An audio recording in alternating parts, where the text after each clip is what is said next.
Hello and welcome. It's TPK Tuesday. Hello, ProStar, Wolfmaster, Varus, Her Highness, Sensei, Cody, Leo, Super, Ruffian, Inkley, Blood, Bilbo. What's going on? This thing is moving way too fast.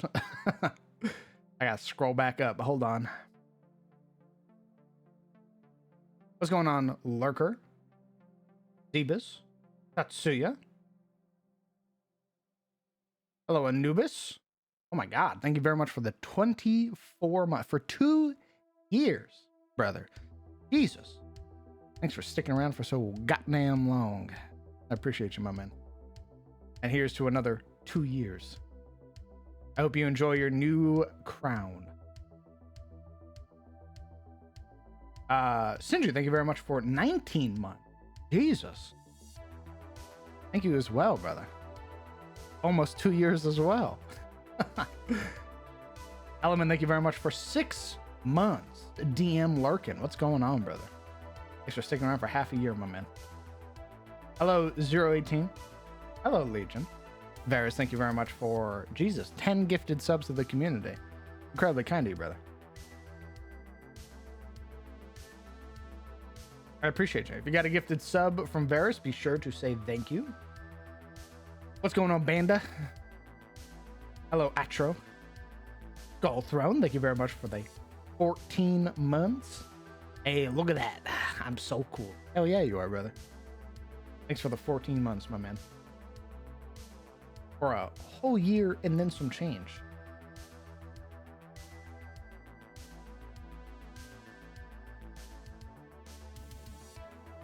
What's going on, Mudkip? Everybody? Did I greet everybody? Read fast? Oh my god. Jesus. Hey, I'm in pain here. Don't yell at me. I'm sensitive.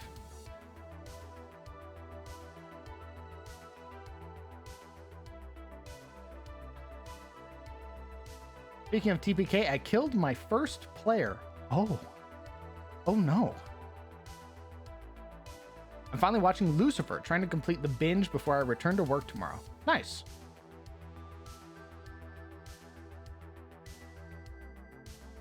I feel very greeted. Good. This is a welcome space for everybody, brother. I always try to say hello to everybody whose name I see. And that will continue to be a thing until eventually I can't read everybody's name anymore.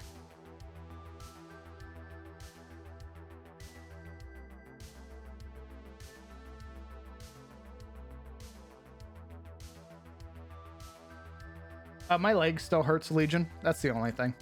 That's basically it. My leg has been whooping my ass. That's it. It's gotten a little bit better. I can put a little bit more pressure on it. It's not as hard to sleep now. So as a result, I've just sort of been flopping back and forth in my bed. It's a little hard to get out of bed from time to time, and I have to use crutches to go to the bathroom. But otherwise, I'm surviving.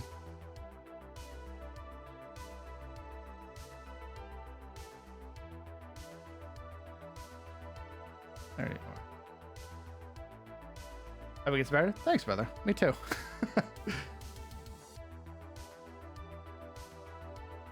Did you read the topic of senses at Discord? No. What channel did that happen in?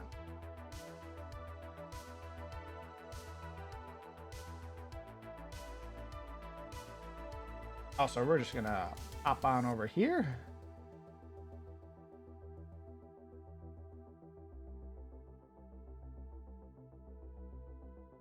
Yeah, they went against kindred-inspired pair of assassins posted earlier in the week. I technically killed 2, but since the encounter was a test, they brought them back afterwards. One PC decided to stay dead. Oh, Jesus.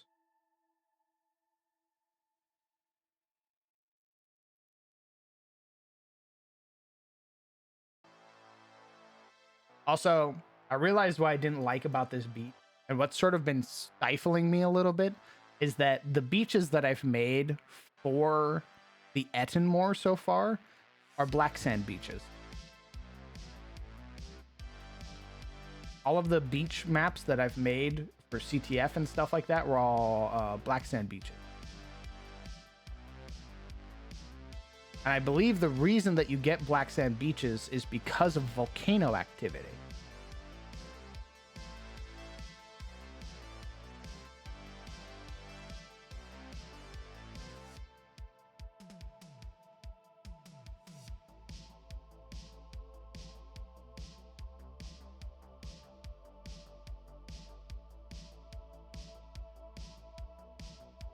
I think it's like a chemical byproduct of volcanoes. Like there's like I forget what the material is, but it ends up being broken down, and that's where you get black sand beaches.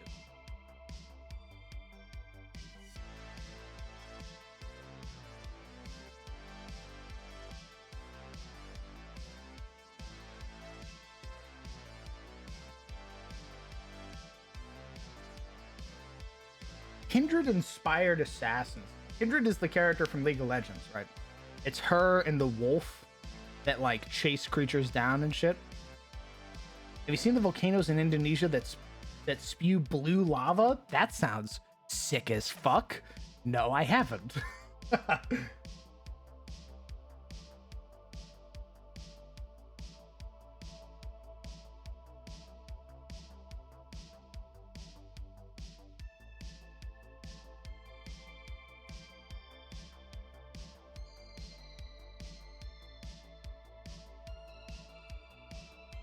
Adventure player comes across a crime scene.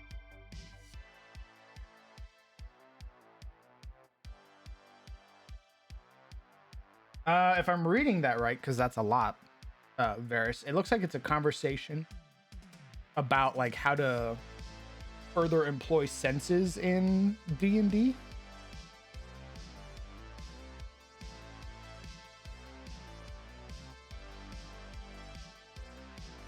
Maybe it's soot. I'll look it up.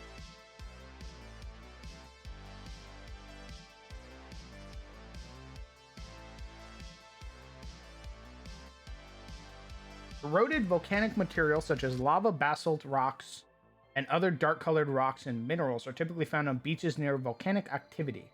Black sand beaches are common in Hawaii, the Canary Islands, and the Aleutians. I've never seen that word before in my life.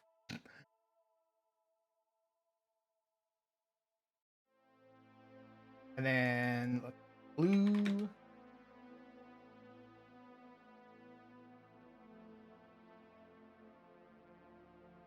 Yo, that looks dope as fuck.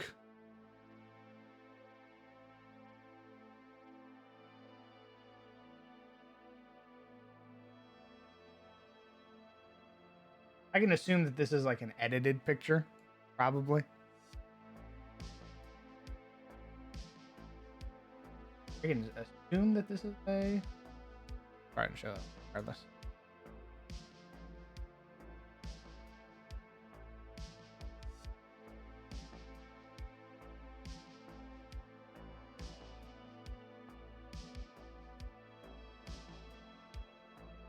What's your character? I mean, I feel like the players I've played with have been pretty on par with stuff like that.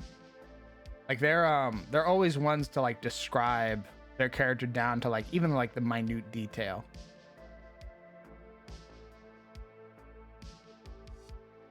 Actually, I'm gonna open this, see what I used around. Flame is quite peaceful, and quite peaceful death, and wolf is a brutal death. I made it a rabbit and a wolf motif. Nice. Gold lava. Rah!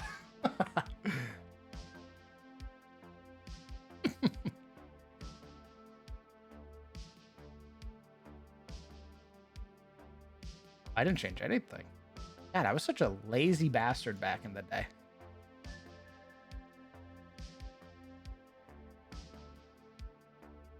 We're going to lower the saturation down by about half, and we're going to lower the darkness down to about 75.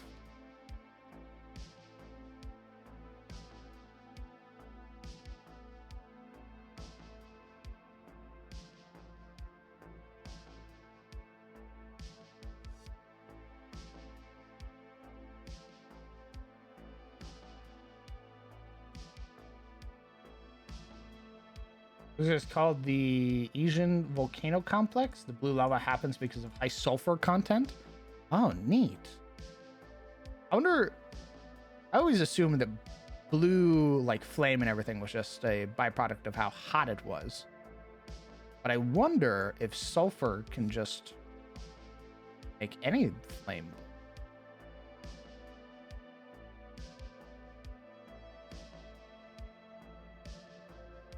I'll take this. And that in a row. 80. Nope. Fishing down to about 25. Oh. 15. Close. How about you take this pants grab? I'm good, man. I appreciate it, though. Yeah, double it, give it to the next person. All right. Service!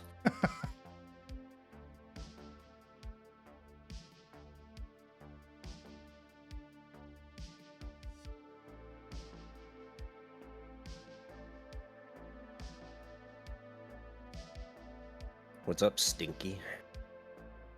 We're working on a fishing hamlet. On a what? Yeah, the fishing hamlet. This place is south of Elions.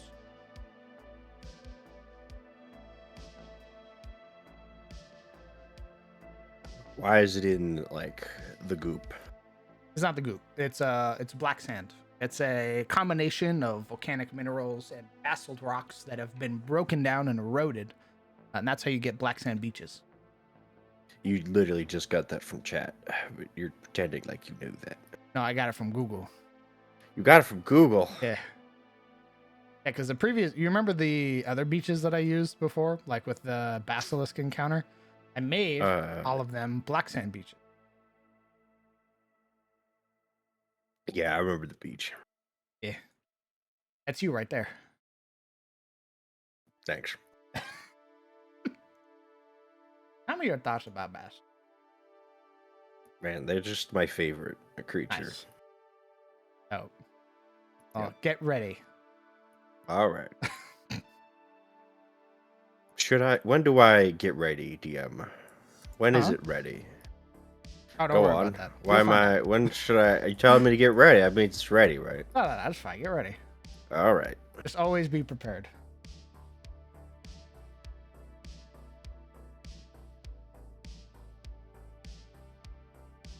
Wouldn't actually have. It's going to be like a little bit of a blend. So I sort of have to figure out how to properly mesh this all together.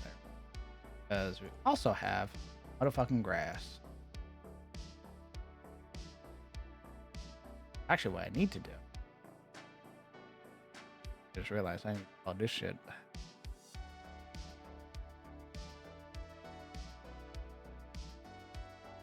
I think the beach area is going to be like that.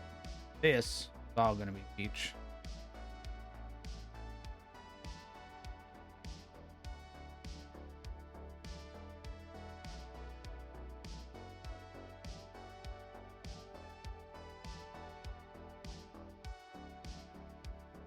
Dirt.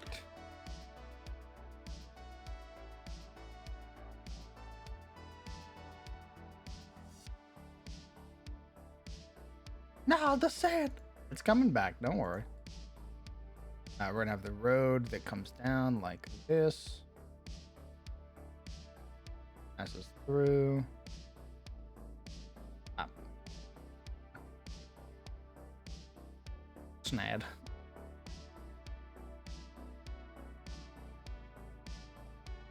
Black iron sand is pretty, but it burns your feet like nothing else. Oh.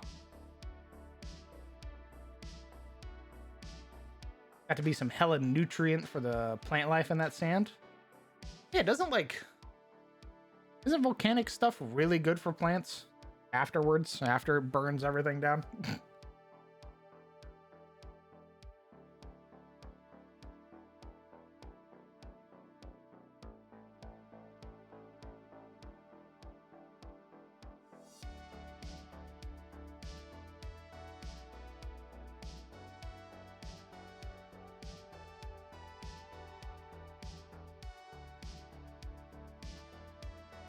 Yeah, very good.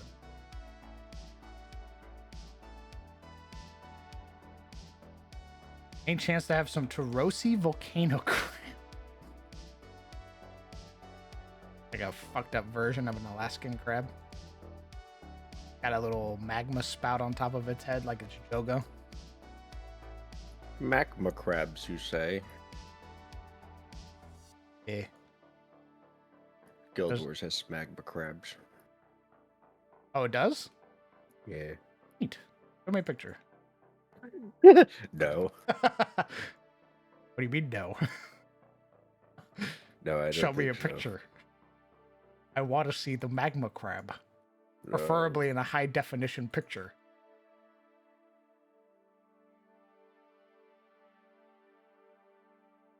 Sorry, what were we talking about? Show me the crab!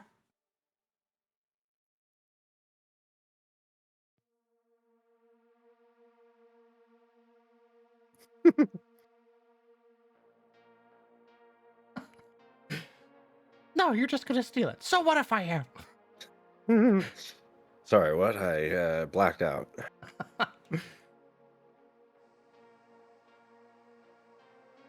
Ooh.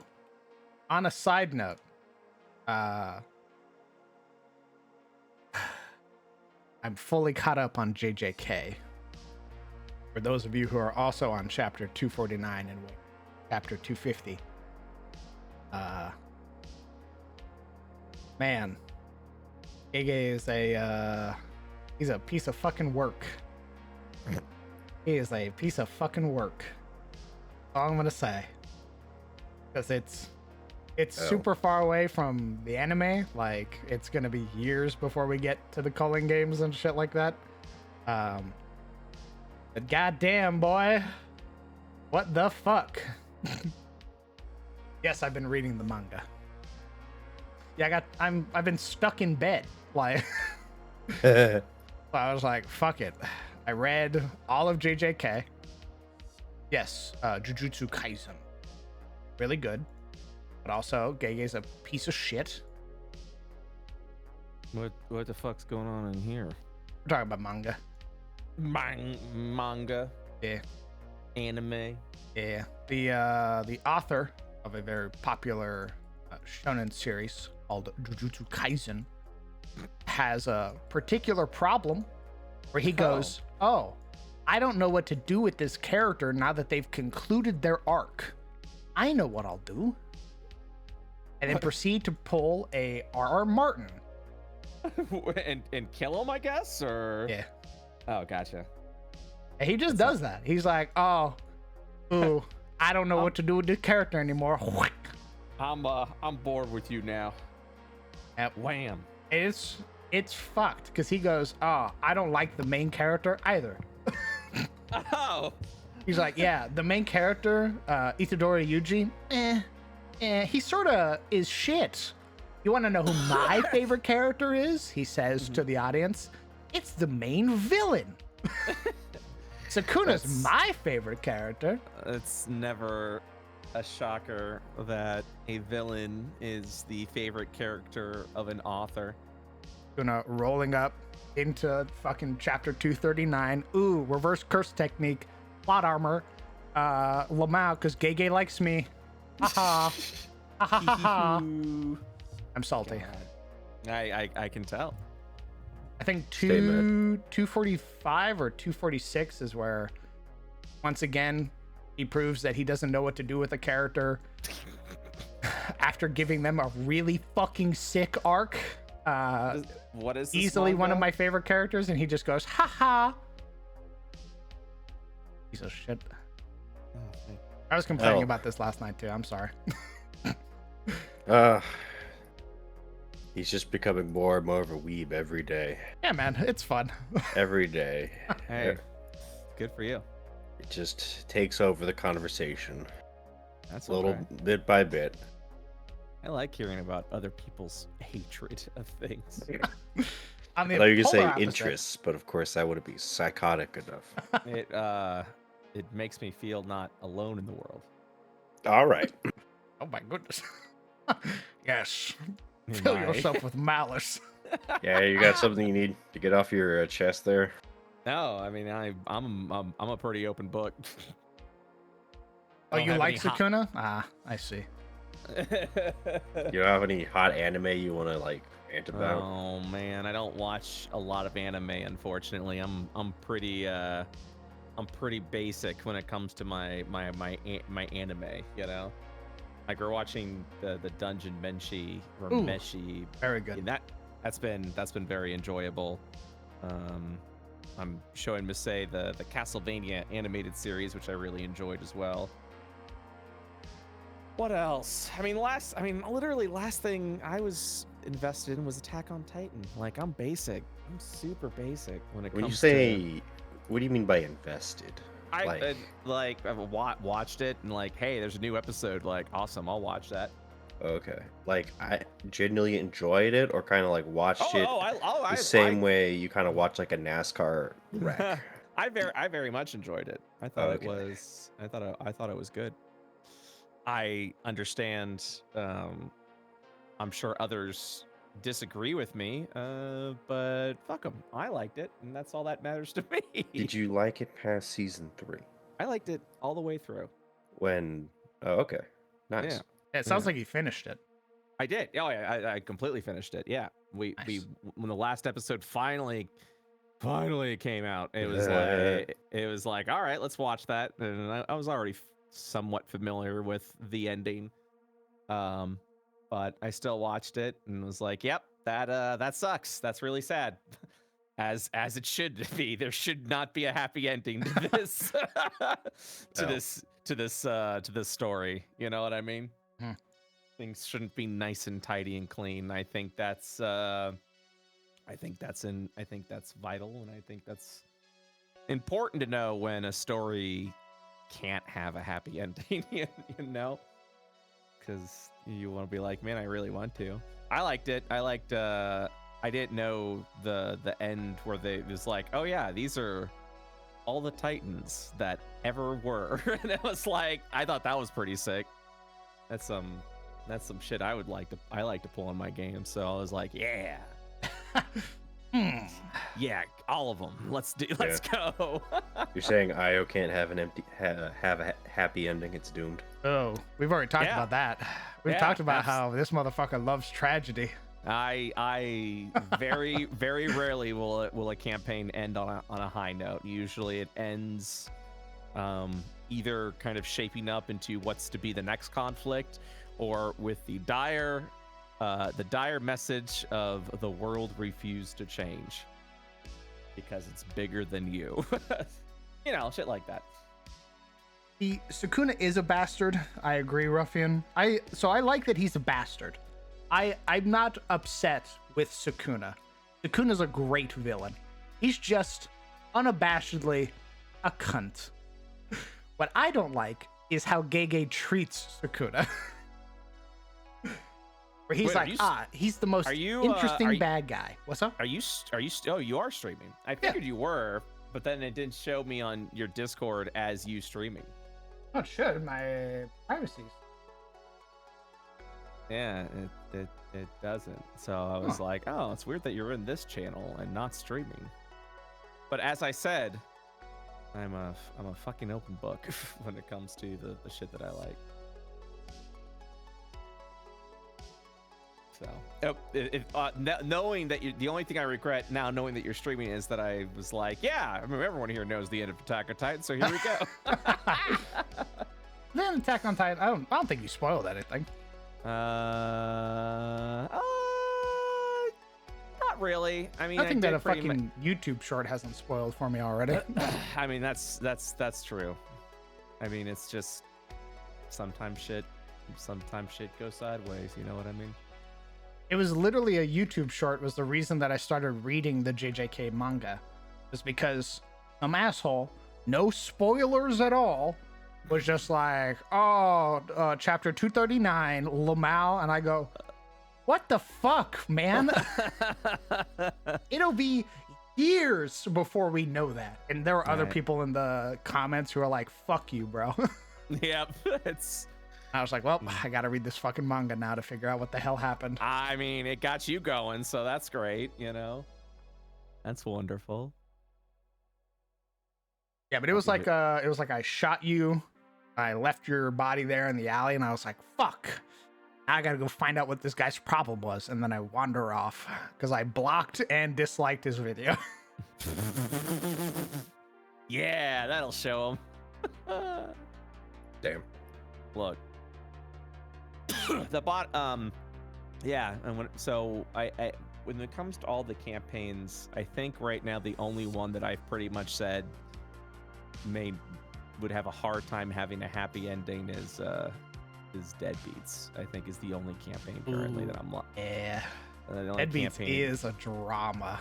yeah, the only one that I'm like, I don't think this is gonna be a clean end of like, and everything was happily ever after. The end. Not for those motherfuckers. No, very much. I mean, and I'm dreading this Thursday session because I think this Thursday session, and by I think I mean I know, is essentially going to be a role play session. It's going to be me being like, all right, you are, Logan is back in the party. And here are all the consequences of his actions. So enjoy your session. I'm gonna be sitting back here. Rejoice. I mean, that's Has the mega truth. spoilers in it? Where the fuck did you put it? Dear God, I hope you. Oh wow, that's a dope looking. That's the magma crab. Yeah. That looks sick as fuck. Thank you for the picture. Yoink. You fool. That's That's a dope ass crab. I like that. Crown, you ready for Right. fishing tomorrow? Yes. Oh God, I forgot there was fishing. But yes. Oh, y'all fishing tomorrow? Goddamn. Yeah, book's coming out tomorrow. Holy shit. I don't know what time tomorrow, but it's coming out. I've been busy all day getting the print version of the book ready to go so I can send it out this week so that we could hopefully get it done by May, but it may be like June, but that people will actually have it in their hands. And then by then I might be halfway done with the new book, so it'll all work out. Ooh, ruffian. Damn, that's brutal.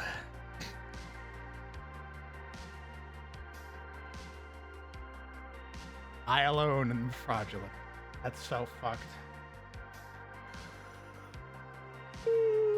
I saw Bloodsaid earlier. Maki is also one of my favorite characters. I fucking loved Oji Fushiguro when he came out. Even though he's a deadbeat, worthless father, I was like, he's pretty cool. Excuse me. Man. And when Oh man. Maki does her dope ass shit, I was like, awesome. Another character to like. She's in my top 5. So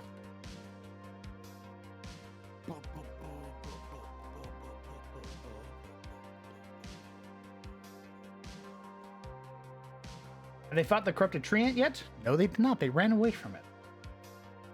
Both times, in Babies. fact. Babies. Baby. I saw somebody else ask, because I finished JJK, I started reading the free run manga as well. Really good. Really good. I already know where season 1's gonna end because there's no way they're gonna go past a certain point. So we should be seeing season 1 ending probably in the next 2 or 3 episodes, just based off the manga. Yeah. And then once I finish rerun, because I'm on like chapter 110 or something like that. I think it's up to 150 right now. I'm going to start reading the Dungeon Meshi manga. Psycho. What do you? What? How, Psycho. Why? How is that? How is that? What? Psycho. Did you? Are you reading a manga? God, what a psycho. Psycho. It has kept me sane while I couldn't only hold like 2 positions in bed to be comfortable. True. Will the Raven Guard fight the dragon or the Dark Treant? Probably not right now because they're a little low Our level. level one's ass I think fighting the fucking tree ant. I think my third book is going to be inspired by Dungeon Meshi. Nice. I want to eat Yeah. monsters. What? Well, it won't be so I want much to eat that, monsters. but just more of like the living dungeon ecosystem. What does a mimic taste like? Great question. Let's find out. I will fucking play a Senshi. The moment you do that, I'm a Senshi immediately. I don't know what my third book's gonna be. I don't know if it's gonna be the Stronghold book or if it's gonna be the other thing. The inspiration, the dungeon meshi, whatever you call it, inspiration. A mimic tastes like tofu. That feels pretty bog standard. I love how I also like how they explain the living armor. I thought that was pretty cool. I liked that. I liked that a lot. I was like, oh, that's an interesting take. That's fucking clever. Excuse me. Okay. Oh yeah, you still got Yeah. that long COVID, baby. That's not long COVID. It's literally just my throat reconstituting itself. Cope. Ugh. I'm fine. I'm fine. It's just it's my throat. Can't talk for too long. Hit him with the cope. Hit him with the cope. I can't talk for too long, and I've got 4 days of D&D. That's right. Damn, especially tomorrow where you're gonna be promoting the fuck out of your book. Jesus. I know. Yep. Well, the good news is I can just keep promoting it for as long as I need to. It really doesn't matter when I promote. I can just be like, hey, get that book. What terrifies Alright. me is all the fixes that we're still making to the PDF, and I go, fuck. Uh-oh. Fixes to the PDF.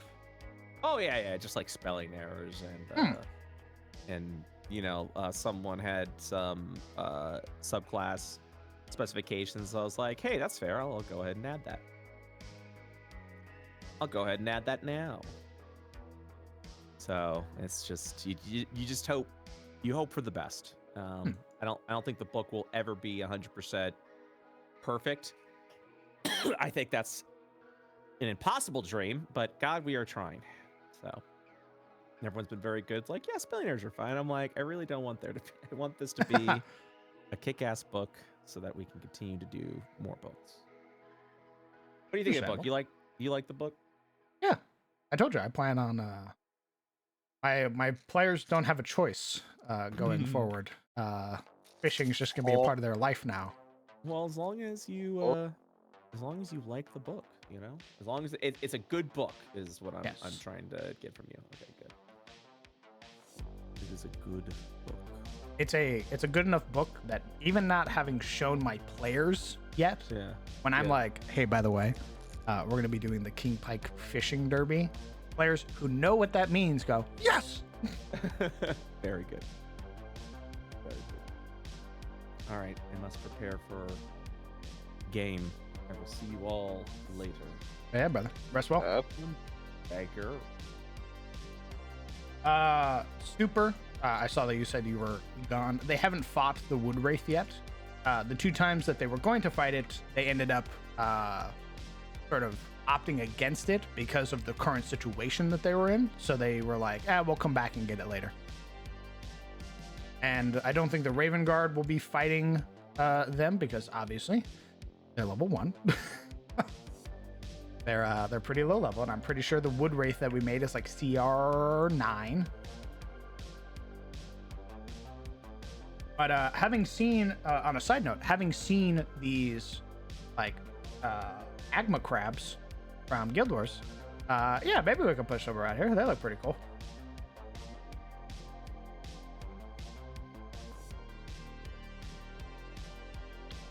All right, Sizzle, where is it?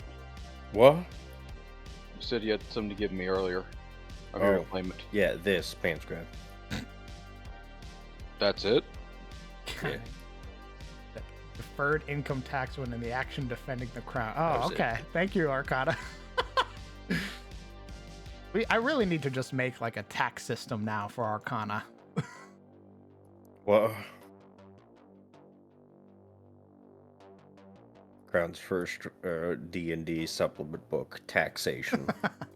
How to tax your players. Why play Dungeons and Dragons when you can play taxes? We can call it something chipper with hyperbole, like taxes and tressums. Hmm. Boom. Dig it. That's right. Dorian Sova, welcome. First time chatter.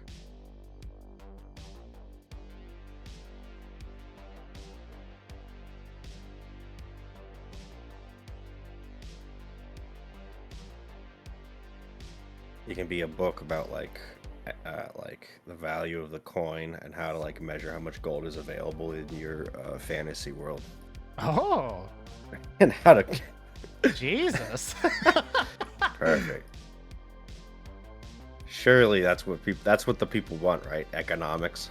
Yeah, I mean, that's what I want. That's what you want? Wait, you want that? Yeah. I want my players to be like, all right, DM, how much is that? And I go, well, it's 19 fangs, but due to recent changes in the silver quantity within these coins, it ends up being more. And I go, what the fuck are you talking about? We haven't even considered like the locality and its relationship with how much you get paid.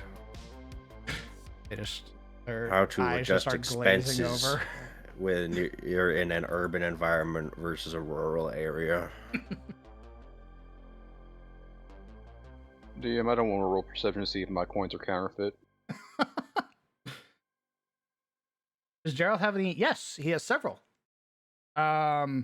In fact, the party met almost all of them. I don't have their names off the top of my head. I'm pretty sure Sizzle does, though. Only one, I think, Anne.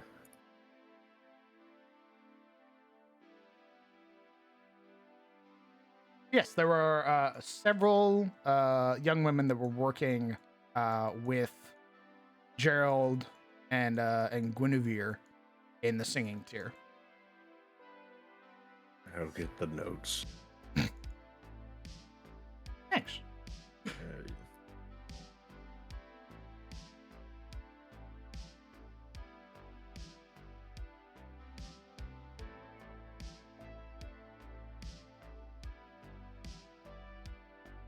Turnip boy commits tax evasion.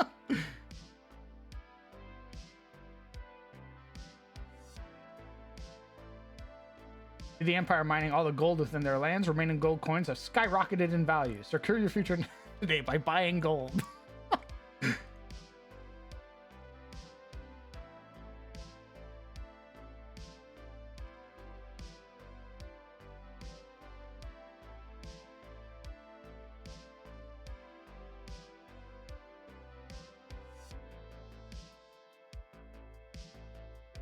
Junie's currently screaming about how she'd rather die than be a moralist.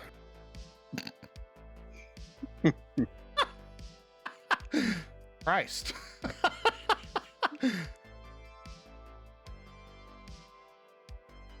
Disco does things to a person. Are finding out a lot about yourself. Yeah.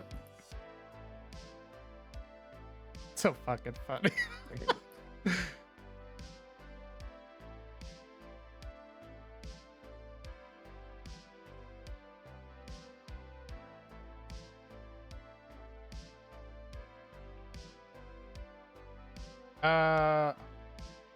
What should I do if my players know me too well? Brother, I don't think that's an issue. Like, if your players look at a situation and they go, oh, that motherfucker loves using this thing, I would be really happy, because that tells me that my players are paying attention and that they know the things that I like. And they know it to such a degree that they know it's my thing. If you're known for putting a mimic in every dungeon, they're going to be like, ah, the mimic. Of course. The John special. Let you know that they care, man. Just throw them a curveball by occasionally stealing somebody else's thing off the internet so it's not yours. You could also do that.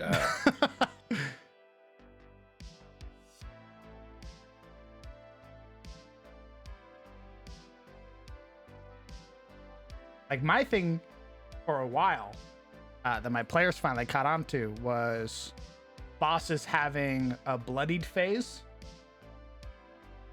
and it always having like an aura or something. My players are like, all right, this thing's about to hit half hit points. And I go, and now that it's bloodied, and they all go, yep.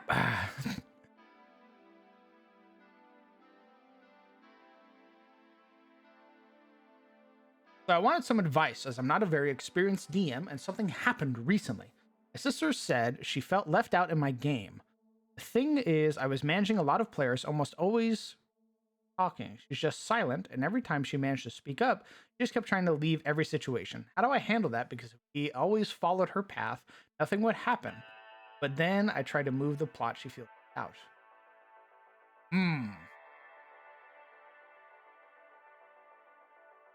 I would talk to her because there's a social contract with D&D. The idea being that you are showing up and you are playing the thing that the DM has prepared. The DM has prepared this adventure. If you want to leave that adventure, you are now breaking that social contract, right? You're like, I don't want to go on the right path that we obviously see is rendered. The DM has all the things for. I want to go down the left path, which is nothing but question mark. I would talk to her and be like, hey, I understand either your character is reluctant or what have you, but because this is a team game and playing with everybody, I want to be able to run for everybody. You having a character who's adverse to adventure or whatever doesn't really vibe with the adventure for everybody. It's not that I'm ignoring you, it's that it's what I have prepared, and I'm trying to do the things that allows everybody to play the game. It's better that, 6 people get to play D&D if one person, doesn't, versus nobody getting.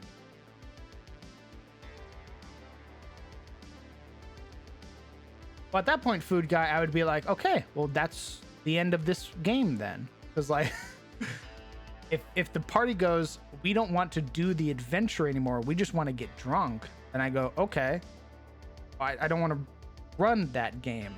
So, like, the DM is also a player. They also want to have fun. They need to have fun to be able to run for so many people. No, idiot. You say, okay, fine, you get drunk, and then you wake up halfway done with the adventure, and then they're stuck on it. Easy. You wake up in the goblin cave that I had planned. And they go, what? And you're like, yep, you got real drunk. See, that would work for my players. For you guys, because I know you guys are cool with shit like that. Maybe their players aren't. Maybe their players are like, ooh, fuck you, taking away my agency. I'm gonna go back and get drunk again.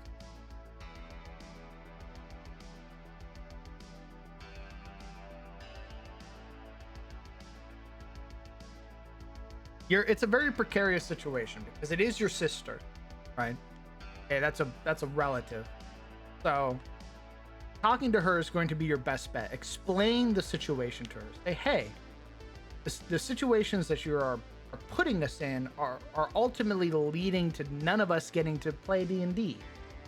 I want to play D&D with you. I want this experience. And that means playing the things that I have prepared, please. Maybe we can work on something to make your character interested in the story beat. Let's figure out something about your character's background or your backstory to make it work with the current adventure. So that way you have an interest. Because right now it sounds like you didn't make a character that's interested in adventure.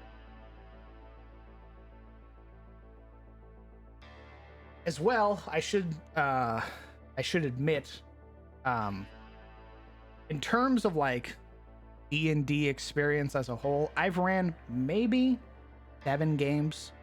I've ran a majority of them with the same players. So my experiences differ wildly from everybody else's. Like, I've never had murder hobos, people who are just okay with slaughtering an NPC who inconveniences them. I've never had that. I've never had the party member who like steals from other party members and shit. So a lot of my experiences are completely different from everybody else's. I've been incredibly blessed with my players. So I am lacking a lot of that critical sort of situational knowledge that other DMs might have who've been doing this for 10, 20 years, right? Ultimately, you have come to a still aspiring DM who's learning every time he plays. And add to the social contract, and I will try to talk to her. She's just ignoring me and giving me silent treatment. Fight. That is a predicament. Tell her she's dumb. Arrogant. And wrong. Would you? Don't do that. What? Don't do that. Just tell her how you feel and talk to her, even if she's giving you the silent treatment. Because ultimately, talking to the person is what's best. I want to convey to everybody in chat, to future listeners, what have you, if you have a problem with your DM, you don't feel a certain sort of way, go talk to your DM. Your DM is juggling however many things he is in his current adventure. And it just, sometimes we just miss it. If we're so wrapped up in a thing or wrapped up in an idea or what have you, we just miss whatever the point is that you're trying to make. In the game, at least.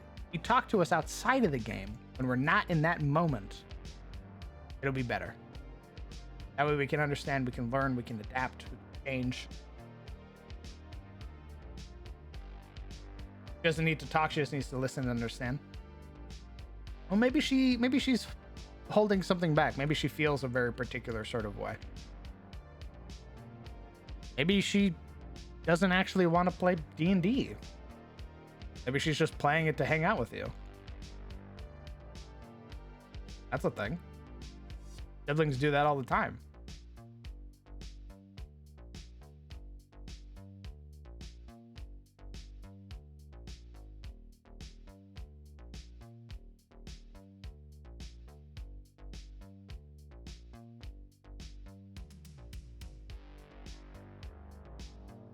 What do we think of this blending going on here? Looks like it's blending pretty well. I don't know. I haven't seen Black Sad, so it looks good. Nice. I think. And it's supposed to be purple? Nope, it's meant to be black, but it's a filter. It's the cool and warm filter. Ah, now it's black. I don't have the names to the wait staff except for the important one, which was Audrey, because she was the wisdom in training. Mm-hmm. The other one's irrelevant. No one cared about them. All right, man. Wage slaves. Jesus Christ. Literally irrelevant.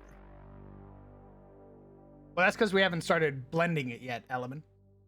So the way we do that is we take black sand filter. We start going like this.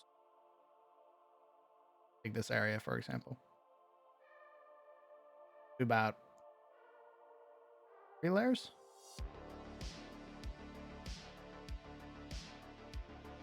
Take this top layer and also blend it up. 3 like we did.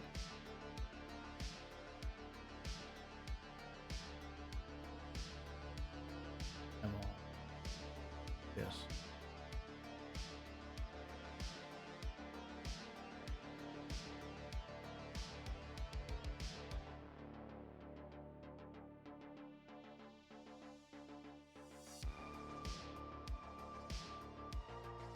There's a little bit of a...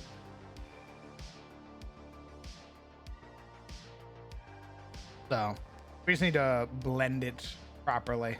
And it's always a pain to blend it because I need to redo the water anyway. So yeah, it's mostly just airing it around.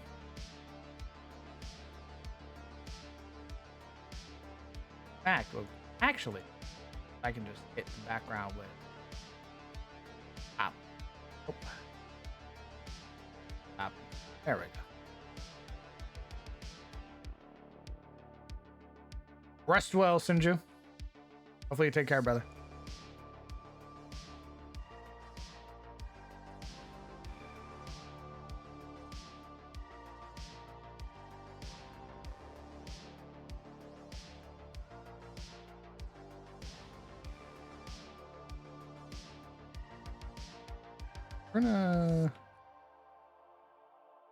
We're gonna leave it right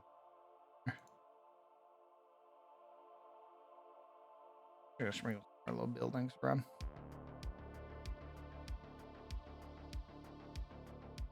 Fishing village of Mordor.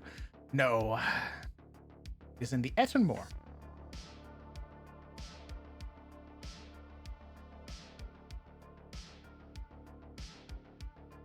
The Ettenmoor has black sand.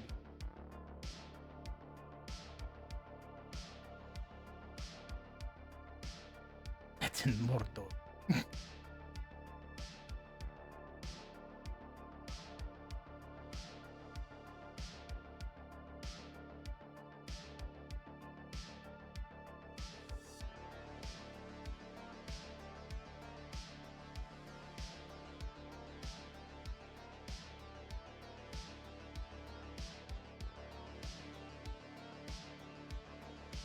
I'm gonna put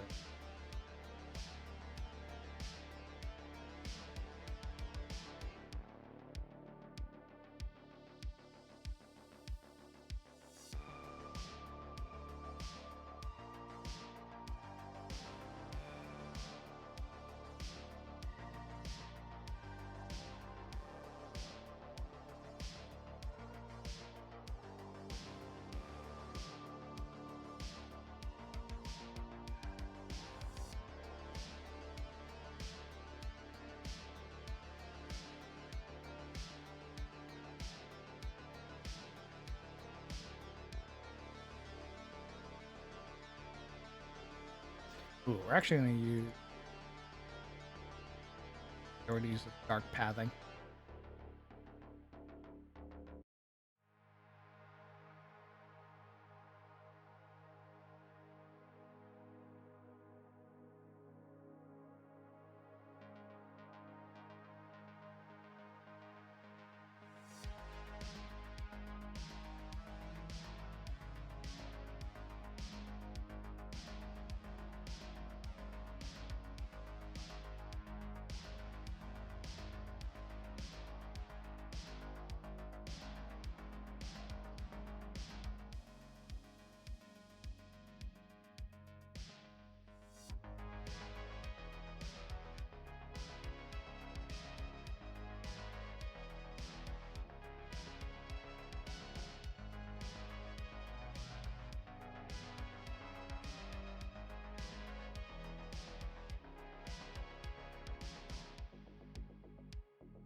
Then we just continue the pathing down.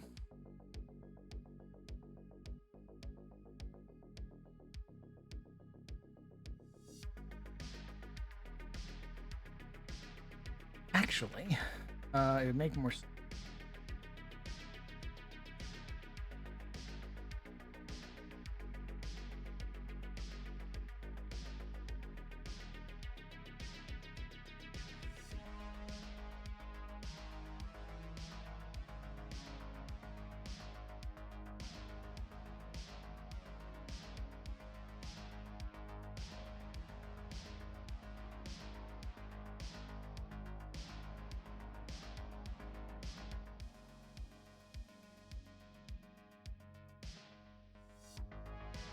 There we go.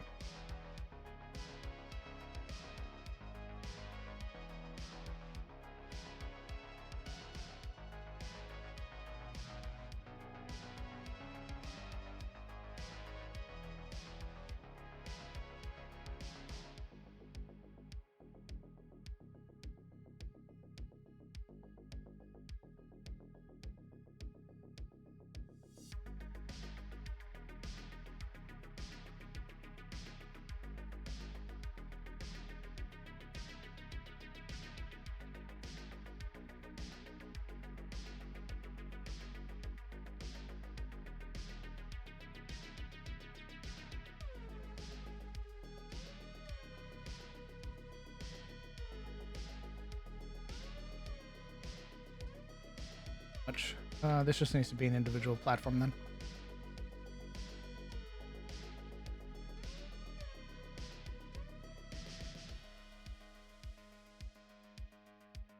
Just do that.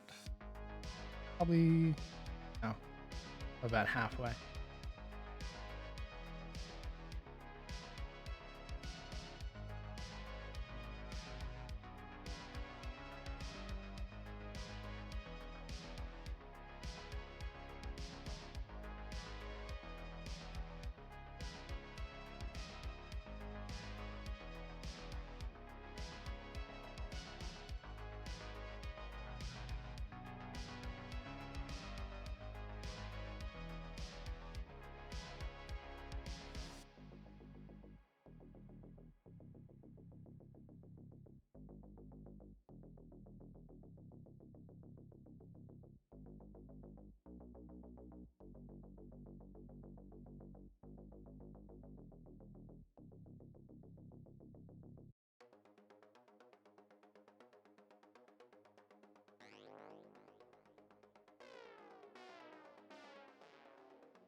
Alright, it's time to lounge with the keyboard in the lap. Nice.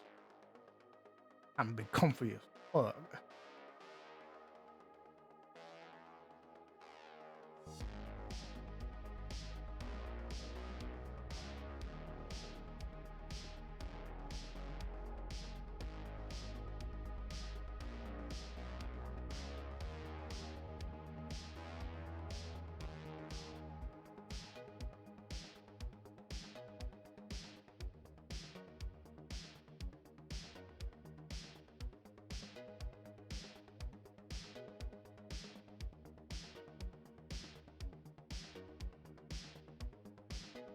Good. And then we'll put probably have like a little lumber area next to this place.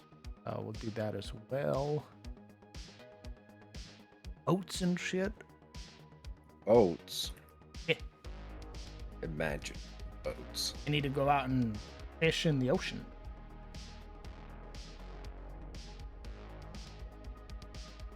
What are they fishing for? Well, they fish a lot of things, but I have described in the past that they'll go out and they'll just hunt in the sea. So, a majority of the population for this place is orcs or half orcs. They're hunting for half orcs. Oh my god. No, a majority of the population is orcs or half orcs. Oh, okay. And But they're hunting for Sahagin. Close. They hunt basically everything that tries to come into Tyros. So Okay. Sahagin, Marrow, Merfolk. And then they also hunt normal fish.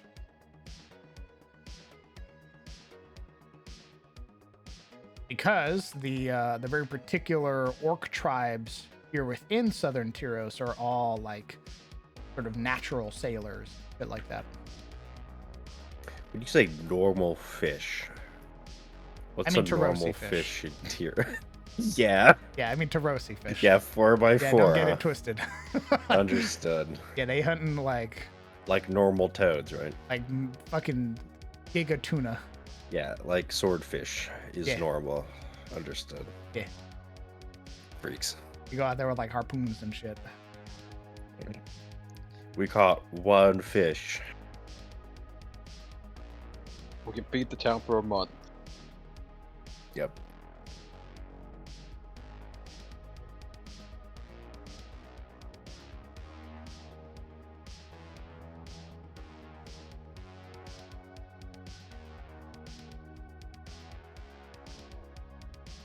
I've noticed that the orcs tend to have a strong connection with the world.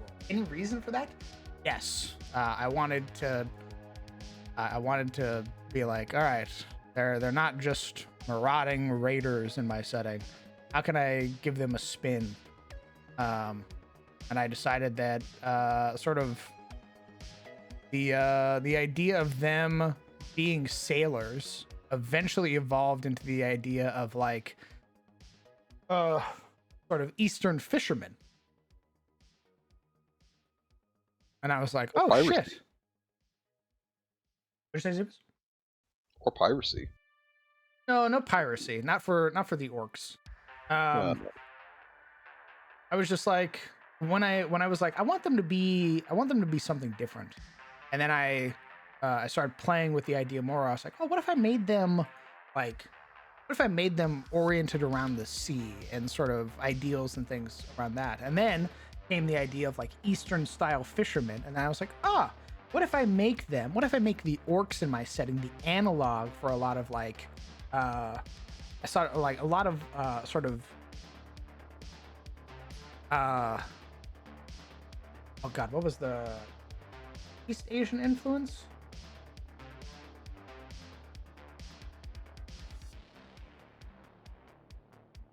Like Yatagara is a blend of a bunch of and once we sort of figured that out, it just became a thing. There are orcs that live further inland, and they have obviously they're different from their kin who are down here on the coast. But the orcs in particular that are like your fucking Faerun orc, they're Vigar, they're chaos, right? So they're shitheads, but they don't really treat the same way that the orcs do down south.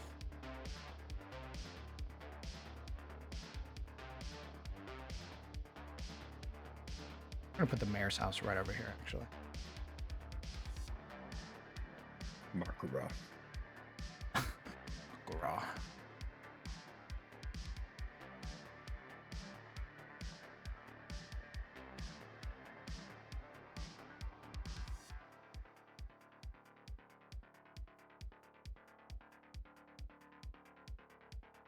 Or, I mean, yes. So I want to use his book here in this village, for example. I want the party to come down and then be like, hey, by the way, we need your help. You need to come fishing with us. Fishing? That's right. Oh my god.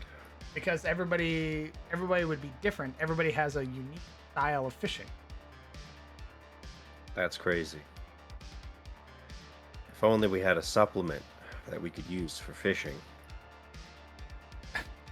What are you doing right now? That's literally what we're talking about. I know. Oh no. We're at this fishing village, but the fishing DLC isn't out yet.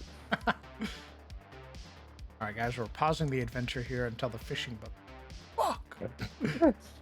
Shouldn't have come to the fishing village. Content locked. Ooh, paid DLC.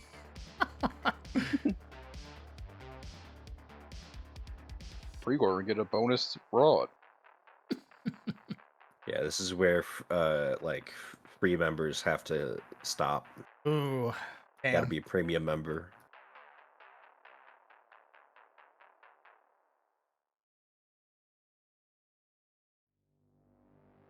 Yeah, TD. Bro.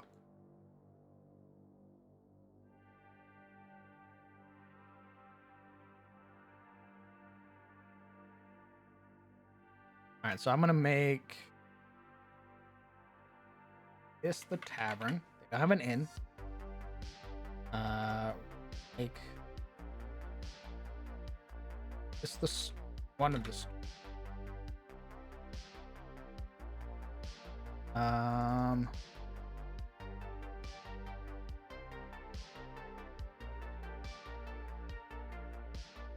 There's probably I need. I'm being honest. Really is a hamlet. But if I need to be a village, there needs to be more buildings.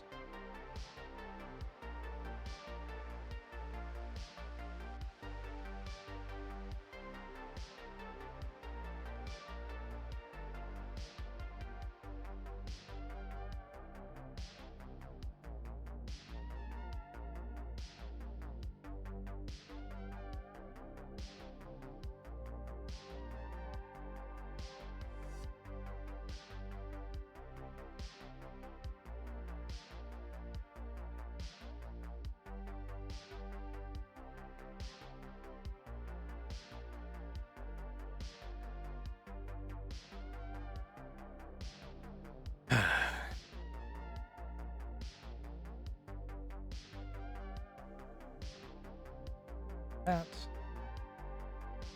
Looks nice.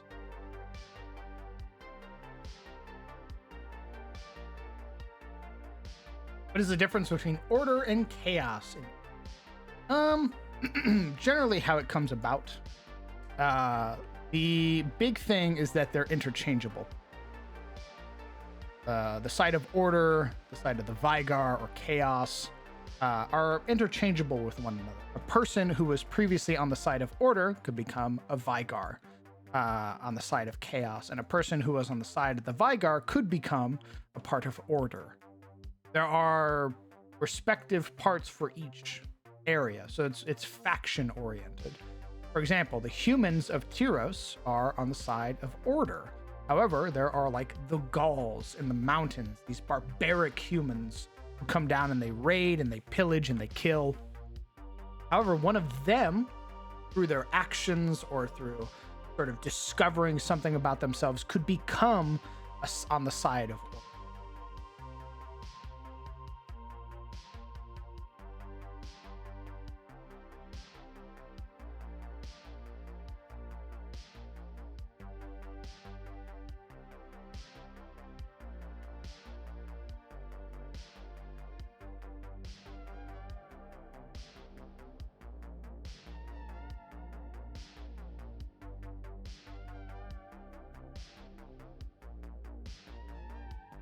The Vigar as well have... There are many of them that are evil. But there are a majority of them that are mostly out there for themselves. They couldn't give a shit about the world as a whole. They just want to survive. And that's their big thing, is wanting to survive. What are middle grounders called? I don't think we have a term for them.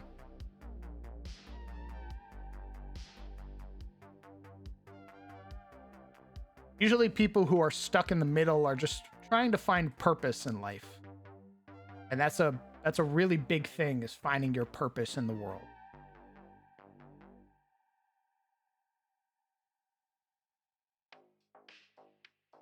I'll spread this out even further, actually.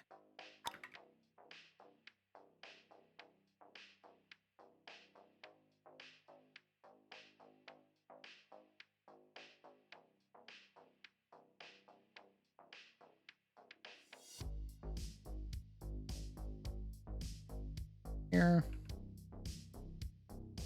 Here.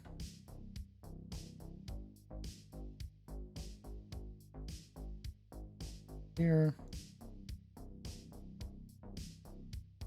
I should give it a more spread out feel. It was more of a way to differentiate factions than alignment. I wasn't familiar if this was a replacement for alignment or something.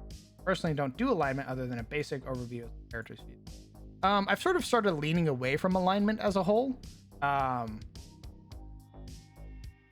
find alignments to be useful for creatures where it's actually associated, like celestials, devils, and demons and stuff. But like for playable races, it kind of usually falls apart. Indeed. That's usually what I have it available. But even then, like when I make a monster, here, hold on. Show off one. I don't even put like lawful evil or like, or sorry, I don't put like chaotic good or lawful evil or anything like that anymore. I put order or evil. Nice. Just as a real easy simplification of things.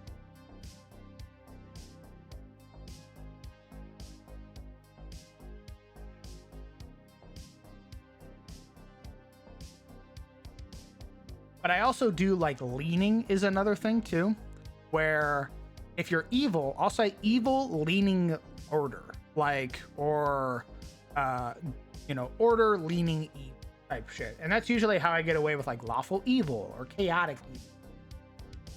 I explain it more as a character leaning towards a certain preference or ideal, but still overall being one particular thing.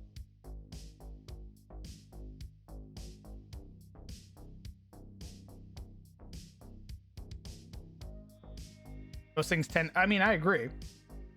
Because I also really enjoy the idea of my players being able to talk creatures down.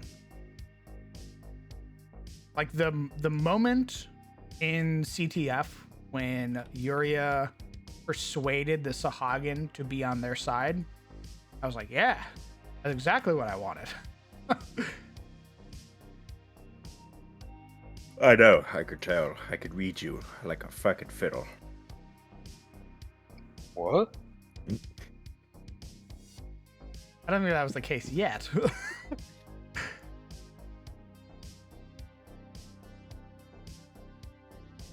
Middle grounders are called dark friends. Ooh, maybe. By not siding with order, they have become a crack in the chain that keeps us secure. Chaos can abuse those cracks and kill us. Yeah, I mean, there are misguided people who sort of believe in whatever that the Vigar or Chaos will offer them, and sort of follow in that path without really understanding what they're doing and sort of towing the line. It'd be better if they fully committed, but they still believe themselves to be like a good person or what have you. So they end up doing more harm than good.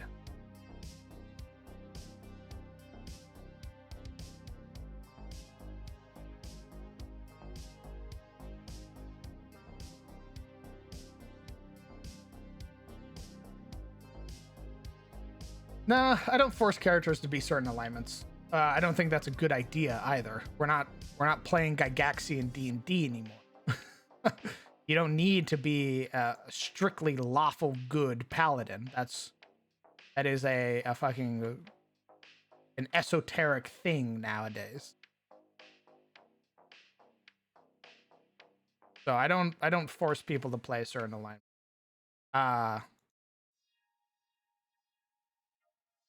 And I think my players, even when I'm like, hey guys, I would just ask that you don't play anybody who's like mustache twirling evil, because this is a fucking friend game.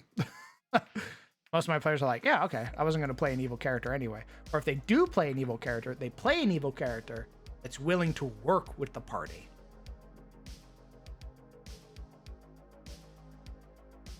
And they sort of recognize that they need each other. You mean I can't play Dr. Eggman? I don't know jack shit about Dr. Eggman, sadly, so I just know he's a Sanic character.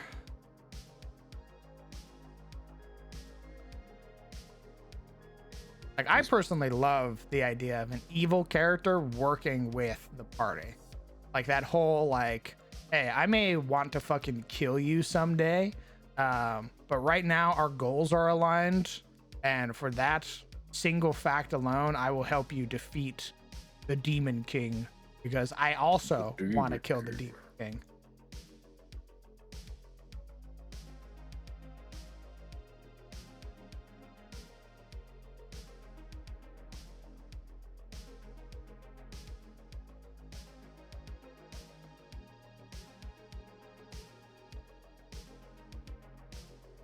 Party defeat the Demon King, they part their ways, and the party goes, damn. That'd be pretty sick if we got that fucking Illrigger to come with us again. Wouldn't that be cool? And the party goes, don't they hate our guts? No, Yeah, that guy's psycho. We could try to, like, maybe talk them into joining our party again. And then they go talk to the Illrigger, and the Illrigger's like, well, I am in need of a very particular item from the place that you're going. So once again, our goals align, and I will join you.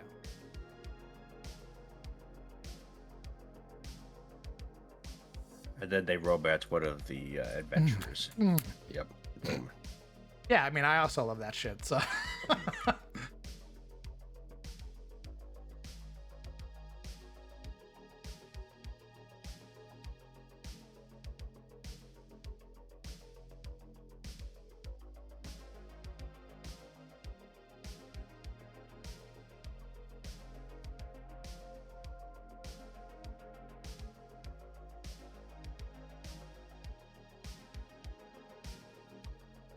That's a shame, Mudkip.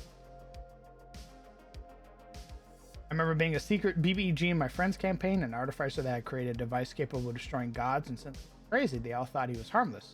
Best reveal from a campaign I've had. Nice.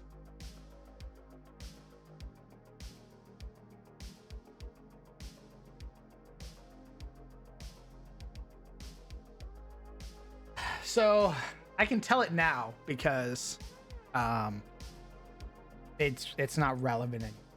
But Arcanist Brightmoor was meant to be one of those characters. Arcanist Brightmoor wanted, had the party got it, he'd have. The initial plan was that he worked with the party, but the party, one person in the party sent him away. His whole thing was meant to work with the party to find one of the teeth of the. Then he was going to betray the party for the teeth of the dragon. He was gonna what?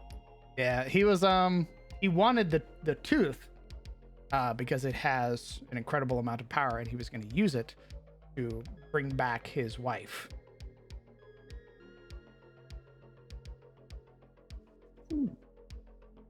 Easy. I sent away the would-be traitor. Yep. Dabs. And I was like, when you sent him away, I was like, all right, well, we'll save that for later. XD.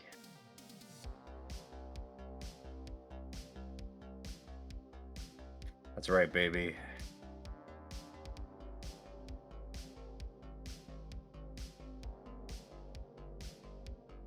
You're literally 0 L's. What's that? We both know that's not true. 0 L's.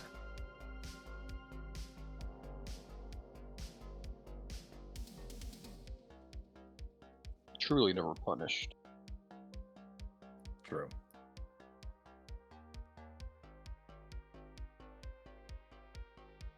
Yeah, Raynor was looking for one of the teeth of the dragon because of the power it possessed.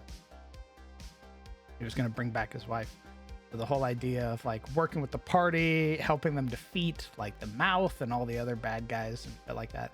Only at the end to be like, hey, I hold nothing against you. In fact, I've enjoyed our time together, but nothing will ever stop me from bringing back the person I loved.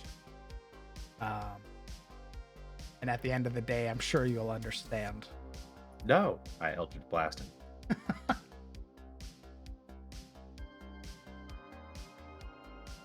I want you to understand, I will take this personally and harbor a grudge.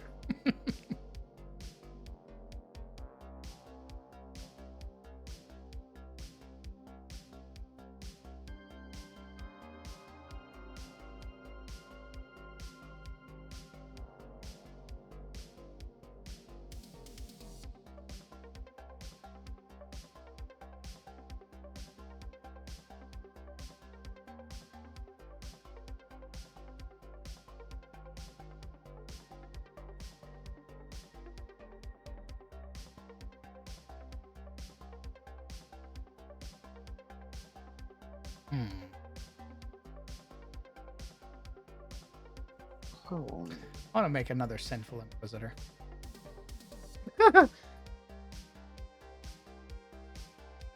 I enjoy that character trope a lot. The one who talks to you while he's fighting you. And like tells you how to swing your sword or where to shoot him and shit like that. Yeah, you're like an arrogant asshole is what you mean. I wouldn't say he was arrogant. Arrogant. He was arrogant when Blake kept shooting magic at him. And he was like, brother, I'm literally telling you how to defeat me. You're not doing it. And then he just waves off the nat 20 like ice burst. And he was like, how about you stick to what you're good at? That's when he was arrogant. But otherwise, he was like, you're swinging too low. You need to hold your halberd higher. Stop aiming for my swords. Start aiming for my midsection. I leave it unguarded when I swing.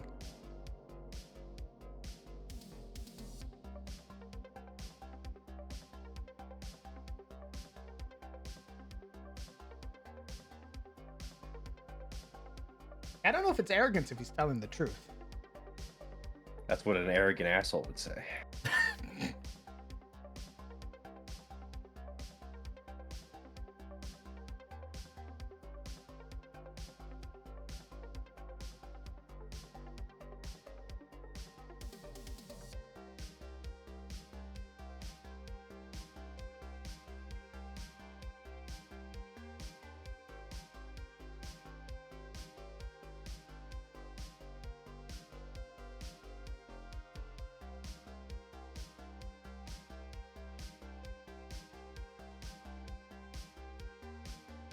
Yeah, Sinful Inquisitor Thurival.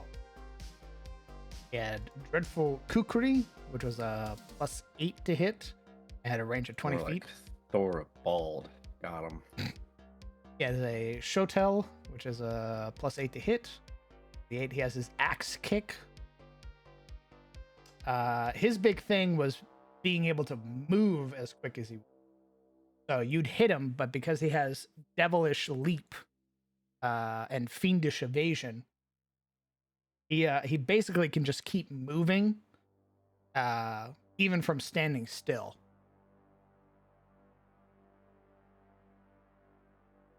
He's a cheater. He's the the basis for him is the I'm pretty sure it's the Karthus skeleton in Dark Souls 3. The tall one that wears like the hood and shit. You mean the one that like rolls at you and then is invisible until it's right on your cock? I don't think it rolls. I think it dashes and then it's invisible. But it has like, it throws daggers at you and shit when you try to heal. It's like super aggressive. Yep. That's what I used as a base. Bastard. You mean one of the most hated things in the catacombs? Yeah. I forgot I was on my Dark Souls arc for that. You say that as if you still aren't. Not as hard as I was during the Cathedral. The Cathedral was like, everything was Dark Souls. Yeah. There wasn't a single thing that wasn't something Dark Souls. Towards the end of it is when I started making my own shit again. What year are you planning for the Age of Exploration? Year 4? Year 3? 4? I believe the current tentative year is like 479. In the 4th age, the Age of Exploration.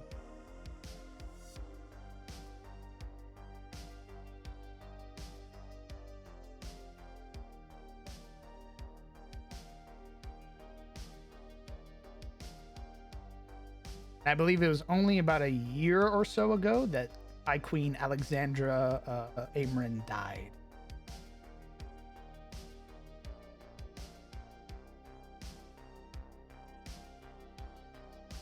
Reach piety and seek out the wicked, but they also have hearts of darkness.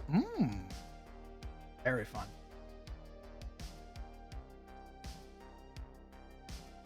As of 479 in the 4th age, the kingdom is under threat from all sides and struggles to maintain its grip on the established regions it's carved out of the land. While the people have not been stagnant in their growth, the loss of their last queen, High Queen Alexandra Amrin, has inspired chaos to flourish within the realm, becoming more bold and aggressive towards the local towns and settlements which border the wilds. Despite the presence of road wardens and along the carefully carved roads of Tyros, banditry, Rendavi clans, and Morling herds remain a constant danger to the people, many of which attribute this rise in chaotic presence to the death of the queen. That was the queen on taxes. So her big thing, with Tyros as a whole was that she was constantly pushing for innovation and the betterment of Tyros as a whole. So taxes were being used. Taxes go. They're just hyper fixated on it, brother. You just can't let it go. She was really big on like improving everything. So like roads were being improved, building and infrastructure was being improved. There was more exploration which was happening, which means the guilds were being funded better, which means wayfarers were being paid better.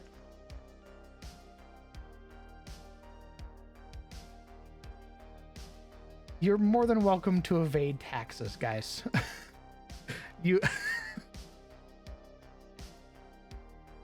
I'll say it again. This isn't like our current system where your taxes are wasted on shit that you don't care about. Here, your taxes are used for the actual good betterment of the world.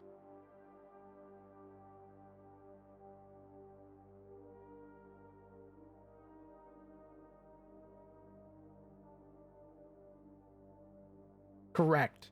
I know, it's incredibly high fantasy. It's meant to be. The idea that your taxes aren't being wasted on frivolous shit by the government, but instead being used for you, the people who pay the taxes.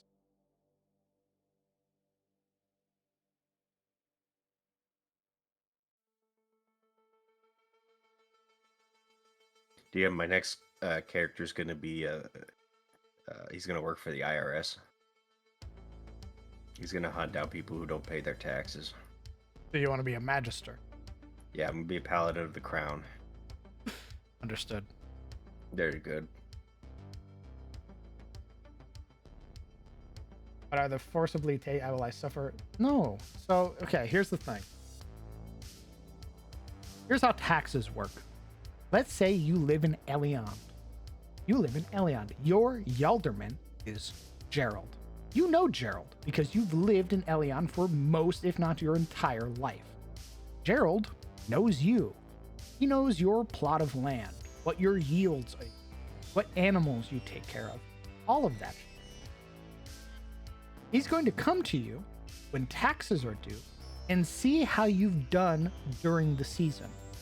If your season has been a poor one, your field isn't yielding as much as it should, maybe your animals got sick, maybe any other sort of X, Y, or Z factor, he's going to look at that and be like, okay, don't worry. I'm not going to fucking bleed you dry.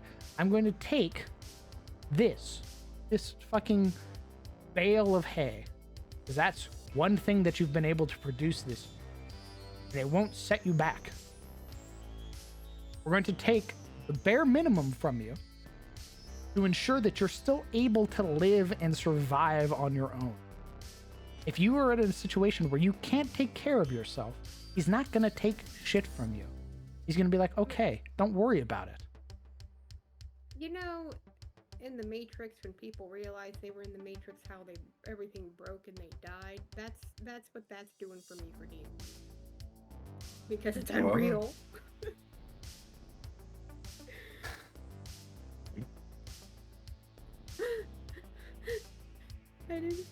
I try to dream about those things, but I understand it's a foreign concept. It's obviously high fantasy, but it is your Yalderman and your Drakus's duty to take care of you as a part of their county, as part of their town. You are ultimately under their protection. It is their duty as a dragon-marked noble. Yeah, I mean, it's crazy because, I mean, in classic feudal system, it's we have swords and we'll protect you, which is code for we won't raise your crops if you give us half some of your food, because we're the knights who have swords and you're peasants, so cough it up. Nope. Not So here. it's really never worked like that, so it is kind of bizarre. if Sizzle gets to play an IRS agent, can I be part of the ATF? We don't have an ATF. There's no way an ATF would work in this fucking world. Okay. Yeah, there's no A&T, firearms. Alcohol, magic, and tobacco.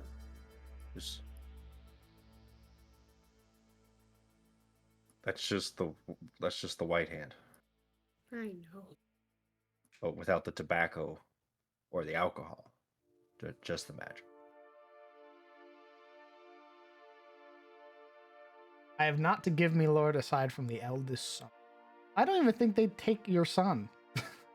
There's no Give me like your son. there's no conscription. Like, that's the other thing. Nope.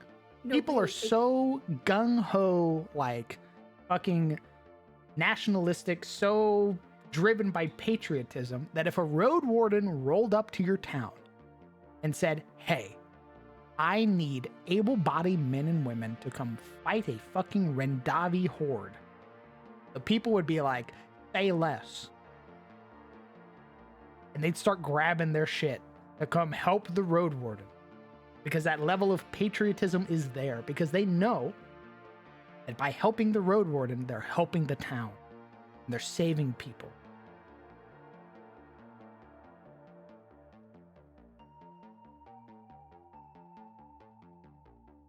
I simply don't believe it.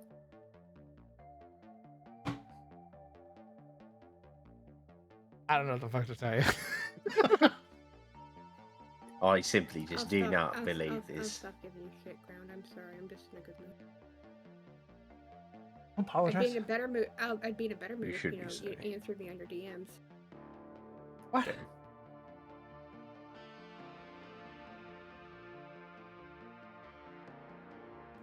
Motherfucker. Roll Alliance over on your server and you don't answer me. Hold on. Not actually.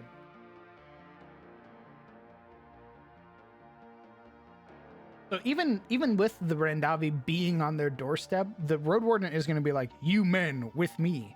If the militia's like, "I don't feel confident enough fighting the Rendavi," the road warden's going to be like, "Understood. Protect your family." Then die. No. Coward. Man up. Charge that chromatic now. It's hard for me to picture a male in Tyros being under 6 foot. Well, I've sort of shrunk everybody down a little bit too. Yeah, where's But- my 5-foot kings? They're over there. I point to Ager. Nice. Yeah, there's a big sense of community, unity, and respect. There's an understanding that your money that you're paying into it is going to be used on your town to help better your life. The people who are there, who are in a position of power, can be easily replaced. If you think you're Yalderman, taking the taxes that you give him and not giving it to the Dracus, not tending to the people's needs, all you need to do is contact the Magisterium. Magisterium is going to go ahead and open an investigation on your Yalderman. Not only that, they're How going do to I get the contact Dracus the involved. Magisterium? So every town has a Magister in it, a local Magister. Oh. How do they contact the Magisterium? Well, generally, most of them are magically inclined in some way, shape, or form, usually through a sending spell. What if they're corrupt and they're being paid by the Alderman? If that's the case, you go to contact the Dracus. How would you do that? You go As a to the peasant? seat of the county.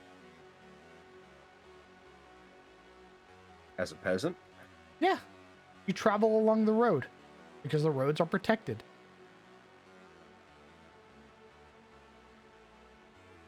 What if the magistrate knows you're going to report and gets the Alderman to get his boys to beat the shit out of you so you never make it? I mean, yeah, man, we could throw out hypotheticals as much as we fucking I want. mean, it's a pretty easy hypothetical. Like, this is not a difficult situation to What imagine. happens is if your Magister is corrupt, if your Yalderman is corrupt, you go to the Road Warden. Another local official. You say, hey, the Alderman is taking money from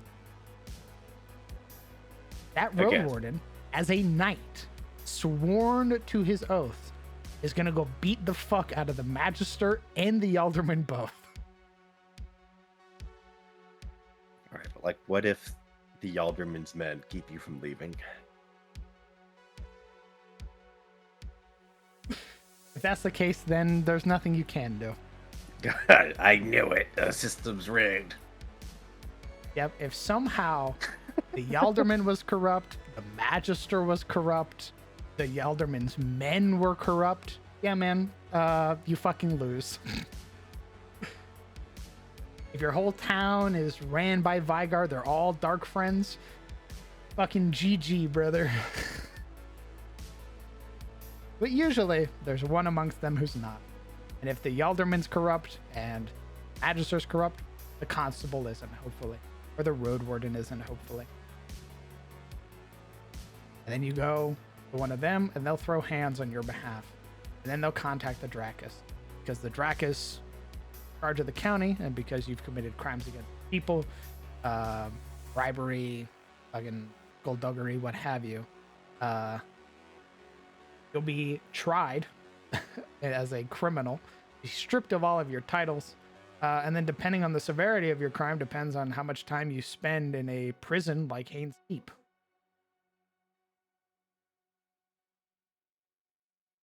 But if they kill all the non-corrupt people, then fucking GG. Who assigns the magister to a town? The one in the seat of the county. So the one in charge of all of the head of the magisterium within the county is the one who appoints a magister to it, and he is a member of the Dracus's council. Same thing with the minister of faith.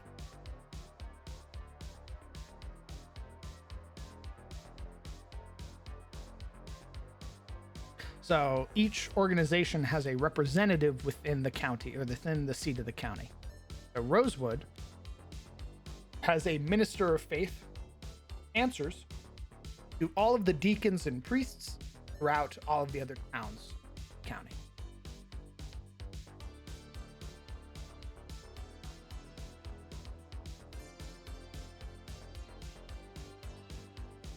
I also agree, Super. If that many people are corrupt, they're sure as hell going to be acting carefully enough that a local farmer isn't going to notice.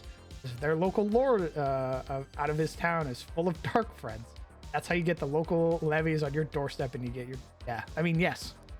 If the Dracus were to find out that many people, the magister, the alderman, the militia, the constabulary, all of that shit was corrupt, full of dark friends, he's gonna fucking call dragoons and the arbiters to your town.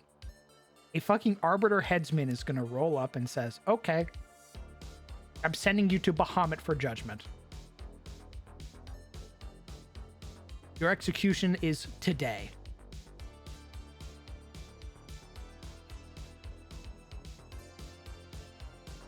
It's not my place to judge. I'm just getting you to the court stab.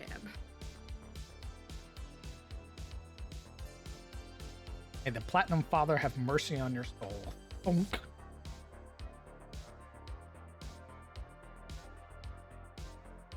Wait. All I did was jaywalk. Time to die.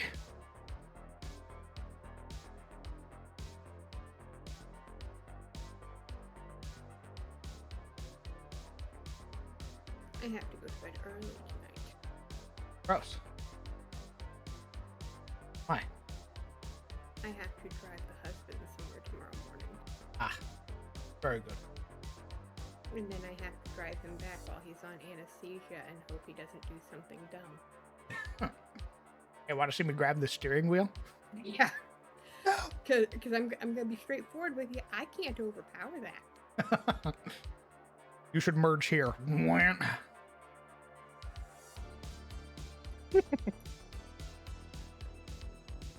I will say, people in chat, yes, corruption does happen.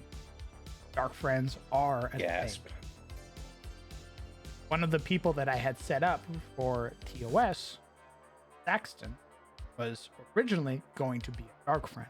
He had sided with the Oryx and Morlings outside of his town to basically raid the elven lands to prove that the local lord could not defend it. Basically had local lord and his family and all that shit killed so he could act as regent. And then once he defeated them, air quotes, defeated them, he was going to show the Baron, Sunfall, that he is a capable leader. He would be appointed as the new lord of that town. Classic. Very classic. You mean the hand wasn't a good person? Hand was an interesting. I really hope we get to What? see more of the hand in the Well, since you're God, I imagine we will.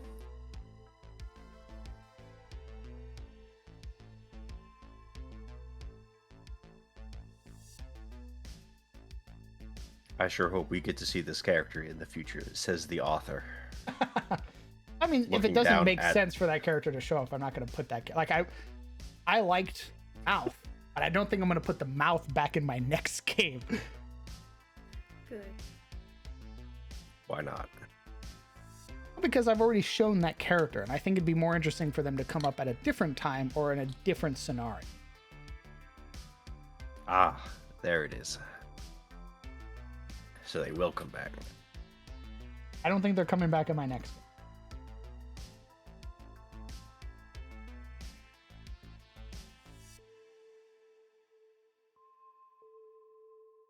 I figured they'll be very careful. The deeper the corruption goes, the more careful they have to be because the price of failure becomes higher. If we're just some rando who has some dissenting opinion, you might just get flogged or the pillory or something. As far as punishment go, that isn't the end of the world.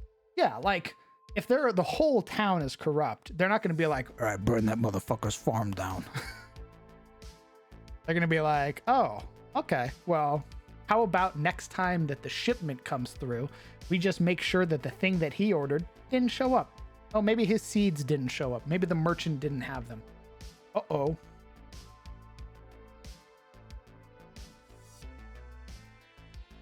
Do you think Bahamut needs an Oath of Vengeance Paladin?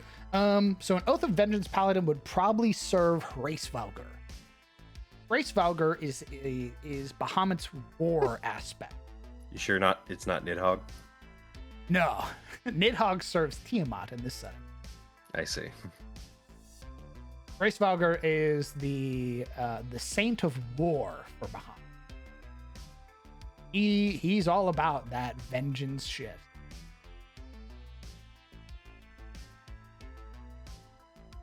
Kind of like Clan Geddon for dwarves, I gotcha. Who's that? Morden's kid is more warlike compared to Morden. Morana is a benevolent dictator of a small spooky town. I don't know if she'd be Gothville. I don't know if she'd be a dictator. The friendly dictator that everyone loves. Yeah, I don't know if she'd be a dictator, but I think she still needs to work through the idea of monsters being capable of like not just being equal.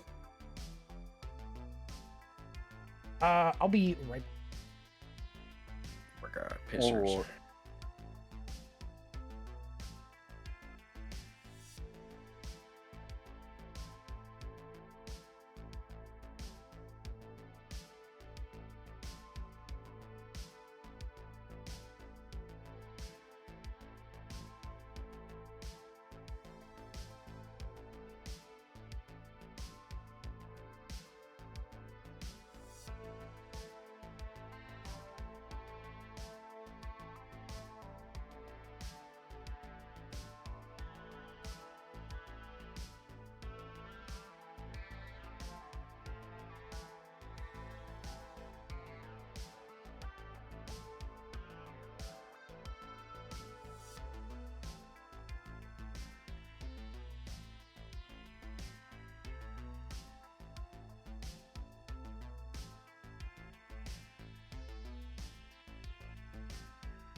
I agree with that, Hale.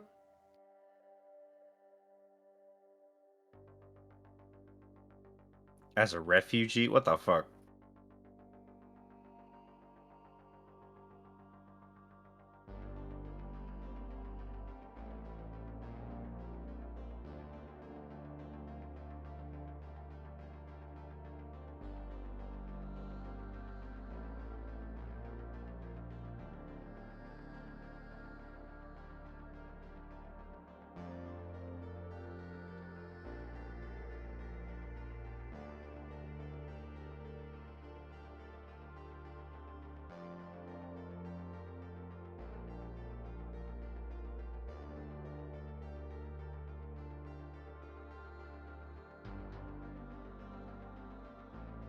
Sounds like she's gonna have to flee Carousel. Yeah. Yeah, it do sound like that. The way Karis was being reshaped, it seems likely.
I'm back. Welcome back. I also really like those names a lot, Bilbo. I use them pretty much all the time. Nidhogg, Hraesvalgr, Ratatoskr, Midgar Stormer, all those. Great names. Use them every opportunity I get.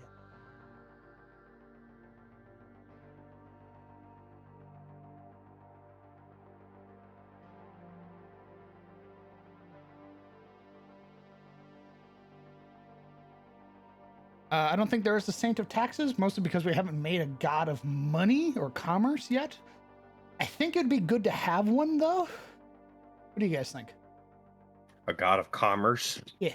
of coin, Yeah. of greed, I don't know about I think the of Volinar, avarice. I think the Volinar one would be like avarice. I see. I think it'd be good to have a god of opportunity. Opportunity. Yeah. Interesting.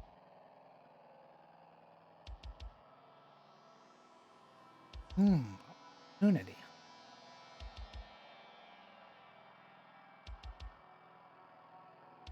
Yeah, because if we made it opportunity, then we could have one of the saints be like a saint of commerce. Yeah. I think you could have a saint of gamble. Oh, yeah, that's true. Very broad selection for that. I like that. Hey.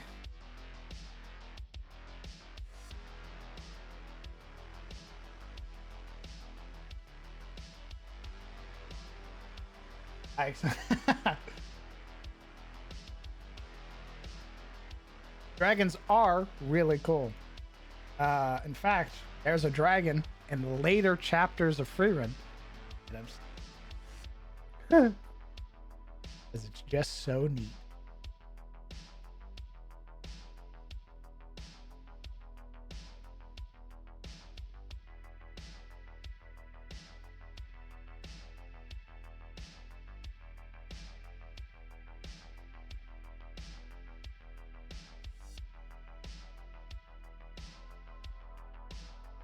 I still can't believe knocked out Victor Maltoris and back to back.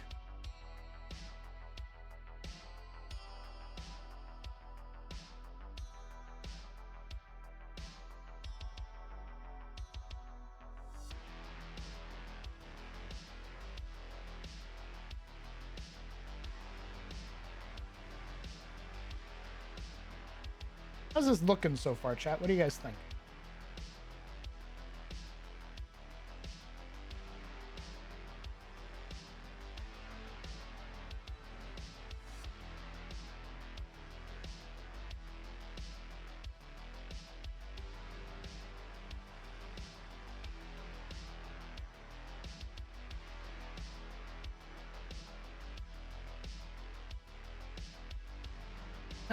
Hey, I'm the god of avarice.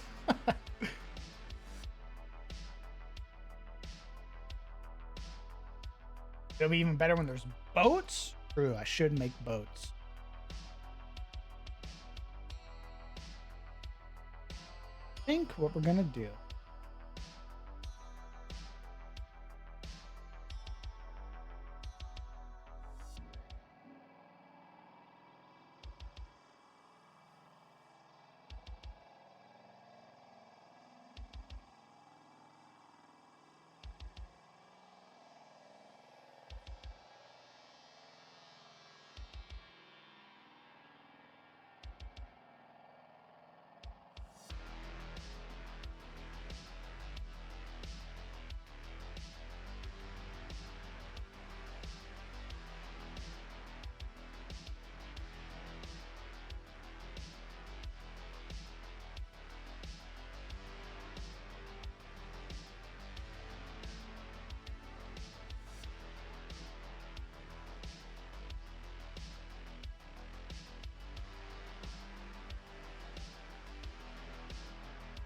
Dry dock may also be cool.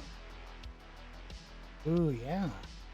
We can make like a dry dock area over here. I did one in Sunfall. We can make one here. Yeah, see, we had it right here. They'd repair it, and then they'd open up the gate so that way it would flood, and then that way they could get the boat out. I'd be down to make another one of those. We can make it like right here. This little motherfucker. Bop, bop, bop.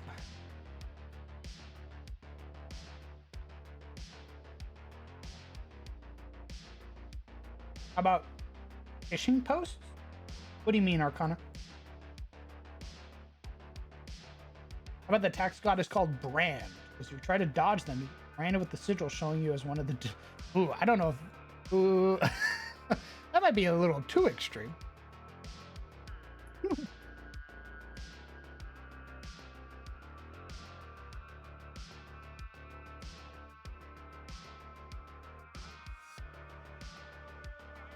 Actually,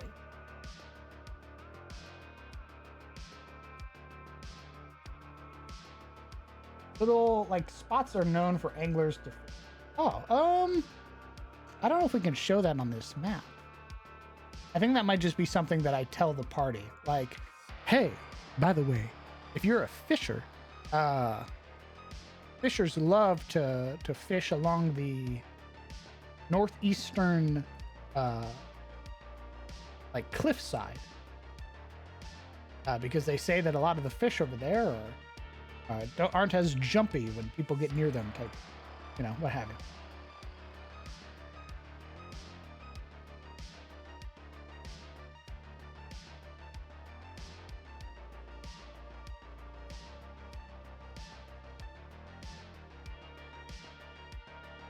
Yeah, I would say they're still building their town, but because of how much commerce they're able to bring in, or how much trade they're able to make with their fish in particular, I imagine that they've had enough money to commission the Stonemasons Guild to make them a pretty awesome dock area.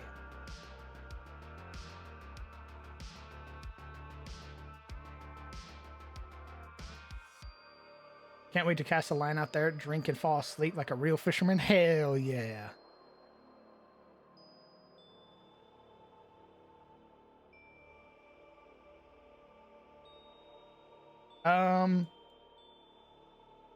Have you read about the Orzov's Syndicate Guild from Ravnica? They're a church, also a bank. No, I haven't. Sounds pretty wild.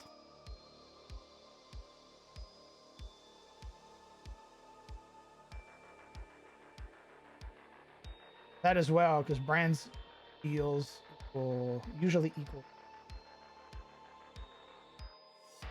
I'm gonna be the head of that.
More of a mafia than a bank.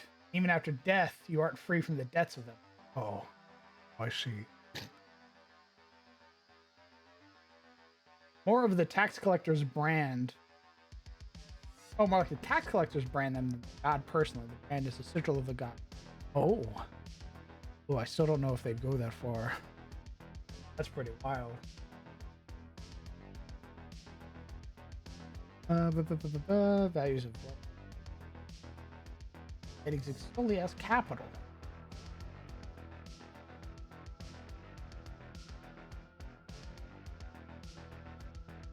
Oh God.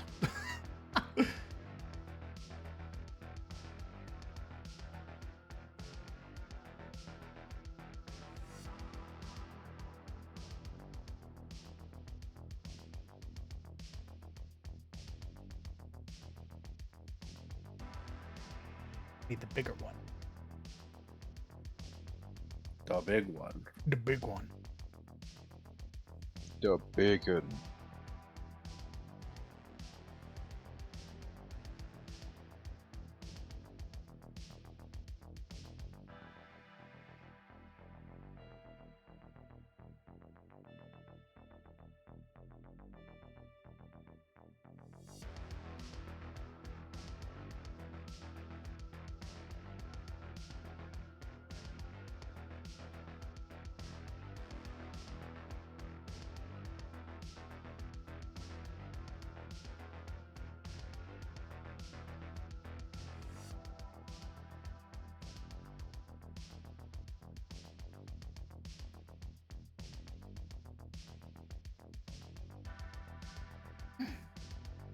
Oh my god, guys. I saved Alamigo. Wow. Nice. By that, I mean I took a bridge. I didn't actually save the whole thing yet. I like to think of the Warrior of Light as like a well-meaning psychopath. Well, They don't really know what's going on. They don't talk much. Their charisma's like an 8. But they're really good at doing one thing, and that's killing, and they love it. And so as long as the good guys supply them with a steady, influx of murder, they're pretty much happy to, just do whatever to, kill Garlands, mostly. They're just just a wait. real, Just wait. they're just, that's how I like to think of my Warrior of Light, as just a murderer. Everyone like imprints this like good guy attitude on them, but really they're just here to kill things, and they don't really care about like the greater meaning.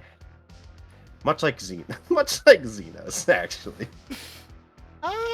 Much like him, but more goofy.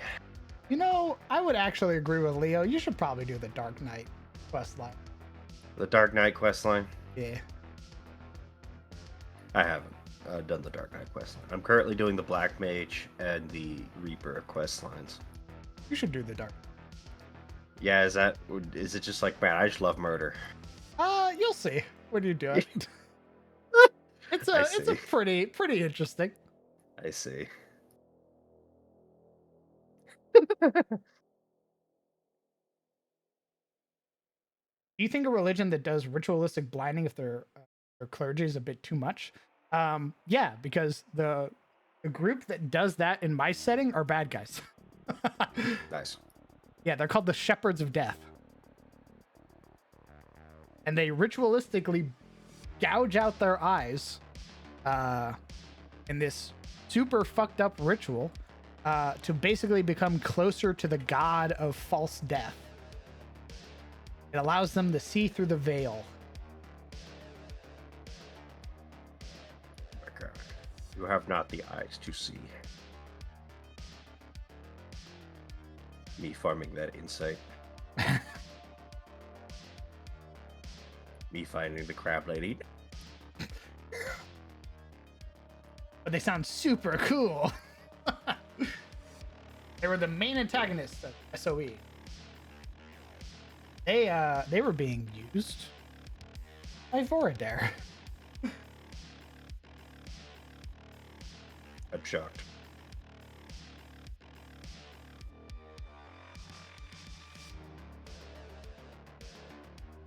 I just wonder if Wardare's met up with his homie yet. He's met up with Balavar? Yeah. Ah. He didn't, so in case you didn't know, Order's got a bit of an ego. A little bit. You wouldn't say as the, enchantment gay. little bit of an ego to the point where he's like, I'm better than the others. I mean, if you're running like all enchantment, I'm built you different. better make sure you have a high charisma too. So I get it. Yeah, so he doesn't like he probably views Balavar the same way that the other Wizard Kings viewed Balavar, which was he's just sort of like a thing that you point in the direction of the enemy and Balavar will go handle it. Because Balavar's all about destruction and doesn't really care about like the logistics of magic and shit like that. He just Racist. wants a fight. I cast Big Boom. I'm strong. Andy hates some schmells. Indeed. He's less of like a knight like everyone else is. Balavar's more like a barbarian wizard. Like Voradare it wears the ensemble of a knight. Like looking at him and the armor that he wears and the sort of fighting style that he employs, he fights like a knight. Balavar is like Unga Bunga strength build meteor swarm. Yeah, he had big ass thighs. His damage is not only plus from his intelligence, it's also from his strength or constitution. Just boom. Indeed. I gotcha. Yeah, he's the motherfucker who's like swing, swing, swing. I cast fireball at my feet. Oh, I hate that. I hate that. I hate that. Yeah, enemies generally hated it as well because he was just a fucking loose cannon. Like everybody else was fighting with some modicum of like restraint and shit, and Balavar's like, I'm gonna shoot meteor swarm at my feet.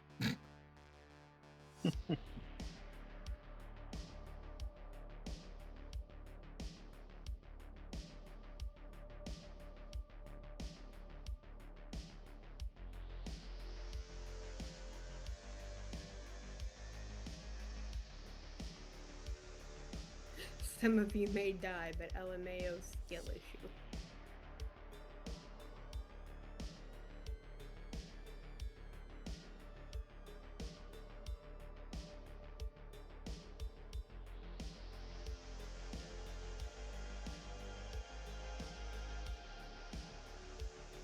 Smog was only a speck of dust compared to Alagon. Hey, wasn't that like the Omega Dragon in fucking that setting? In Middle Earth? The thing that was bigger than mountains and shit?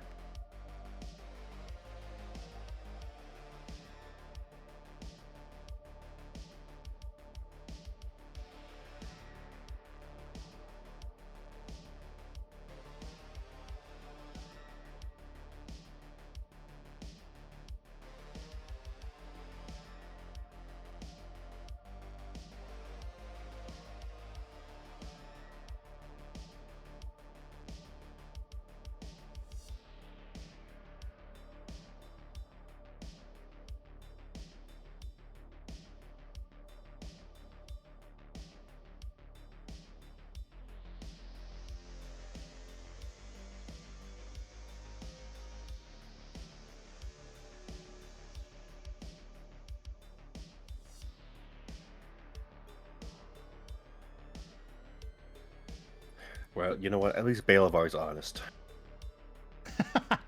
Yeah, I mean that's the big thing with him is that he's not gonna do subtlety or try to sneak a fireball behind your back and shit like that. He's gonna swing I his feel like great he sword was at the you. guy in the room when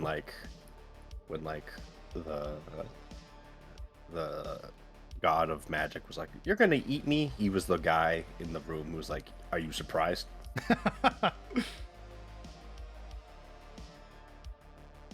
She was like, "I can't believe. Well, I can believe this of Balavar, but the rest of you." Oh my god. Yeah, him putting on his fucking Red Lobster bib. He's like, "I can believe Balavar would do this, but the rest of you, Balavar's just shrugging. Yeah. Yeah.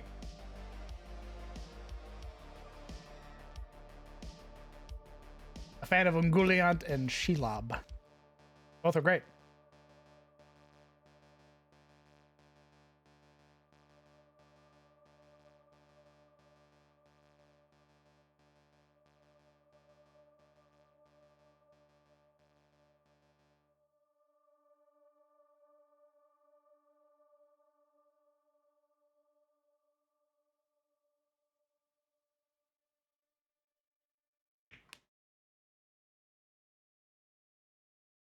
I forgot I also need to change spell names.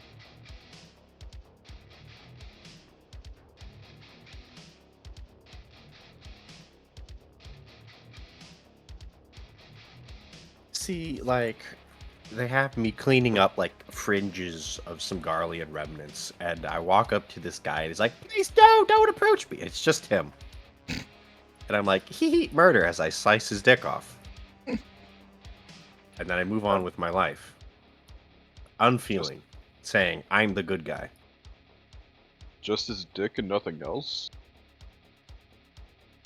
I'm the good guy. You just leave him there to bleed out? You a Garlean son?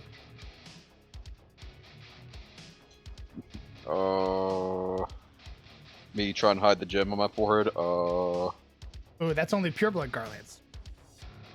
Otherwise, you could be a conscript, somebody ripped from your own country and forced to serve the Garlean Empire, and you'd just be just a guy, and you get your Yeah, shit see? rocked by the Warrior of Light. Yeah, see, the Warrior of Light does not give a flying fuck. Oh, you were conscripted? Cool. Die, Omega Slash. That means more bodies for B.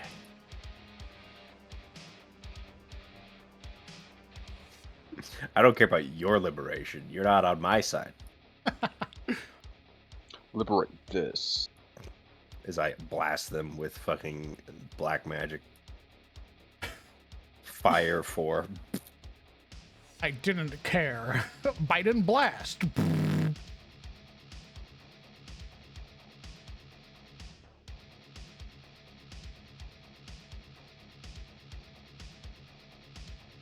Like, only 200 XP from leveling up and getting my next job quest, so... Time to die. Wait. Sorry, the main story demands it. And they're like, what? What the fuck does that mean? The Warrior of Light walking around with the "You're Just Enough XP" shirt. Yeah, I'd like to think of the like main quest line as sort of like the Warrior's Light of just lack of their own like agency. Like they're so unaware that they have the option to not kill these people that You it really actually need just to do the Dark Knight quest. it's up as a primary quest You really need to do the in Dark their Knight mind. quest. Yeah, are all my suspicions confirmed? You really need to do it. All right, let me push through Alamigo, and then I'll go back and do the night quest. I have to get out of Star Blood. Please! I'm too cheap to skip it. God, it was such a like do this to do this to do this to do this. Like to save Alamigo, I gotta go save Doma, and to save Doma, I gotta do the fucking Makgara to go back and fight the Doma so that I can go back and save Alamigo. It's such a freaking. That's right, baby. I'm like, Jesus Christ. That's all right. Holy fuck. I forgot Alamigo was like a thing by the time Doma was done. And they're like, we're going back. And I was like, wait, what? We're done. That was it. We win. And they're like, no, remember, this was just a side quest. And I was like, what?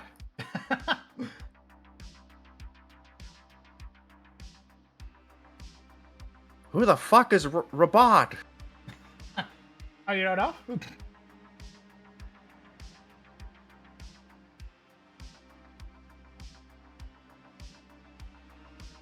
gonna order some motherfucking food. I forgot Thancred existed. Ugh.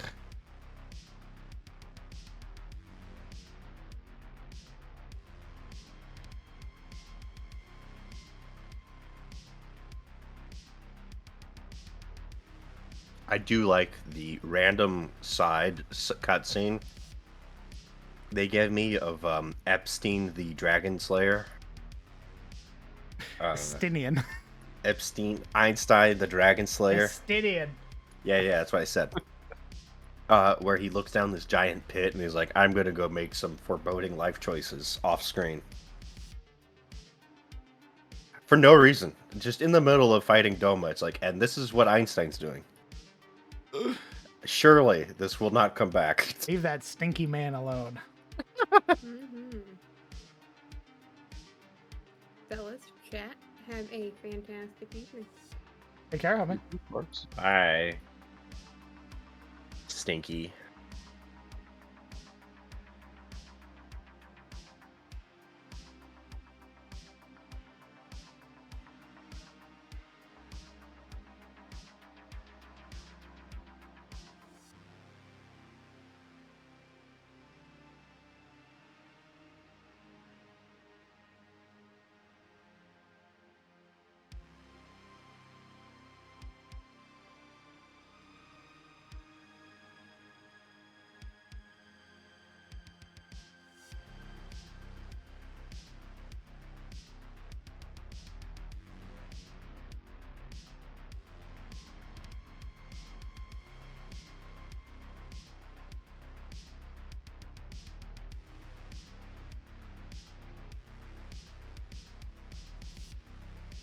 Hey, 35.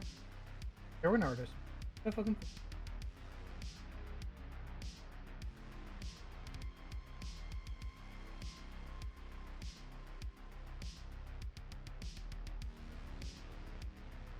What's up, Legion? Welcome back to the world of the living. Such as it is.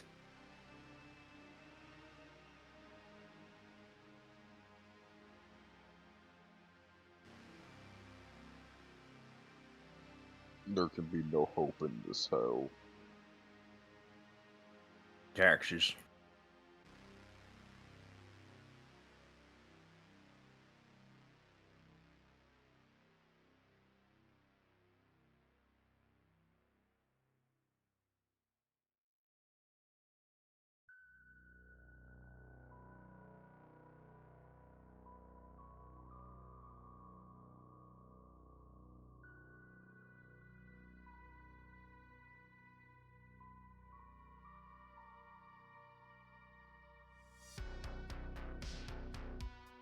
Please tell me in future expansions they decide Aether Currents were stupid and they stop doing it. I don't know about. I don't know about Endwalker, but Shadowbringers, you still got to do it. Fuck. So annoying.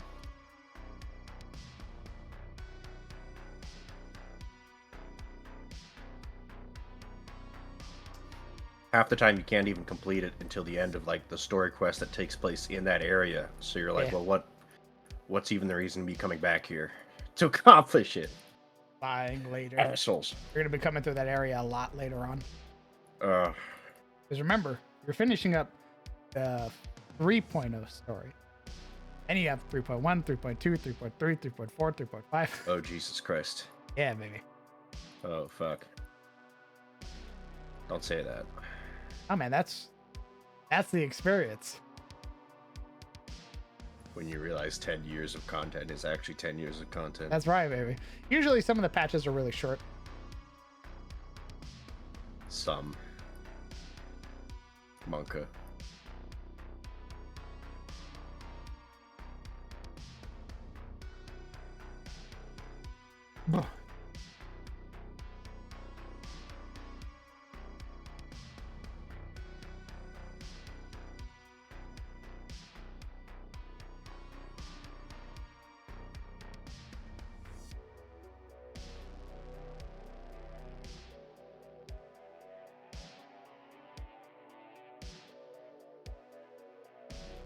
I don't know how the fuck I make this look good.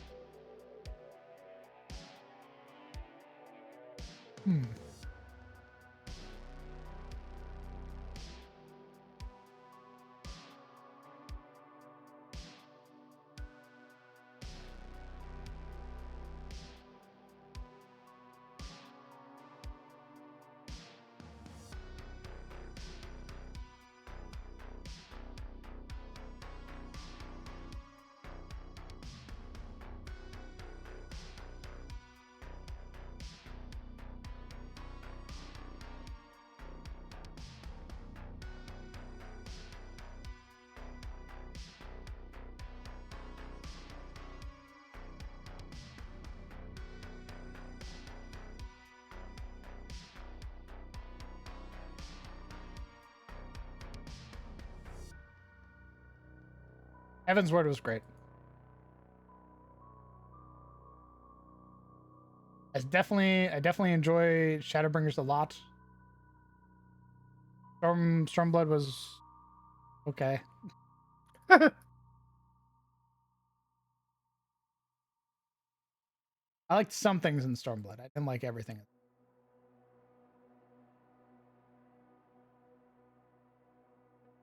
I thought the Magara people were pretty cool.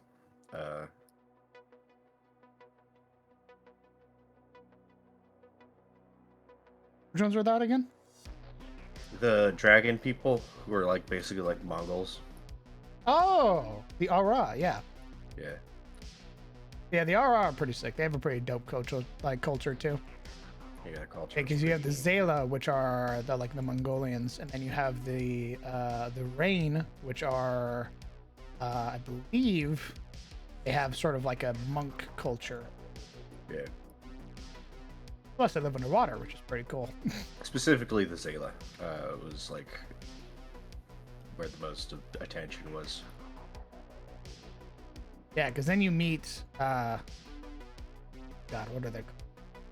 You meet one of the main clans out there. Yeah. For the Zala, who believe in like reincarnation and shit. That's where I got my orc idea from. Nice. Fucking thief. Oh, baby. Also, R.I.P. Gotsetsu. Pour one out for a homie. Yeah. For now. What do you mean? I said we didn't see a body, and this is an anime, so you know.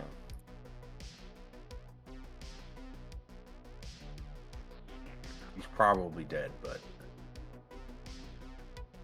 there is a non-zero chance he comes back. He was like, haha, just kidding. 3 shots to my kidney and an entire building couldn't stop me. I'm a protagonist. I wouldn't call him a protagonist. I'm a main character. Wouldn't call him a main I'm character. a dad. That hasn't stopped them either.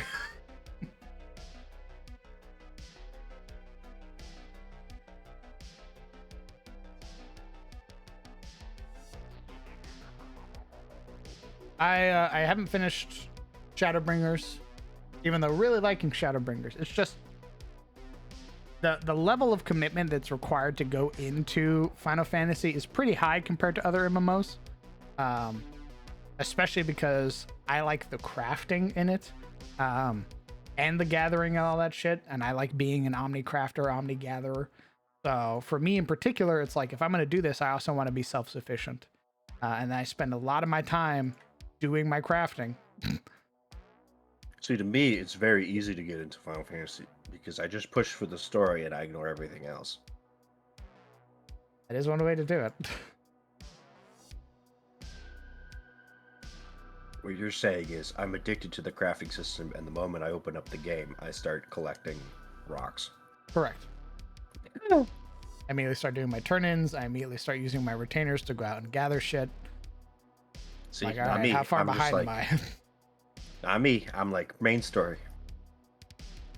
I got 10 years to catch up. I don't give a shit about anything else right now.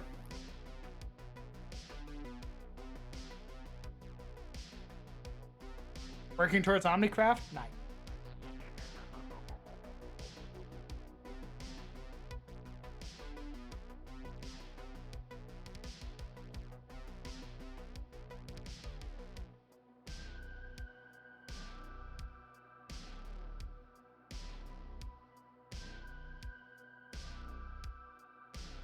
The text in Discord gets...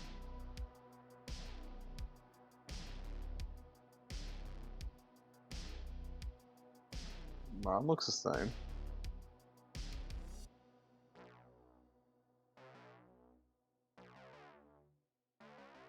Around how much of your campaign has crunching numbers and min-maxing? In what regard? Like, do I do number crunching and min-maxing? Or like, do you mean my players do that?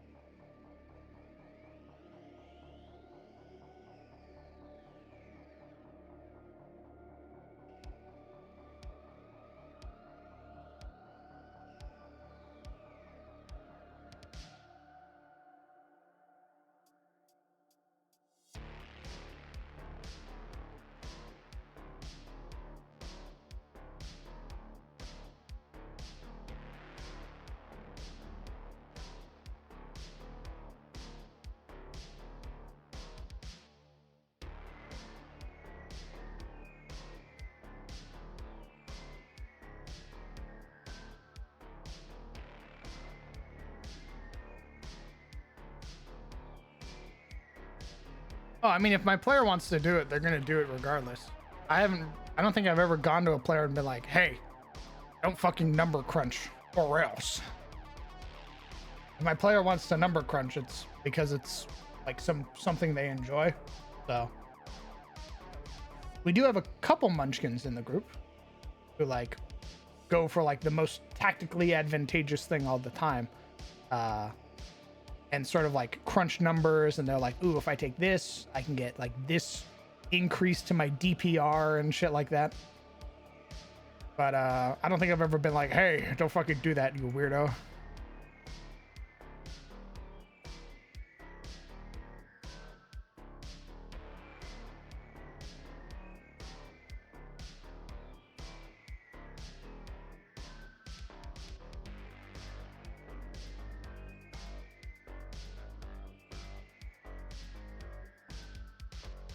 I know hex crawling is currently on pause, but do you have any plans for an ocean travel hex? Ooh, great question. I think I'm gonna make an ocean hex as well, or hex crawling for the ocean as well, because I want players to be able to travel, and by boat is one of the means. So, one of the most common means in Tyros specifically. So eventually I will need to make that system. Do I have current plan for it? No. But I want there to be.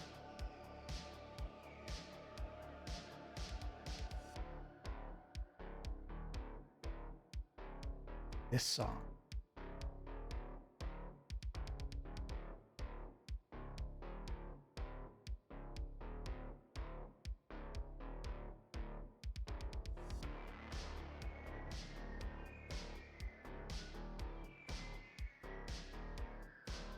Did you ever do a stream where you peer review chatters homebrew stuff?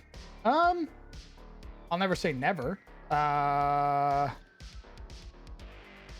don't think I'm a good judge for homebrew content because I'm still learning homebrew content myself. I don't think I can sit here and be like, yeah, I can judge your shit. Maybe if I have a little bit more experience under my belt, like making my own homebrew, then I can be like, oh yeah, let me see what I can help with.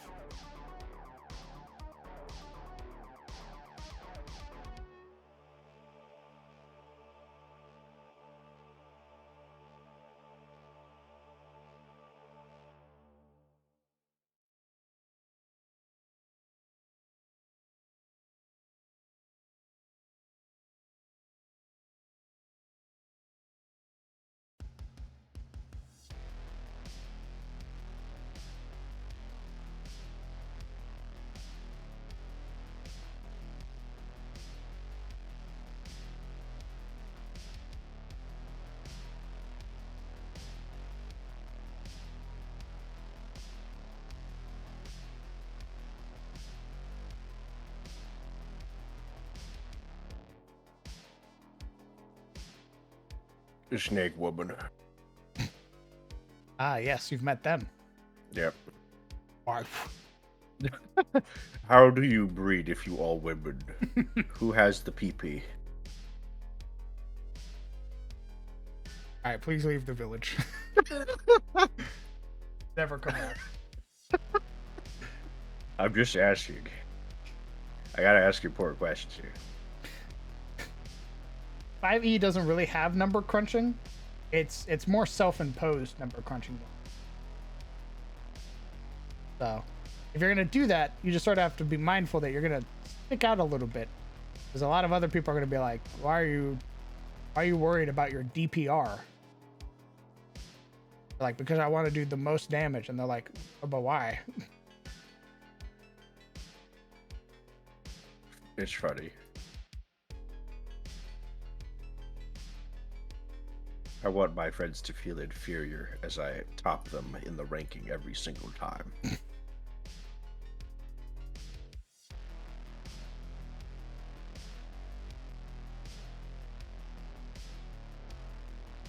I would say 5e has a very different mindset for like mid-maxing and shit like that. So you might want to talk to some of your fellow players about it first.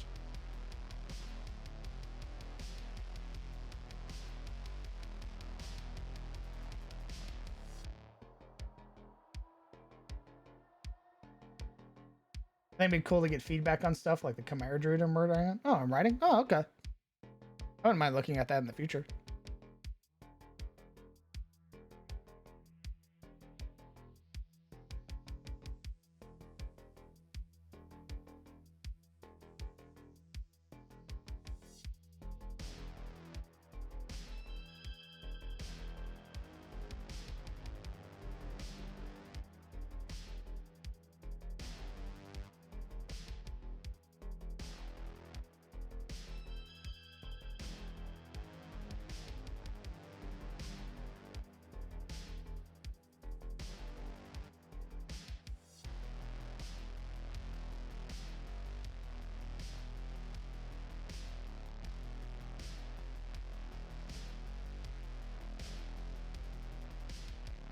Like, I'm in max. Look at Marius. I took the standard ASI that you get, and I picked the class or the race that gave me a big bonus. With like, it gave me psychic resistance, it gave me X, Y, and Z, it gave me dark vision as a human, all that shit. Then I took Crusher to give me another point to my ASI, so I started with an 18 strength. I took Mage Initiate so I could get Shield. And then because I'm a Arcane caster and how that works, I'm able to change out my spells. And then I got a headband of intellect, so I have an 18 strength and a 19 int. So I'm basically a Giga Chad artificer. Like my spell save DC is like 18 now.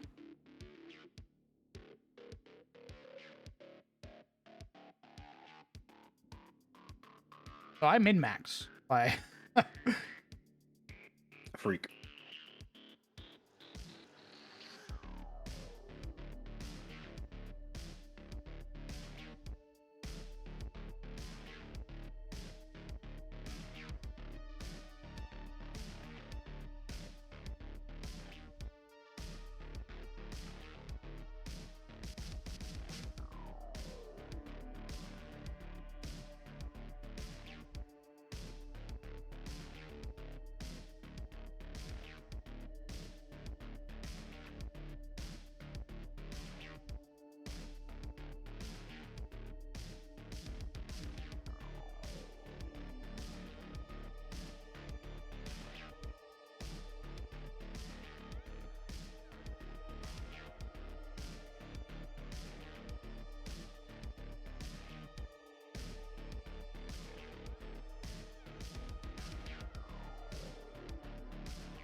I love min-maxing, but going overboard is not fun. I wouldn't say I go overboard.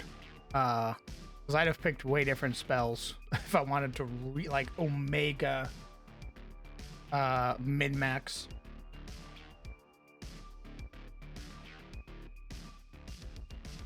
I just wish the only thing that I wish I would have done is change out the feat that I got so I could have got meta magic adept. So I could have twin spelled haste. I could cast it on Gareth and Cheats. And then because I have my armor, I can maintain concentration even if I fail a con save. So that way I can let those two go fucking sicko mode. A classic dual cast haste moment. Yeah, like I want Marius to be the support for the party. I want him to be able to be like, all right, I can heal, I can buff you guys, I want to make you guys strong, give me your shit so I can make you stronger.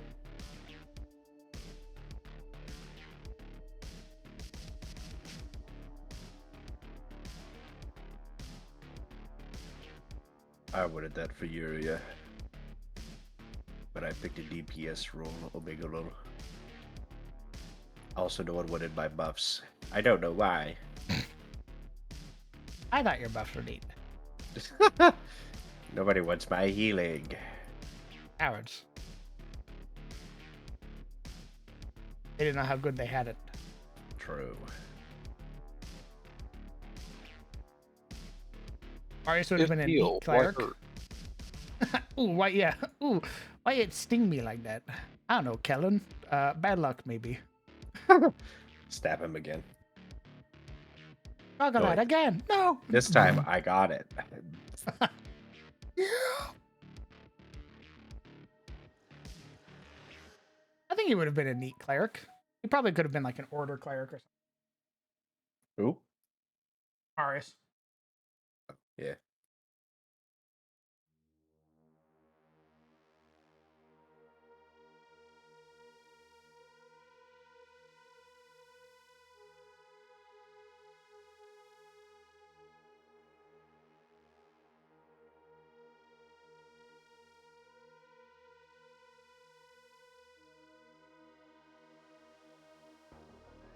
It wouldn't have worked. It only gives you. Oh, I see. Damn. Forged domain cleric. Oh yeah, he could have been a forged domain cleric. That way, I could still have kept the armor motif. I wonder if he'd have let me have bought the liquid armor from Eros. It's like a jar of like copper armor. Pour it out, and it gives you like a living suit of armor underneath your clothes. I wonder if he'd have let me have that. That'd have been pretty interesting.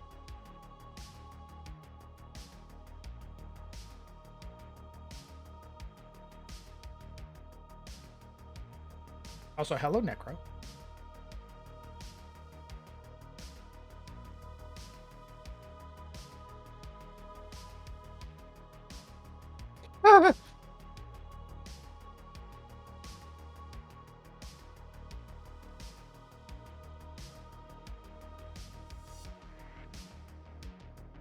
Of course, I had to choose the option. The dialogue option says, "Yeah, I'll kill your god, even if I don't have to." Yeah. Smile. That's also. Oh, get ready for that fight. Yeah. Woman. Oh. Big woman. Oh no. We're Real woman. big woman. She gonna step on me? Uh, you'll see. All right. God, I hope so. I think that's you already met the two that step on you. That's pretty sure that's oh god. 3 technically. Garuda, Shiva, and I think their name is Sophia. I don't know, Sophia. They are the one from all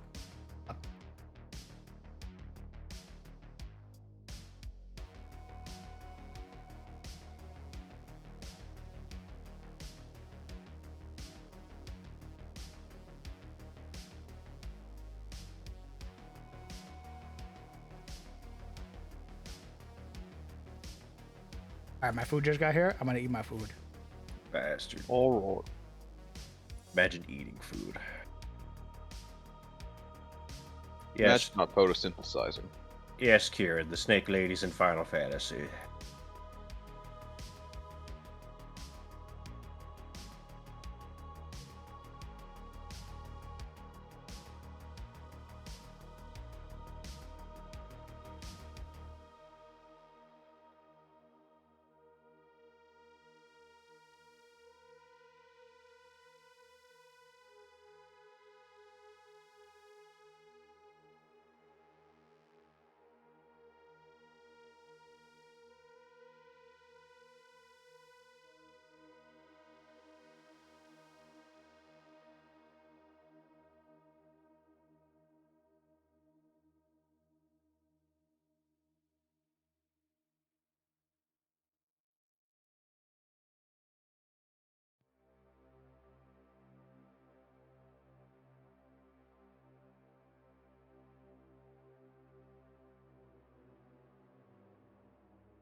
Welcome back. Oh, Nice. How was the food? Pretty good. I didn't finish all of it. I'm just gonna save the rest for later.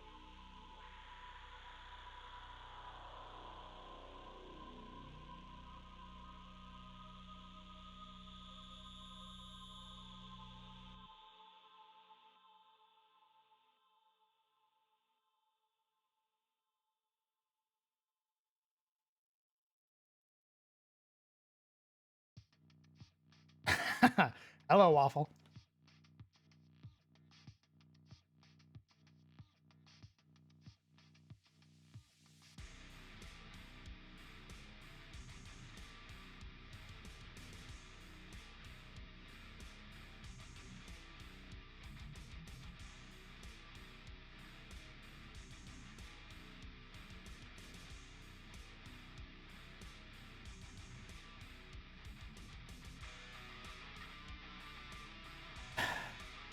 Fucking start rambling.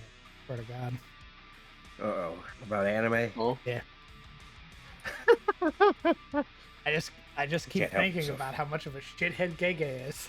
Is that the author for... Yeah. The author of JJK. Who's come out and he's like, I don't like Gojo, or I don't like Yuji. And I'm like, what? What the fuck, Oh. man? I just keep thinking about it. Just the fucking chapter is still fresh in my head.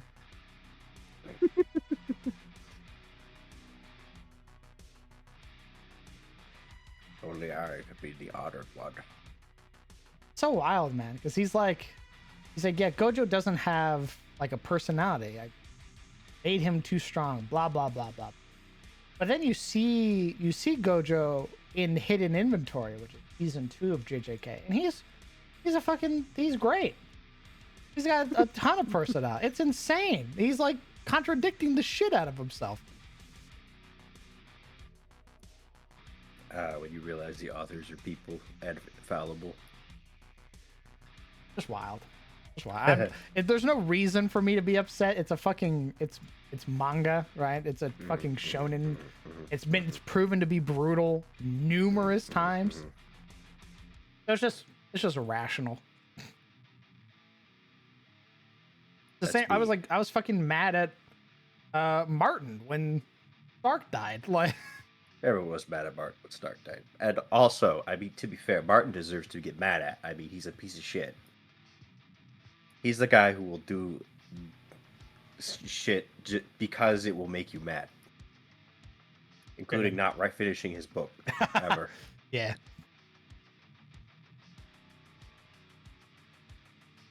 Look, man, just because we know something is gonna, make us upset doesn't stop us from being upset,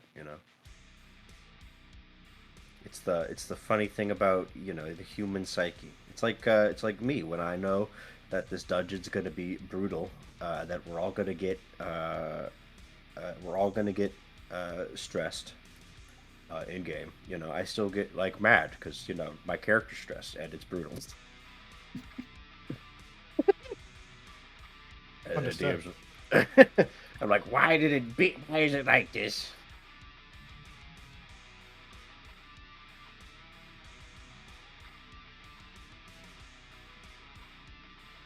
Grr. Shakes fist. I can't believe the basilisk petrified me. Bastard.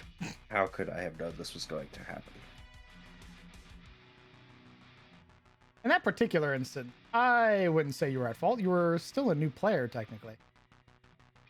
You didn't really know what the fuck a basilisk could do until I was like, hey, if you look at it, you go bye-bye. And you're like, what? I may not have been privy to the specific mechanics, but I mean, everybody knows that a basilisk can petrify you. It's not like a basilisk is a D&D exclusive creature. It's usually different per, like, media, though. Like, look at the fucking basilisk from Harry Potter, for example. The one that Like, what the fuck is that? turns you to stone when you look at it. Doesn't turn you to stone, does it? It literally petrified somebody. I think it petrified Hermione because she saw it. She saw its visage in a mirror, and it nearly killed her. Ah. I just remember Yeah. Harry throwing hands with it. Harry is a freak. Oh, nice. Yeah. Harry's a freak. Everyone else would be instantly dead. Yeah, it kills you super hard. Mm. That's why the entire book was about the basilisk.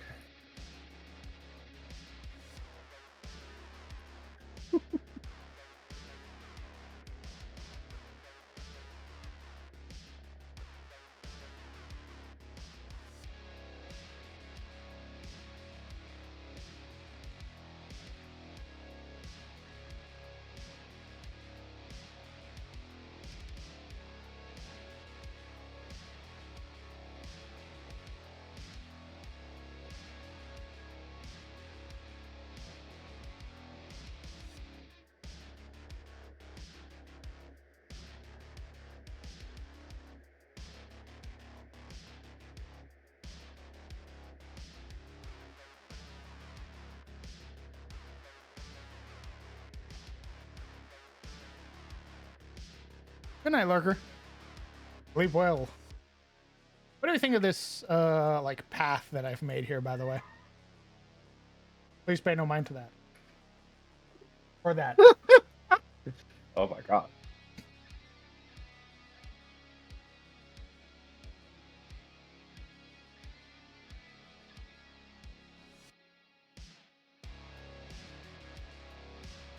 I'm gonna ask her if she's dying.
At Rattle Stream. Chat!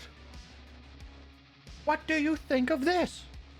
Sorry, what? We're talking about basilisks. If you could, like, back off. We've chosen violence.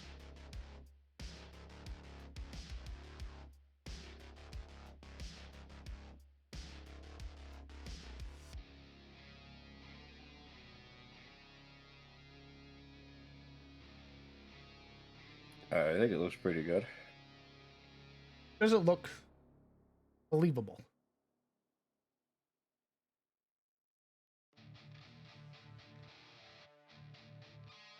Yeah.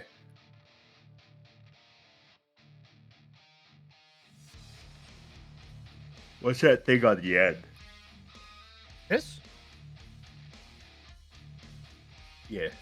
It's where they make boats. Oh, what's it built on? Stone. Can you build stone structures on sand?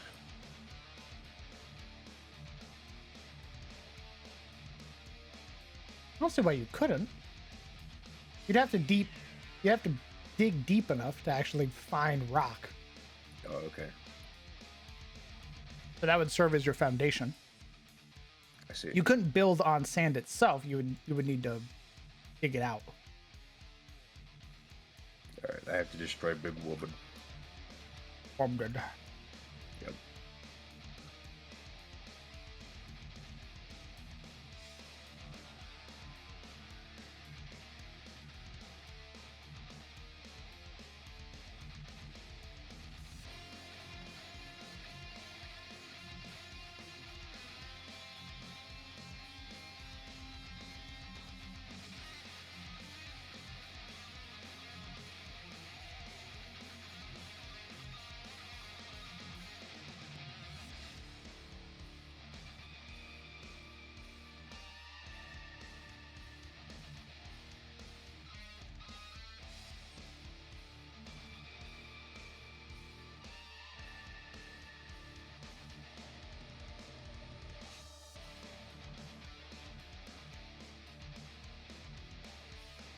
Over 40% of Boston is built on sand? Oh.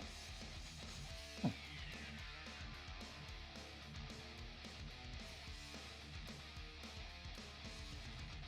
My first day off in months. Gonna be the reason my day off is bitchless?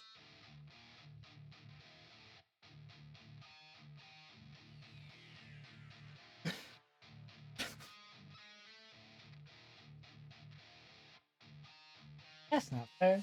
What if the hoe's scaring me?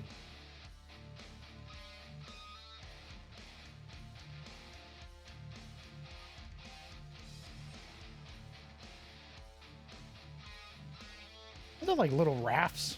Where are the other boats? There we go.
Oh. Horrifying.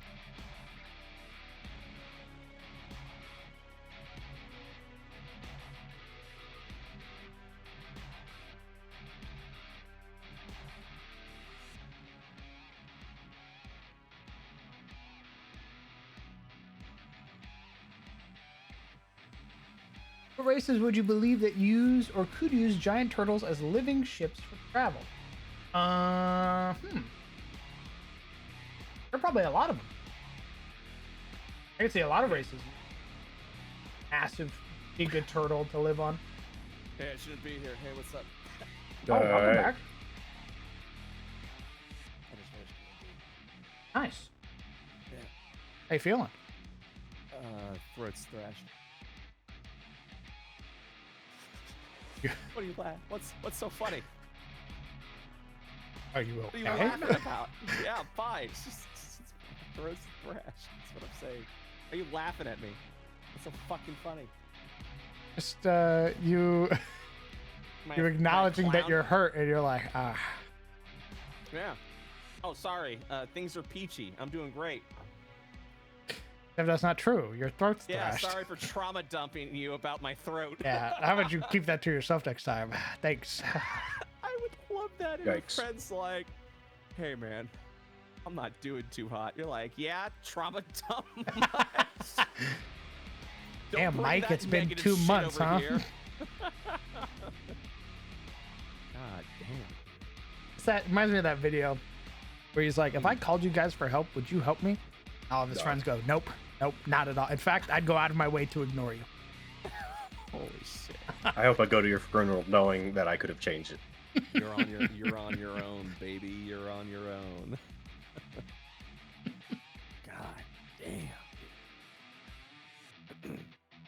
God damn. What happened in Decision? Huh? What happened in Decision? Oh, it's the continuation of a final fight for Curious Curios. Hmm.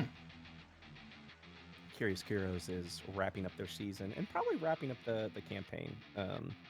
We got a player that's going to be stepping out because of, life is evolving for them. So we're probably going to be wrapping up. This is the campaign that, to our best efforts, we've just been having a really hard time getting scheduled. So Gotcha. yeah.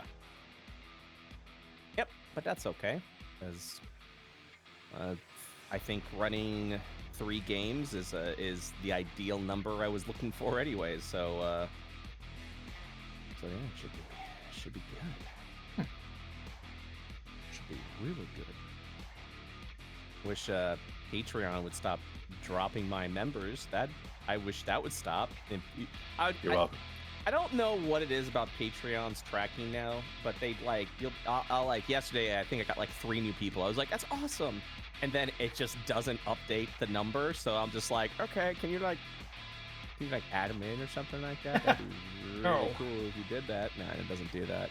And then people will unsubscribe and they'll be like, yeah, we'll remove those numbers. I'm like, what the fuck? Please, I'm begging you. Help me out. I'm dying over here. Come on. So My metrics. I want to keep building up the Patreon. I just don't know how at this point. So it's everyone buy my book. That's awesome. Nice. Please and thank you. Back at you. I beg you, please. Oh yeah, there it is. That. Oh my god. Oh, I hate this shit. I don't understand the new metrics because I don't know what's happening anymore. You know. But yeah. And then we got D&D tomorrow. Yeah, if I read that right, we're level 1 again? Yeah, you guys are going back to level 1. We're starting again. Starting fresh. But your experiences will remain. But I'm taking everything away from you. Oh my god. What the fuck? Yeah, that just makes me happy when I take shit away from everybody. Oh, all of my hard-earned shit. Yeah, gone. Well, it's because it's like a new system now from when you guys were playing last, you know? Do I keep my status as a legendary fisher? No, you gotta earn that again, buddy. I mean, what do you mean? What? You're afraid. You're afraid, aren't you? You're afraid you're gonna get those Marius rolls, aren't you, on Brynjar? You don't want that, do you? Because if you could roll shit one time as Brynjar, it's fine. But if we're starting again and you're rolling shit as Brynjar, that's who Brynjar is. It's permanent now. Yeah, and we're gonna go to a new environment. We're doing the urban environment. You guys are gonna be fishing in the city. No, Brynjar's still here. Just all his stuff is gone. Everyone's Can't wait stuff for them is to gone. fish out an alligator. Well, the urban area you can fish in, it's like a creek, I want to say, some sort of creek. Fishing in the sewer. The harbor, you can fish in fountains. And We're just jokes. vagrants in a city. Yeah, and you joked, but yes, you can go to the sewer and fish. There is indeed sewer fishing. Fishing every night and day. what I really want to get to, that's why I hope this next crowdfunding does well, is I want to hire like 2 or 3 more artists. We bring on another writer, and I would love to get the Patreon specifically to a point where I can do daily magic item releases. Damn. Yes. And I would probably make that the $10 tier. So I'm hoping maybe. I want to build up that I have not seen any growth in the Patreon. After Pipe Dreamers ended, and now that hardcore's over, I'm circling the drain, and I'm tired. Damn. Or at least I feel like I'm circling the drain. I don't know if I actually am or not.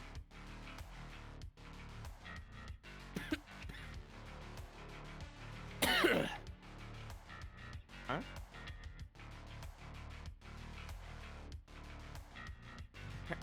Huh?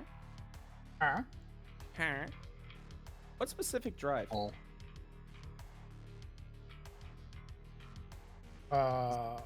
What? Pacific Drive?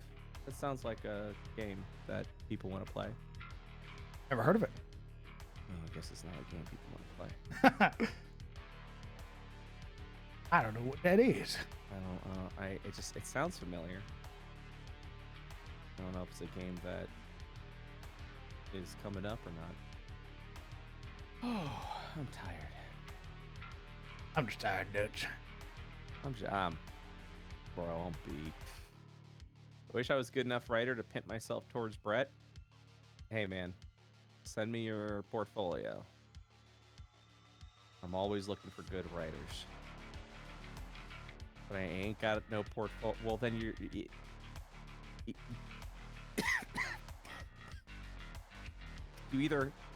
either have stuff you've written, which is your portfolio, or you haven't written a thing in your life, in which case you are not a writer. So it's got to be one of those two. You've either written stuff, or you haven't written stuff.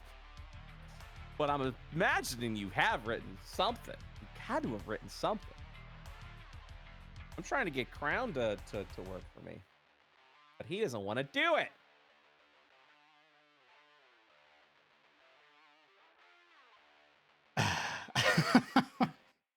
Yeah, well, you got something to say? Come on, I'm throwing punches. You swinging back? Let's go. You got something you want to say, Crown? I don't know if I could be a writer. Why not? Is it not the fact that you don't? Is it okay? Let me ask this: Is it you don't want to be a writer, or is it you don't think you're a writer? I don't think I'm a writer. Shut the fuck up! I hate you so much. God, here we go again. Here we go again. Here we go again.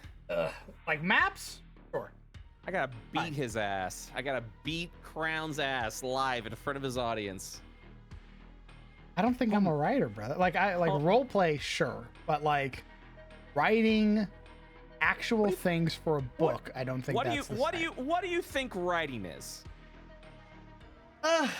Being able to create a fucking compelling plot. Okay. Like the writing, you're part of a team with our publishing house. I'm not going Crowned. Want a book about unicorns? Write me 300 pages. The entire book. Make it happen. Instead, it's like, hey, I need you to write for you specifically. I'd be like, hey, create a magic item. Write it, balance it out, create it. Here's a template that I have for all my magic items. Make one. And then you go, here it is. And I go, wow, that's a magic item. Then I go to artists and be like, hey, draw that. And they go, okay. And then they do. That's it. Welcome. That's the writing. You don't think you can do that? I point at all the monsters you've already made. Idiot. I point at all the gods you've already made and written in the Kenka like a dumbass. And the continents you've already written down with your keyboard Yeah. and fingies. Yeah, what do you guys say about that? Don't work with me. It's fine. It's cool. Don't worry about it, man. Damn. It's okay. You fucking hate me. You can just say it. Damn. I'm a big boy. God. I can handle it. You don't want to work with me in a Relentless. professional capacity. That's okay, man. Just let me know. It's okay. I can handle it. Oh man, I'm just fucking nervous. That's all. What are you nervous about? What am I nervous about? Everything. Okay. You're gonna have to. Can we? Hey, Can we? Get over can we? it. Can we pick a thing that you're nervous about? Writing for All right. Let's present a scenario. I'm gonna present a scenario to you right fucking now. Okay. I go, hey, Crown. Hey, what's up? Hey man. Hey, I need you to write a magic item for me. Make an item for me. Just make it. Okay. I'll pay you by the word. Here's the template. Here you go. Make me an item. What item you want to make? Hey, let's start now. Crown, what item? What? Give me an. Is there a magic item you have in your arsenal you wouldn't mind giving me ownership of?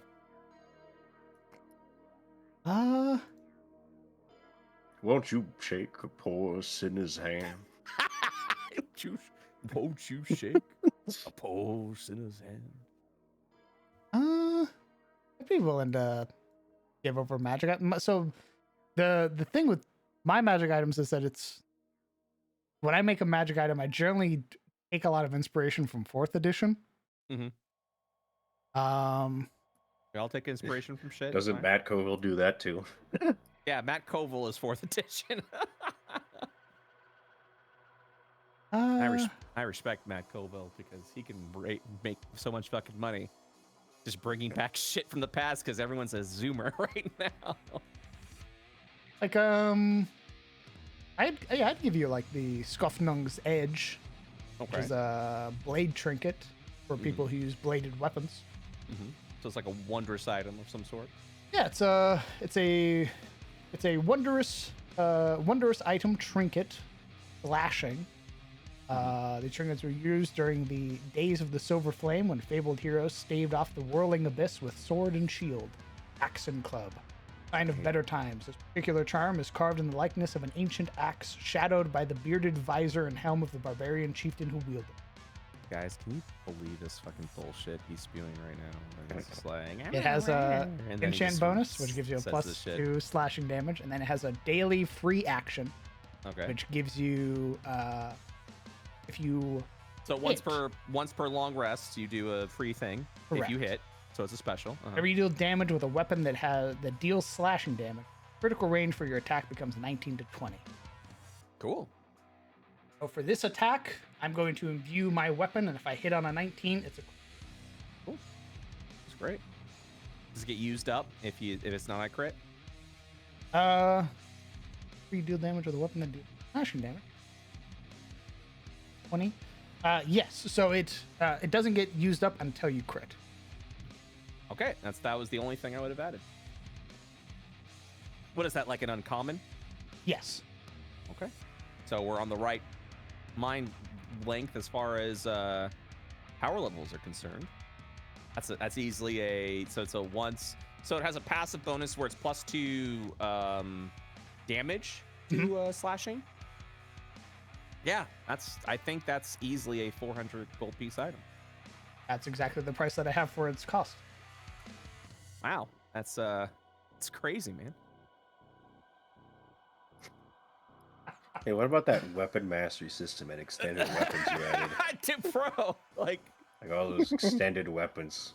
Homie, everything you've just described right now, I think the only thing I would be was like, hey, I just need you to format it in this template that I would provide you.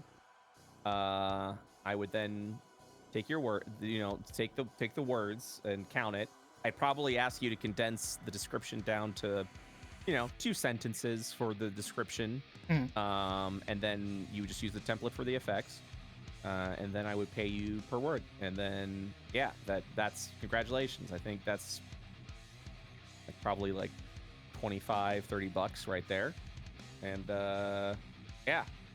Although if we do get the crowdfunding up, if we get the 200K that I want for the next book, it'd probably even go up further to like 40 or 50 because I really want to get all the writing rates up to.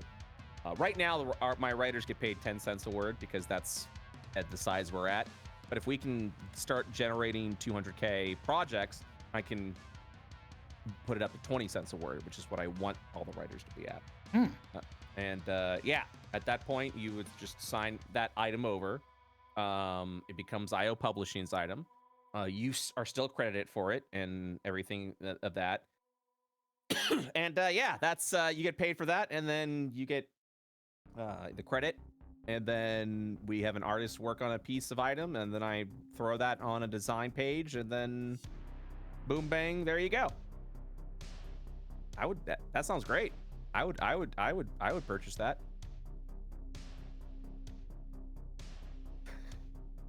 So what else? What other excuse you got? What do you have to lose? Nothing, man. I'm just afraid of fucking disappointing people. That's all. No, no. It's all good. Okay, let's say you give me. All right, let's do worst case scenarios. Okay, let's say you present an item and I go, yeah, it ain't gonna work. Sorry, man. That item just, yeah, I don't think it's gonna work. Which, by the way, doesn't really happen. There might be some feedback, but usually we'll hire people if there is at least something we can work with. You know what I mean? And all of our writers have different strengths and weaknesses. No one's a perfect writer. And I'll usually tap certain writers because I know their strengths and weaknesses. So I'll be like, hey, this person's usually good at X, so I'll tap them and be like, hey, can you go ahead and write that? And then I'll tap someone else and be like, hey, can you write this because you show. Like I'll have writers that if I just need something done, I know they'll take care of it, and we don't really have to do too much proofing to it. I have some writers that are very like creatively written, which is fine, but we have to like hone a little bit, which is fine because there's still something there that we can absolutely use.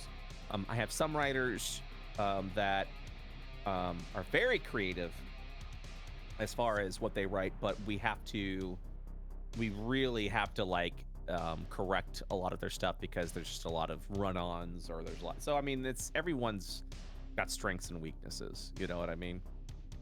So it's really more all a matter of what you want to do. Because also I know you're busy doing your own shit, but if the only reason why you don't want to do it is because I don't want to disappoint people, frowny face, you can shut the fuck up right now. Let me put it this way. If I'm gonna put my name on something, I'm not gonna throw sympathy points towards it. Does that make sense? Yeah, you're not gonna be like, oh well. Hey, crown. buddy. Well, it's okay. I'll pay for it. No, it's you know, if I'm tapping you, it's because hey, I think we can get something going here, and I think it'd be cool to yeah, I'm working with a buddy, but also I'm working with a buddy who's talented, and I love the idea of working with my talented friends, making money doing what we love. That's the dream, baby. You know, I would want in a perfect world where I have all the money ever. You know, you'd be making the TTRPG shit. I would probably have Momo be like an art director of some kind, honestly. And yeah, so it's always a dream to have buddies working on shit. And I'm one to set. I'm a big fan of boundaries as well. So I'll give it to you straight. But yeah, there's something to keep in the back of your mind. But yeah, if your concern is I'm gonna make poo-poo shit, don't worry about that. Because yeah, that's an item I would be like, yep, I would absolutely put that on the Patreon. All right, 364 more items to go. Huh? Yeah, I mean that's if I'm gonna do daily items, you know. I think I could do like 3 to 4. I think I could do like 3 to 4 items a week. Daily's rough because that's a lot of work. You know, I would need multiple artists working around the clock on those kind of items, and I would need to build a catalog up for like 2025 or some shit like that. You know what I mean? And then, or at least build things a month out. And yeah, I definitely want to make the Patreon more accessible, because right now my TTRPGs are behind a $20 paywall, which I do think is a lot. I think value-wise, it's very good. You're still getting the amount, but I do want to have like a $10 tier, like that people can get into. But that also would mean I need to get more shit done. Essentially, I need to get like a magic item tier, and then like a second tier, which we're also releasing stuff. So maybe it's something we can Maybe it's something we can build up, but I feel like my IO career's wrapping up. No one likes me. People were like, Pipe Dreamers is dead. Well, then Brett's dead. Jesus. Shit, now. Whoa. Kind of feels like it, dude. That sometimes, dude. Ever since Pipe Dreamers canceled, I've been circling. I haven't really been circling the drain. I'm doing pretty good, but not seeing that growth. You know what I mean? I get worried when I don't see growth. I'm like, give me the growth. Oh, a true capitalist. Kind of. Yeah. Look, I'm not a fan of it. Let me rephrase that. I'm a fan of capitalism when there is a human element involved. I am not a fan of the give me money any way you possibly can, sacrifice my morality. It's all about the Benjamins. It's all about the number, getting that number up. You know what I mean? I do think capitalism can have a positive influence, but many successful capitalists don't do that because its very nature does not make one a successful capitalist, which is unfortunate.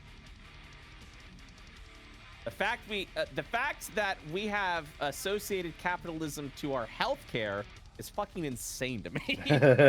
What do you mean? It's the most insane shit that I am so beyond. Like, it's someone Doctors should be concerned with their wallets too.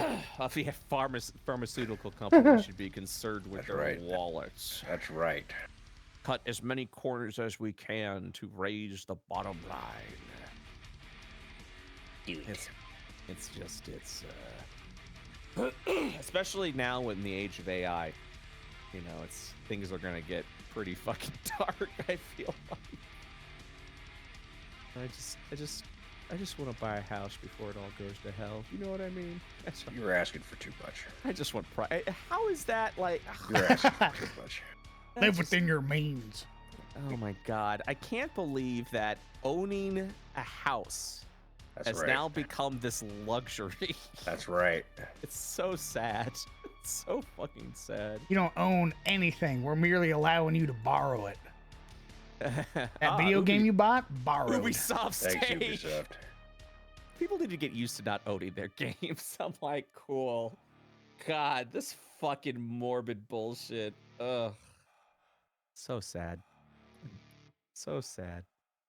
But I'm playing the game. I'm playing the game, but I do also believe you can take care of people and still make a lot of money. Like I believe I have the potential to be a millionaire without hurting people in the process. Nice. I think we should. What about a billionaire? I don't want to be a billionaire. I think a billionaire, you have to hurt people. You have to hurt people to be a billionaire. That is absolutely correct. There is no possible way. Because here's the thing: you know, the lower end of the wealth scale. God, what was I about to say? We look at $1 million as like, holy shit, how the fuck can you get $1 million? You know, I think I would love to one day have a crowdfunding book raise $1 million. That's my goal. I would like to one day do a book that raises $1 million. That would be awesome, and I think it is within the realm of possibility. So far, the way you become a millionaire, according to the books that I've read, is you sell books on how to become a millionaire. Yes, that's exactly it. That's exactly. and then you put that in the book as well. Yeah. Yeah, You just sell, do of this- course. Just do this stupid. But I do think it is within the realm of possibility of being a millionaire. So we look at $1 million. This is the way I look at it. I go, okay. Now imagine you getting $1 million. How possible do you think that would be that in 1 year you could earn $1 million? Right now, people are trying to earn 100K, you know, but now imagine 10 times 100K. Like, god damn, that's a lot of money. How the fuck are you gonna get there? Okay. So, $1 million. That is 10 times 100K, which is already a lot of money. $1 million. Now, with that in mind, could you imagine 10 times $1 million? $10 million? Now that just sounds ridiculous. Like, what are you doing? Like, how the fuck are you gonna? We're looking at $1 million like that's impossible. Some people are looking at 100K as an impossible. You want me to get 100 times 100K? Ridiculous. How the fuck are you gonna do that? Okay, that's only 10 million. Now $100 million. Huh? You want me to get 100 times $1 million? You want me to get 1,000 times $100,000? You want me to do that impossible thing, get 100 grand, and do that 1,000 more times in 1 year? Yes. Insane. Insane. What are we at? Was that a 10 million? Or are we at 100 million? 10 million. Yeah, that's 10 million. We're not even there. We're not even at the 100 million part yet. Blech. Blech. 100 million. Insane. Now 10,000 times $100,000. I think, or 1,000. Anyways, you get what I'm trying to say. So $1 billion, which is 1,000 times $1 million. What fucked up shit do you have to do to get there? You know? Be bored with 2 million. Yeah, someone has to give you that money, or you have to, you know. And that's the thing. It's having easier a to apartheid make. diamond mine. Ooh, sorry, Elon. Anyways. It's easier to make money when you have the money already. Yeah, exactly. It's easier to make more money. Yeah, and then someone bought Twitter for 40 Yeah. something It's also billion easy dollars, to throw away all that money. and went, man, that kind of sucks. Darn. Well, I'm time gonna to yell at fly my up lawyers. rocket. They made Yeah. me do this. They made me. They all- made me buy Twitter. Those bastards. I'm just I'm saying, gonna sue them. having that amount of money is absurd. I don't know how you can. And here's the thing: if you were able to generate $1 billion through positive means that grew people up and did not hurt people, I would love to know how you did that, because I, at this point, cannot fathom without cutting a lot of corners. And the billionaires I know are getting pissed off and upset because people will not go to a physical office because they want them there, you know, to have complete control over their lives. Yeah, they're completely out of touch. It's wild to me. I would like $10 million. I feel like that would be a good amount for me to live the rest of my life and do whatever I want. I think 10 million is a more than generous number for what I would like to do in my life. Get a nice 10 million house. would be great. Yeah, get a nice house. Maybe get a summer home. Maybe get like a little vacation home. You know. I love that you're like, man, I could use $10 million to buy 2 houses. Yeah. Well, because the houses that I want are now like $1 million. Yeah, it's true. You know, and that was, 4 years ago, they were like 600K. So yeah, now I have to get $1 million, which fucking sucks. But here we go. Here we go. What are you laughing about? Old man Brett ranting about how society is falling apart. Yeah, I know. Oh man, that's I've had very like what would I do with that much money? I've always been like, I want my friends to be able to live near me. I'll buy Hey, you guys. a house. Hello. I get that.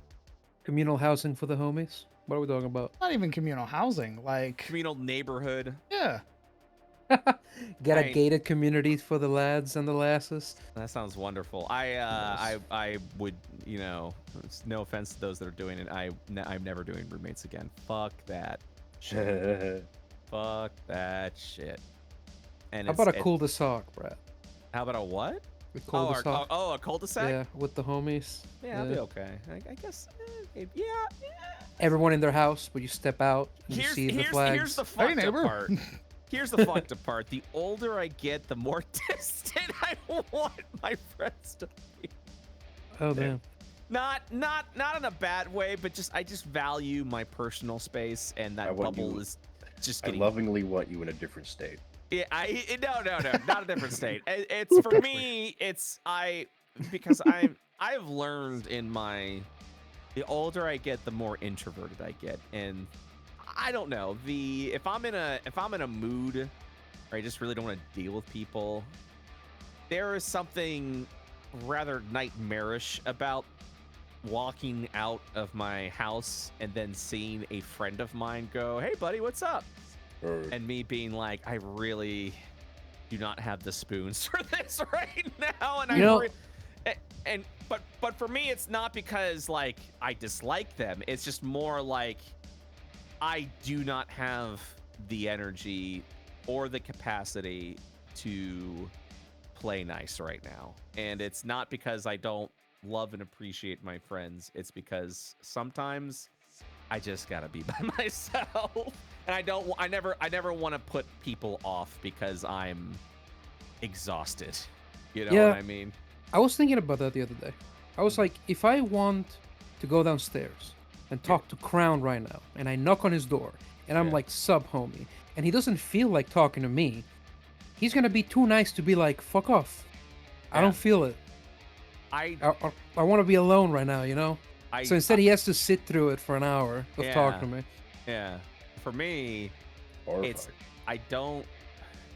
There's something wired in me where I will try to play nice, but my brain will also be like, hey, like, do something to kind of hint that you don't want to deal with this right now, but you're just having a hard time.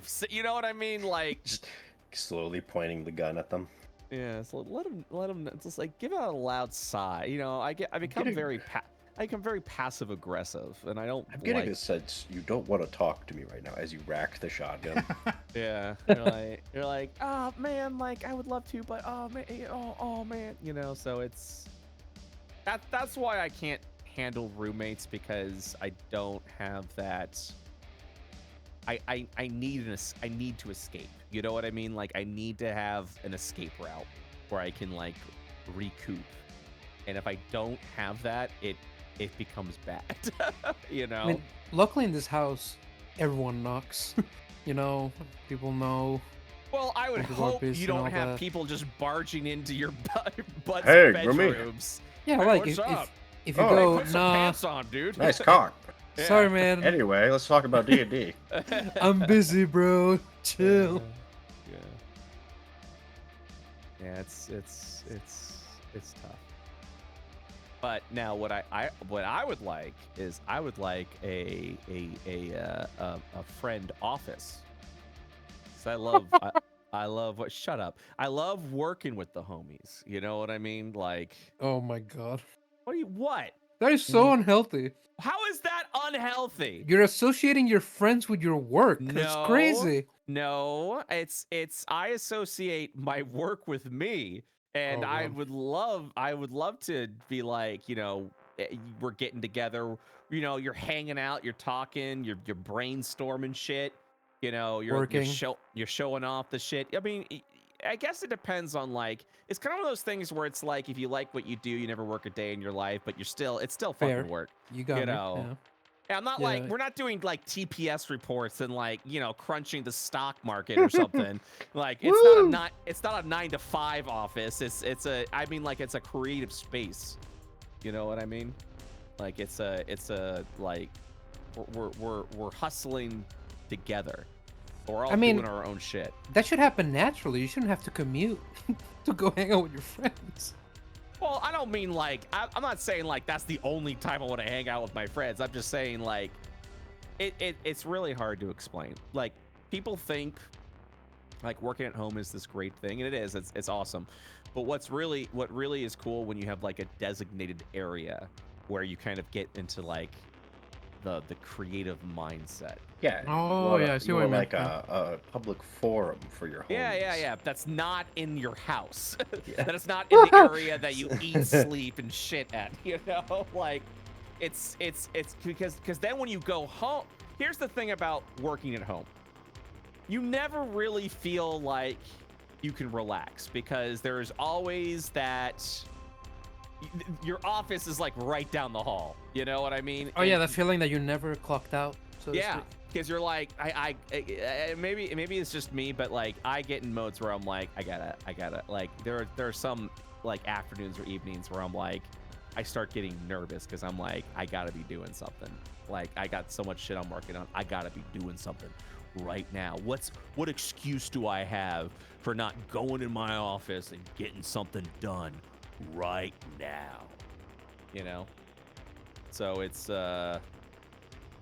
yeah, but when you've got a workspace that's outside the house, you know why you're there. You're like, I'm here to work. I'm here to get some shit done. And usually when you're working with buds, you kind of keeping each other motivated as well. So it's a real fun time. I've worked in like creative space offices before with buds in like California and stuff, and it's real. I really enjoy it because we're working on shit, we're brainstorming, we're going back and forth, we're showing what we're working on, we're giving each other feedback, but we're still hanging out because you'll still take some time to like, let's go grab some lunch, let's go and do this, blah blah. Let's order in, let's watch something. You're still hanging out, and then when you go home at the end of the day, you're home. You're not working. You don't have to work because that's all you got all that shit done in the office. And now you're home, and you can just vibe a little bit. Working from home isn't the ideal. It's just people fight to work from home because the alternative is the office with a capital O. Yeah, for that, that shit sucks. Like, if you're telling me, do you want to do a 9 to 5 or do you want to work from home? Do you I'll be like, I do your 9 from home, or do you want to do it in an open cubicle? I'm like, yeah, I want to do the 9 to 5 at home. Absolutely. Yeah. but when you are fortunate enough to be like working in the space that you want to be working in, aka for being crowned doing, tabletop and D&D shit, like it's what you want to do. So you're like, it's like, how long do you want to work? You don't have someone being like, you got to put it in 8 hours. You're the one that has to answer that. And usually it's like, all right, I gotta get going now. I gotta get this shit done, Oh man. So it's I'm rambling. I apologize. I don't even remember what the original point was. The original point was that Crown should become a writer.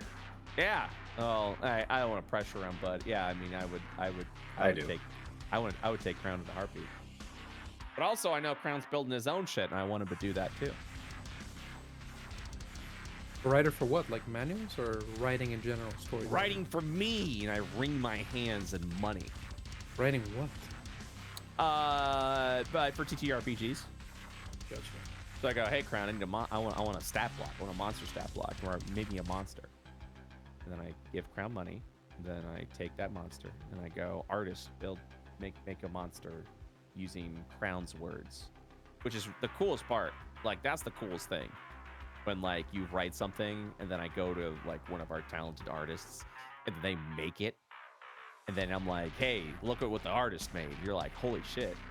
I wrote that and now it's in front of me. There's something real neat about that. In my experience, every time that happens, like when you write something and an artist makes it, it feels like they improve it. Like always. Oh, always. Yeah. But it's so cool. It's always cool seeing what you created into a reality. There's something really fun about that. So but also I would just like to collab with Crown on shit, making some TTRPG shit. The Crown's all like, Kickstart, not me. Damn. Not me. Kind of tsundere of you, bro. I don't know about that. I don't think I can do that. Fucker. Kickstart. I just give Crown a hard time because I think he's a talented son of a bitch, and he's constantly like, "Nuh-uh." It's true. He is like, I have to Crown make a Patreon. No one wants that. Uh-huh. What happened, Crown? Did people want it? Did people end up sticking around with your Patreon? Yeah, they were sticking around. Yeah. Oh, Jesus Christ. This is where I just start bullying Crown. Yeah. Yeah, that's right. Stop talking down about my friend that way. And I smack him around. I assume there's a Yeah. contract signed. Huh? I assume there's a contract to sign. Oh, for writing for me? Mhm. Yeah. Why, your wanna do- soul. You want to write something?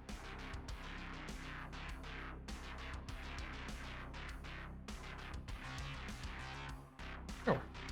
Ooh! Oh. We pressured him, boys.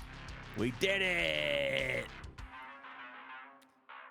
So yeah, it's a contract, and then you will occasionally write statements of work, which is essentially just signing over what you're writing over to IO Publishing. Can I still use it in my game? Oh yeah, I'm fine with that. Yeah, it's mainly just to make sure it's something the lawyers really wanted. Like originally, I was gonna be like, yeah, whatever, it'll be fine. We'll just good pause word. They're like, don't do that. Like we're Don't do begging that. you. It's gonna put you in such a legal vulnerability. Don't do that. And the reason why we also do that is just to make sure that someone doesn't write something and then be like, yeah, I'm also putting this in an alt-right book about, playing as a Nazi, and be like, no, no. Easy. This is my new monster, the fascist. It's a CR3. Yeah, essentially once you sign it up, I get to get the final say of like yay or nay. And for me, I'd be like, yeah, of course. Absolutely. My new monster's the proletariat. Now I don't have That's different. That's not fascist. yeah,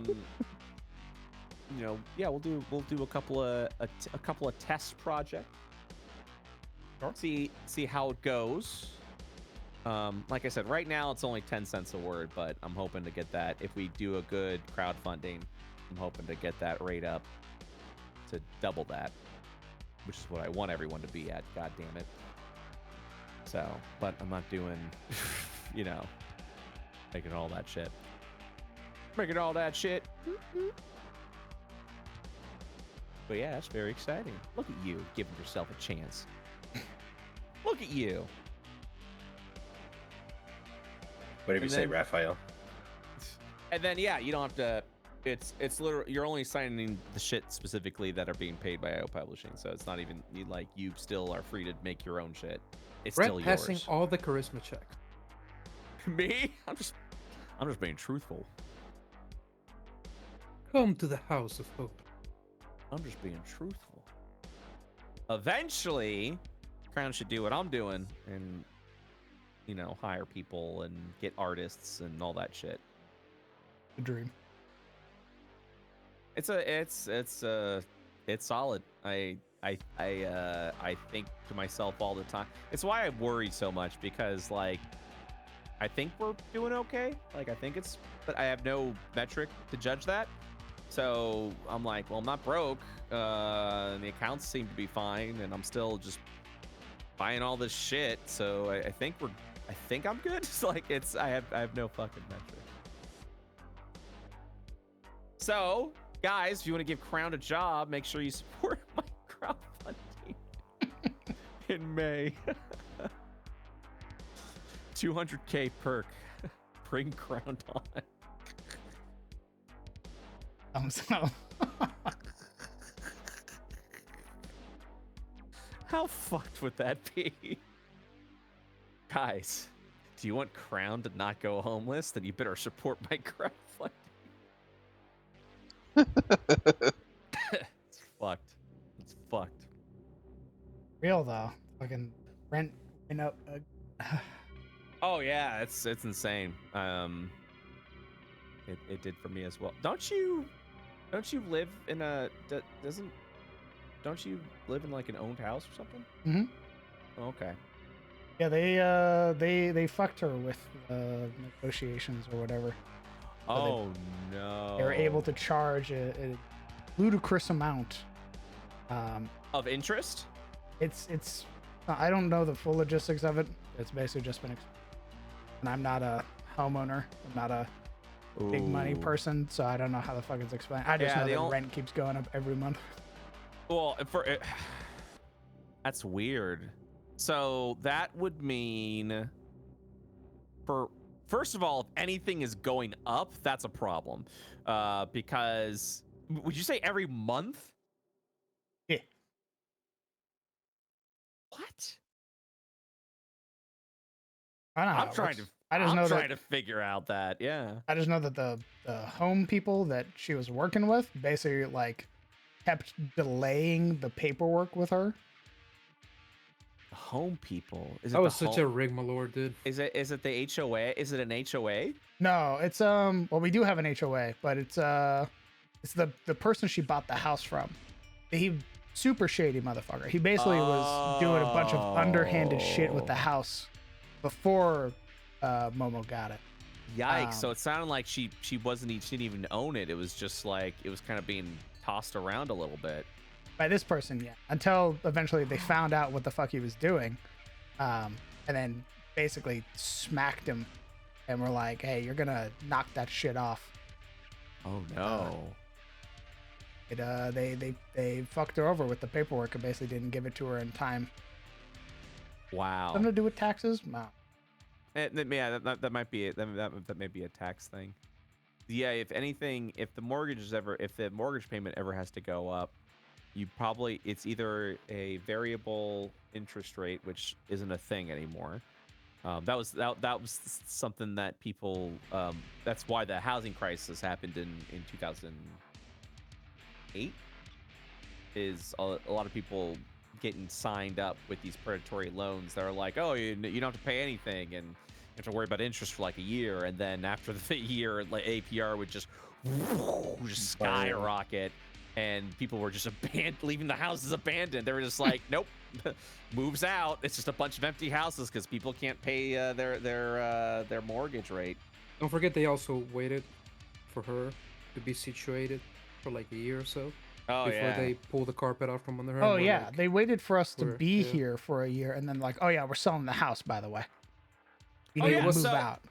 So it sounds like what it was is like you were renting, and then you were like, hey, I'll buy the house, and Yeah, she you came were in. like, yeah, sure. No, she came in and she was No. like, hey, at any point, if you're gonna sell this house, let me know. I'm willing to buy it. And they went, oh, we have no intentions of selling. And then out of nowhere, they're like, hey, you have to move out in like a month or some shit like that. We're selling the house. it wasn't like Jesus. that. It was, we're selling the house. Here's the price, and if you don't like it, you have to leave Ah, yeah. because we're so you- finding another buyer. That's what it was. Oh, gotcha. Yeah. So Yeah. you were Exactly. strong armed. Exactly. That was the issue. That she was strong-armed. She was allowed to situate herself in the house after she had already originally expressed that she wanted to buy it, was Right. refused.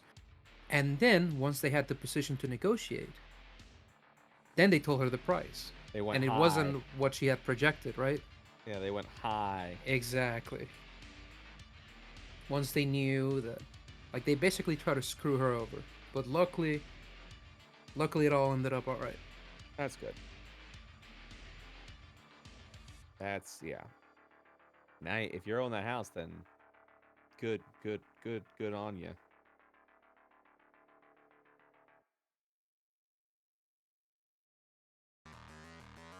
Yeah, those were 3 really spooky months. We were all in the mindset of, all right, boys, let's go find a bridge. Figure it out. Let's make our Hoboken. Yeah, like we were all ready to go into the churn. Like, yeah, we had a good year, boys. Time for karma to give us our due. Well, I hope everything is sorted now. Yeah, there are things that I will only work with companies with. And part of it is also like buying houses. It's just like I'm not going to deal with. Well, I will always have a realtor involved if I'm doing anything with property. So because they'll be the ones that can find those pit fiends. Yeah. I You just can said be like, pit fiends. that's illegal. I just said pit fiends. What the? That's right. You Nice. did. My brain, bro. What does that even mean?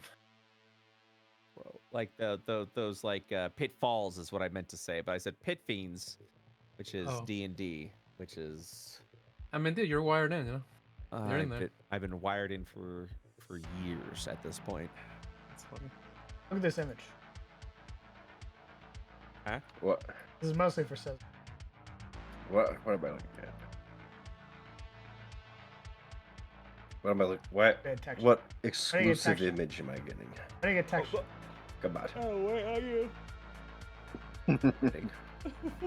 It's loading. I am also looking at it. He's so cute. Is that the yassified lull face? Yeah. Why? I don't know. It's loading. It's on my Twitter. He just it got stuck in your brain. You're like, now you get to look at it. Well, I know he uses that emote all the fucking time, so I was like, Yep. I Literally gotta all send the this. time. Yeah. What do you mean? We all do. We're all Twitch pilled. True. Fucking every. No, but nobody's Twitch build as Sizzle though. Nobody's a Twitch. Dude, he uses the Twitch emotes for everything. That's funny. Even when you're talking to him face to Nice. face, he goes keck. It's so funny. Yeah, I did. I did it. It was one of those things I did ironically, and then I started Yes. doing it unironically. I say lol all the time now. Yeah. It's fucked. Like I used to say Omega lol, ironically, I say pog. to make fun of people who did that, and now I'm one of those people. Now it's for real. Now it's for real. Now it's for brain rot. real, dude. That's amazing. Oh my Still the type to get dinner and be like, Pog, yeah. I think it's pretty funny. Oh my god. Is true. But I mean, come on, everyone says Poggers at this point. Like anyone Everyone on says Twitch. poggers. Momo says Poggers. I assure you, Summer has said Poggers, even if they don't want to admit it. Okay, first of all, you're actually like you're coming in with like breaking news, guys. I'm not, but I mean, Summer's pointing at me and saying that I would say Pog like that's cringe when they are just as cringe. Summer absolutely says poggers. I've Yeah. heard her say it on numerous occasions. I don't think it's cringe. Okay, I don't think it's cringe. At I don't all, think it's cringe because anymore. because if I point and say that's cringe, well then I might as well be pointing into a mirror because Exactly. that's me. But I think Summer's pointing into a mirror right now. I love taking. I think swings. Summer's self-loathing is I love reflecting taking onto me. swings at Summer because that means Summer gets to Isn't that right, hop Summer? into a What I was VC. trying to say, I Say wish my mic would work when I first joined the call. No, what I'm saying is that you're the type of person to like be out at dinner with your mom and the waiter Yeah. shows up and Say puts food on your poggers. table and say poggers. I don't do that. Yeah. I'll say poggers in call with other degenerate, Yeah, chronically yeah, yeah. online Other people. pod Mhm, champs, mhm. exactly. Surely. But if you go out to That's a 'cause you would have restaurant to and go you out get to a food restaurant set down first, in front of asshole. you and you say poggers, Yeah. you're fucked. Yeah, I wouldn't You're say socially poggers. fucked. At least I I'd go wouldn't say out. poggers to my mom. I wouldn't say poggers to my mom. That actually is a very valid point that Summer's making right now. I would say to Pog to my mom, but my mom's cool, so fuck you. Hell yeah. His mom Is is She your cool. does- she has- 22? Dude, No. his mom is super cool. She has no idea what Pog would mean, but I would say it anyway, and she'd understand. If We have that connection. anyone in my family, and when I'm talking about my family, I'm talking about my parents and older, said pog to me, I would probably What if it was like a nephew, like a young nephew, looked up from their trigger warning. iPad? I'd probably kill myself. That'd be it for me. I think I'm Oh, out. damn, Jesus. I'd be like, That's it's what over. it takes. It's over. That's it. That's the line. That's Just the now, I end. gotta get out of here. Don't That is leave me. real as I'm gonna- fuck, bro. Don't leave me. I'm in a dark place right now. Summer. Damn. Hey, My you know mom what? just said pog.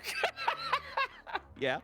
I was about to start quoting a meme, but I feel like you wouldn't know it and it would make you feel bad, so I'm not gonna do it. I probably wouldn't know it. That is very true. There's a meme. It's like, hey guys, what if I was like in a really bad place right now? And they're like, God, I hope you don't talk to me about it. And I would not Just help talked you. about that.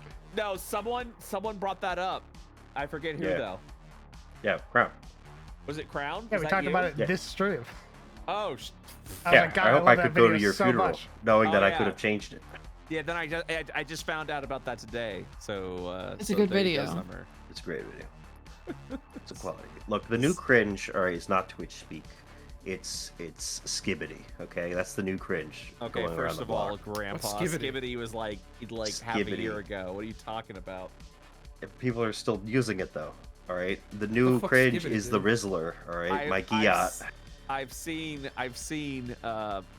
new memes where it's G-Man and people are like, guys, it's Skibbity Toilet. Yeah, it's Skibbity Toilet Oh, Guy. No. It's And still right. Skibbity hurt. because It at, hurts It's so still bad. Oh my at Christmas dinner, my niece and nephew There asked it me if I is. knew what Skibbity There it is. Toilet was. See? Oh, I'm sick. It's still Oh. cringe. I'm sick. I'm so sick, dude. And then I proceeded to kindly tell them to shut the fuck up, and I gave them Christmas gifts so they would leave me alone. That's a good Children evil. Gen Alpha is That's a cringe. good auntie right there. That's a gifts good work? auntie right Well, there. the gifts worked, yes, and then I also bribed them extra with Pokemon cards, and then I shooed them away, and then they didn't talk to me the rest of the time, and I was very happy. It's amazing. I don't think my aunt likes me very Yeah, man. Skibbity Riz on my Giat. No, one of them, oh my, she's 12, she's taller than me. Aren't you like That's- 4'3"? I was gonna say, Shut the that's- fuck up. That's not much, Wait, Summer. isn't that like Guys. 6th grade? Yeah, Summer, aren't you like the Pomeranian of our dog Yeah. group right now? kill You're you. like, aren't you like the shortest person we know? I'll kill you. I think you are the shortest person I know, Summer. I think Holy me shit. and Dodger are the same height. Ooh, Yeah, you probably could go to a and restaurant. Dodger, I've met Dodger. She's pretty short. If you went to a restaurant, the waiter would probably expect you to say poggers. Fuck you, dude. I do still get ID check, that's funny. How tall are you, again, Summer? Like 5 foot. That's pretty small. Damn, dwarf. No, under 5 foot. Taros. Perish, Really perish, mean. perish, die, die, die. That's I gotta go check emails now about the dog No, I'm adopting. No, it's cool. I understand that. It takes like 5 minutes to try and climb up your office chair to get to your computer anyways. So your VTuber thing is that your Holy shit. cats steal luck, right? Why don't they steal height? Oh god, she fell off her chair. Hold on, she'll be back up at her mic in like 3 minutes. Brett, Dude, the heightism going hardcore. in I'm this quitting fucking Deadbeat. call. It is. No, you're not. What if I just don't show up on Thursday, huh? Well, if you don't show, well, I would be very sad because I would hope you would tell me if you weren't gonna just not. I'm telling show you up. now. I'm quitting! Oh, okay. Well, I'll let everyone Yeah. know that we're canceling Deadbeats. Forever and Yeah, ever losing and half a ever. member. Is that Summer? Is that what you want? I will respect those wishes. No, it's because I don't want to make Dodger and Massey sad, so I won't. Oh, okay. Whatever you're gonna tell yourself. What if there was a There- rule where you could only play as tall as you are in game? Ooh, I mean, Hellbore is pretty short. Rackling only. Shut the fuck Do up. we know? Do we know Hellebore's size? Yes, I always say he's average. He's 5'5". I think fan art always seems to draw. No, like it's a little because when goblin. we started the goddamn campaign, I was like, yeah, I'm gonna play an average sized character. I'm gonna play 5'5". And then Massey with Karis was like, yeah, I'm 6'3", -6'3". Yeah. Oh, that's who fucking she got. Logan and Victor. Yeah, we're 6'5". Eli, I'm Oh, 6'8". And I'm yeah, like, I oh, remember. Everyone's a okay. giant except Short you. gang. okay. Everybody's just like, didn't tell Summer that we all want to play over 6 foot characters. Okay. Oh, that's so good. Ow. That sassy little child. Who brought their child along? That's Why why is my your token skin is so slightly pale? smaller than everybody's. Yep. That's my fault. That's definitely my fault. And I like it think, though. I think because of that, I always assume. Not actually that short. I think Cheats in game is actually shorter than him. Probably. Which is weird, and I would never accept that as canon. That I don't think I could That's ever funny. imagine. I would imagine Cheats is taller than Hellebore. It would be weird. Anyone smaller than Hellebore in the medium-sized category would make me uncomfortable at this point. I need to sew new legs on. I'm gonna get taller. Your Fuck dragon you. legs. You can I'm get gonna, those yeah, you know those Oh my dragon God, legs like and how she's- you were just like, yeah, we're introducing the grafting mechanic for Hellebore. Fuck you, new legs. Okay. What do you mean, fuck you? I'm the one that introduced it for you. Hello. I know, and I thank you for it. I'm very sassy right now. I'm tired and stressed. No, I'm sorry. It's because we keep calling you a short. No, it's because I'm trying to adopt a dog right now. How many dogs do you have, Summer? This will be my third dog. Look at them. Summer. Look at them. Oh my Look God. at chat. Okay. Oh, that's a gorgeous dog. That's a cute dog. I'm trying to adopt a puppy, and it's stressing me out. Can you handle 3 dogs? Yes. So B-Nut, my little devil rat, he's just old man and he's not very playful. Lily Right. really is a really social, playful, energetic dog, and I think having another dog around for her would be very good, stimulating for her, and it's a dog that's from like a shelter near us, so it's giving a home to a new dog. Yeah, Thursday is gonna be. First of all, you don't want to quit this week because I'm pretty sure Thursday is just gonna be Motel RP. Oh yeah. We get to scream at Jesse for like 3 hours straight. Yeah, I'll be like, oh, party's alone. Okay, I'm muting for the next 3 hours. Yeah, and then You Jesse guys- gets to tell us how he lost our fucking bug.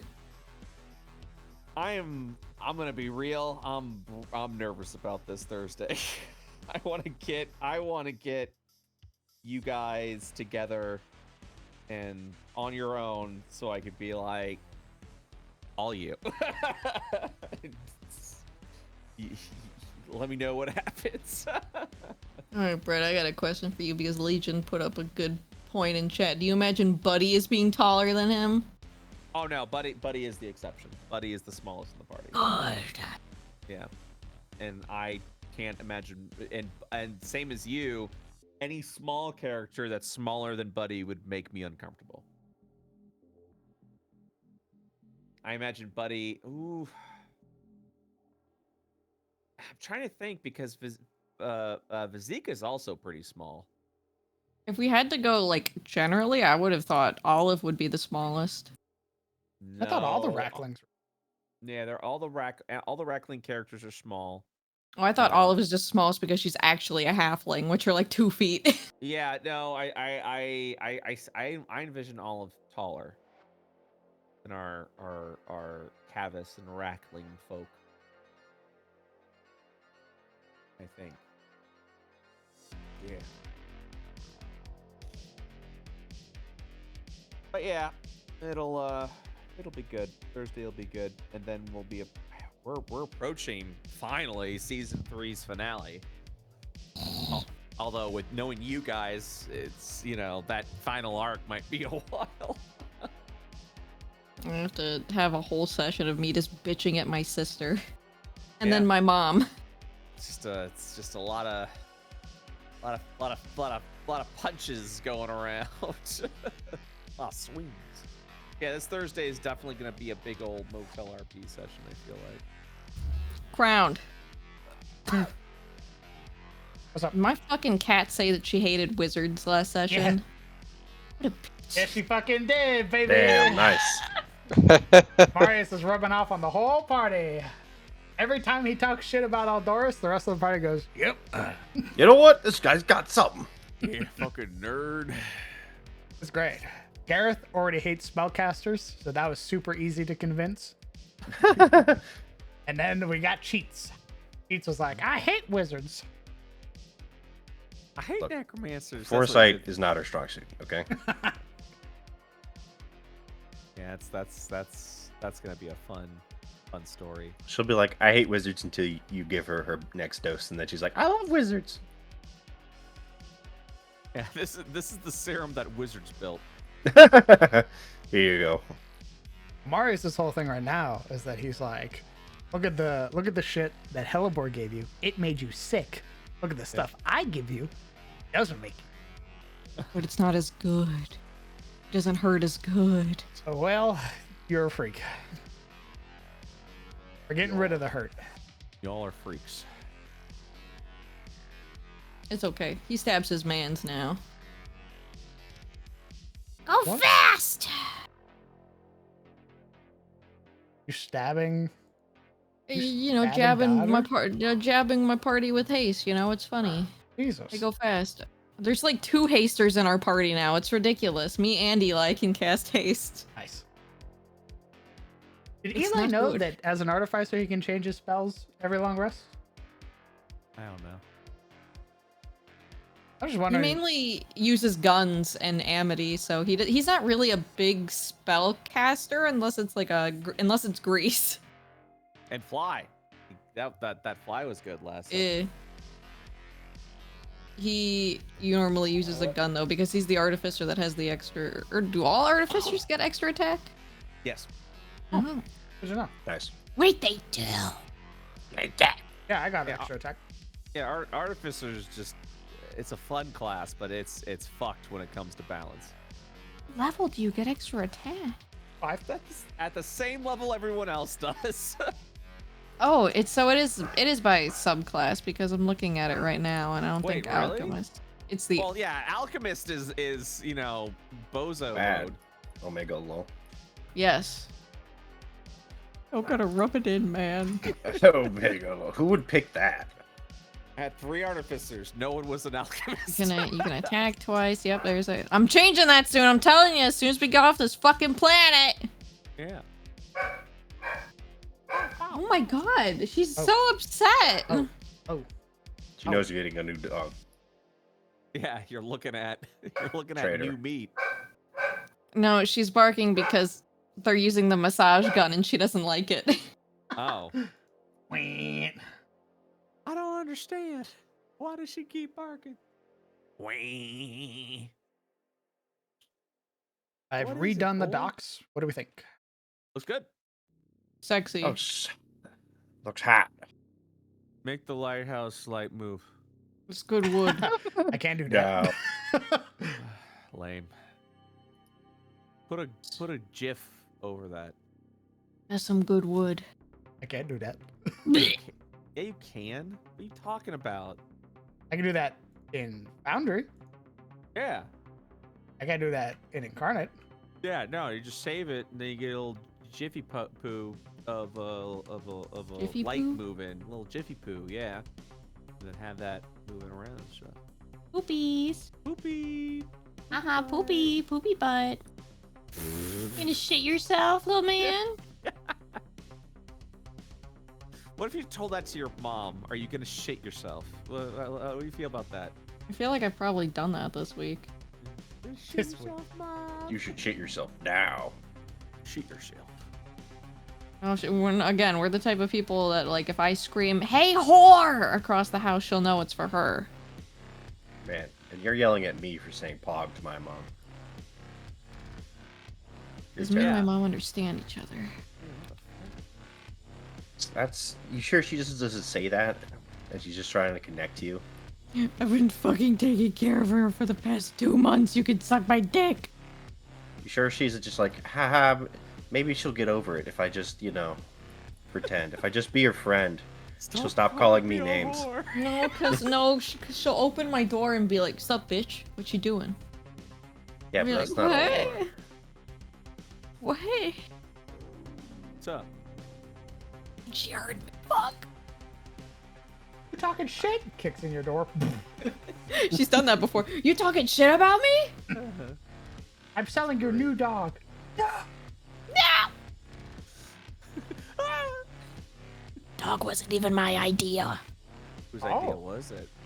Dude, I came downstairs a few nights ago, and my mom was just like, "Dear, show her the puppy," and I was like, "Oh, puppy?"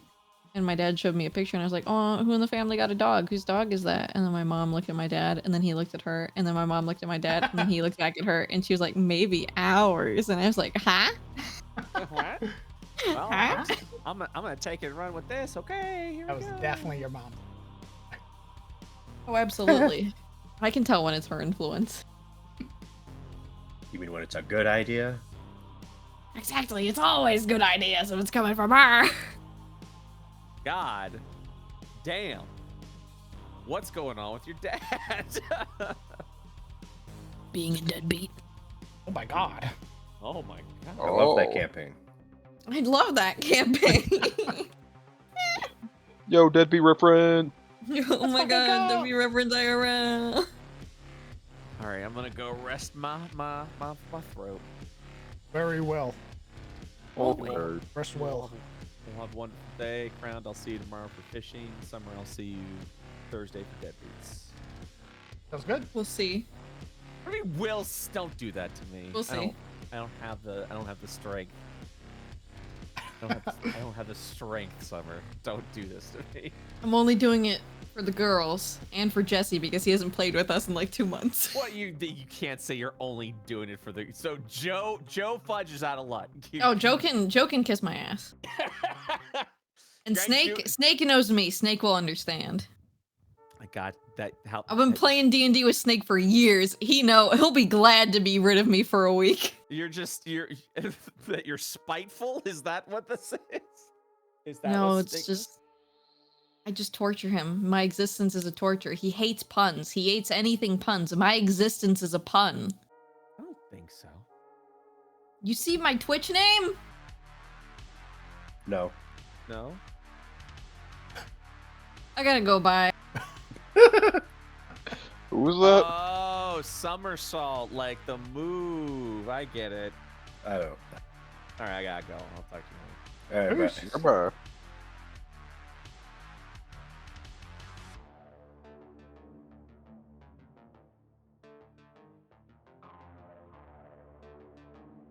No, Conrad! Your death was totally not surprising. Huh? Oh, a guy died in Final Fantasy who was flagged for death for like years now. Even he knew that he was going to die. When he was like, "Hey, do you think you should replace me when I die?" Oh. Yeah. Yeah, Conrad. Yeah, the moment you meet him, Yeah, you're like, he's doomed. I look at him and I go, oh, your character progression. Yeah. He solemnly not. Aye. As long as you understand. You can tell because my eyes are tired and I'm old. And I have a lot of regret. So that when I die, you don't feel too bad.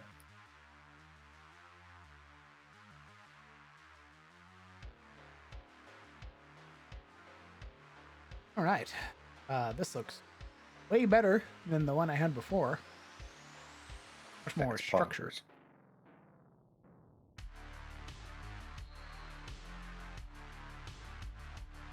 Keep forgetting your hard fighting for Bawillis.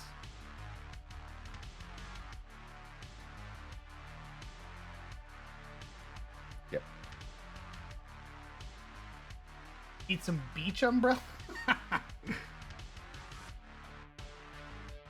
Oh my god, it's Einstein. Stop calling him that. It's You're a right. stand. Epstein. Why do you hate the Dragoon that much? Huh? Why do you hate the I Azure don't. Dragoon? It's just his name's funny. I have a feeling he'll give me reason to hate him soon enough. 100%. He also was a dumbass and threw Nidhogg Ides over a bridge. Like an idiot. He's not the smartest guy in He's the a cookie himbo. jar. He's a stinky himbo. He's a bit of a himbo. He's also standing here getting shot at. Oh, now he looks like David Bowie. He's probably out of his armor, I assume. He's in the purple armor. Oh, he's in his Right, yeah, but he's no in his Dragoon helmet. armor. Yeah. I liked him with the helmet on. The helmet is sick.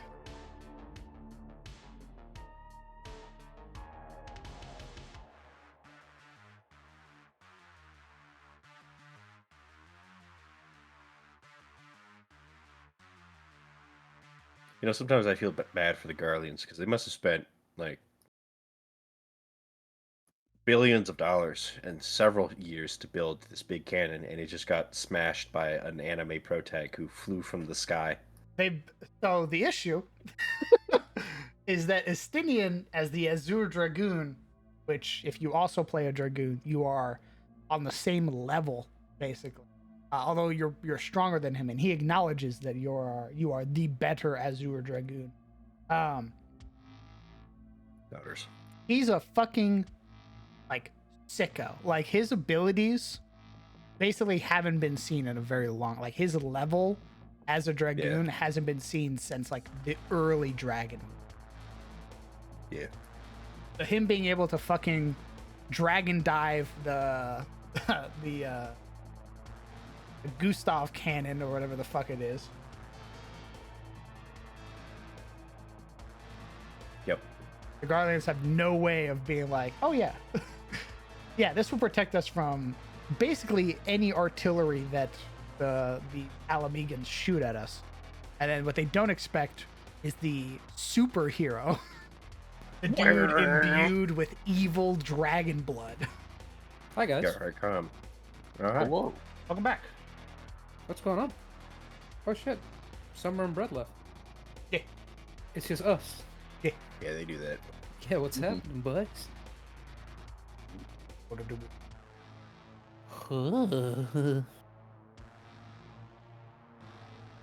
What? Not you. A Willa fighter over here. He just left. Oh. Alright. Hey, what's up? What do you need, brother? 2 times today? Going for the same bit 2 times Dude, today? you robbed me of the first one. Holy you robbed fuck. me of it. Admit it. You took I didn't that rob from- you. I was being considerate. Yeah, you were being super considerate, and it's sweet. Hey, sweet, yes. But come on. I asked this motherfucker this morning. I was like, hey man, would you be willing to go upstairs and give me some water and grab me my nut? And he's like, yeah, of course. Goes upstairs, Do it. brings me back the water, doesn't have the nos. And I take the water and I go, oh, thank you. And he's like, is that all? And I go, yep, that's all. Because I don't want to ask him to go back upstairs to get me my fucking drink after Why he not? just made 2 Punish him trips. for his ignorance. Well, you know, he could have been one less trip if he was smarter. Well, the bit he was going for was for me to be like, oh, you forgot the nos. And him be like, Oh, how he about was you go doing get it your own fucking intentionally? nos? Yeah. Because he had the nos right outside. Yeah, What a so dumbass. let him finish the fucking story. God. What a dumbass. No, He wanted man. me The to be idea was, like- yeah, exactly. He wanted me to be like, hey, man, you forgot my nos. So he could be like, yeah, how about you go get it your fucking self? And then storm out of Yeah. my room. Like, Yeah, that was the whole bit. I was gonna be like, yeah, why don't you fucking get up and get it yourself? And then I slammed the door shut softly. And then I wait like 10 seconds to You're let gonna- it sink in. And then I go, hey man, I'm kidding. Here's the nos. Your bit is to make the crippled man who's been with an inflamed leg for He's several not- days get up It's not and fun. limp his ass out the Yep. room. That's kind No, of fucked up. That's cruel. Yeah, it's kind of fucked up, bro. he wouldn't have done that. Also, that was Yikes. not the bit. That was not the bit. That seems like the bit. That he was came not the back and bit. he was like, why didn't you ask? And I was like, oh, I was just going to ask Momo to grab it. Ooh. I didn't Yeah. want you to have to Ooh. go back upstairs. So The I was like, better friend. I'll ask Momo to grab it for me, so that way you don't have to make 2 trips. The more considerate friend. I'll Sister, just shut ask the them. fuck up. So fucking. If your mom wasn't so cool, I'd be drowning you in mom jokes. You'd fucking hate me. Shut up, sister. Fucking dare you. Yeah. It was an act of love, all right? Mm. The whole way. Right up until the door. Right up until the door. Right up until the yeah. Where you Yeah. left the love and the nos. Oh my god. I gave him the nos literally immediately. It was still cold. So was your love. Would you be willing to give me some water? You know what I'm gonna say? Oh, get it yourself. Come on. Understood. I was surprised you asked Tristan instead of me to bring you down your food. Oh, because I knew he was upstairs cooking something. I was mean, like, you could call it cooking. Yeah. Oh, yeah. I was like, hey man, you're upstairs. Like, if you're still upstairs, I don't know if you are or not. If you're upstairs, can you be willing to grab my food for me? Like, yeah, man. Oh, thank you. I mean, he wasn't upstairs. You did make him like get up Oh, and go out of his way. well, I For asked him you. if he was upstairs, and he said, yeah, I can do that. No, you were. I have to thank him. No, that was definitely a bother. Absolutely, that you gave him. Yeah. You did that. Hey, will you hold my dick while I piss? By the way, Sure. I appreciate you. Thanks. Nice. Now that's true brothership. I'll get the pincers. Thanks. Tweezers, please. Oh, smaller still? Jeez. All right, yeah. I'll get the tweezers. I was trying to be nice. Oh, you said water, right? Yes. Yeah. Okay. Sorry, I was still like in the frivolities, you know, so laughing. All right.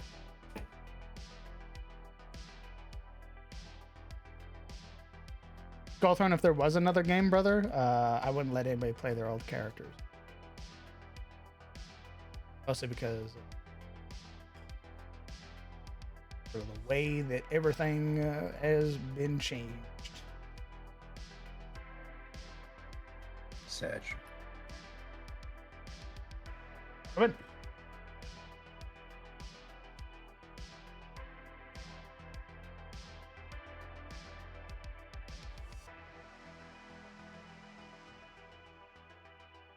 What is a Green Reaper Ranger? I'm afraid I don't know what that is.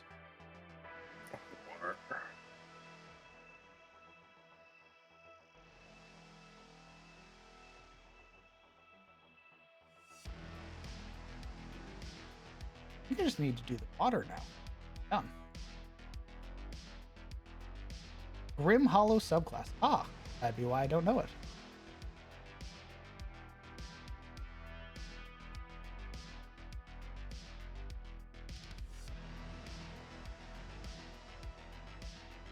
This is what needs to happen. You do this. Oh, wrong one.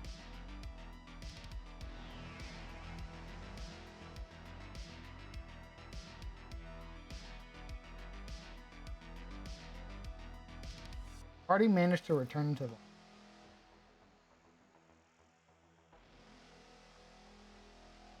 They did.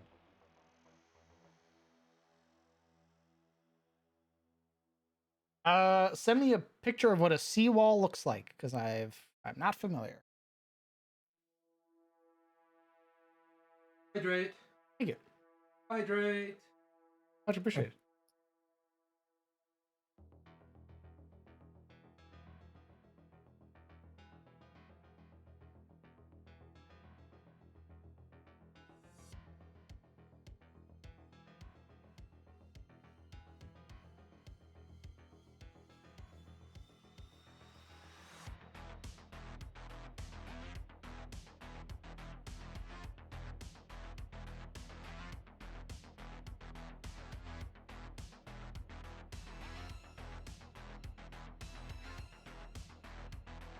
I return. Oh, wow. Hold on, I gotta claim a reward thing. Hold on. There you what? go. Oh. Hydrate. Good.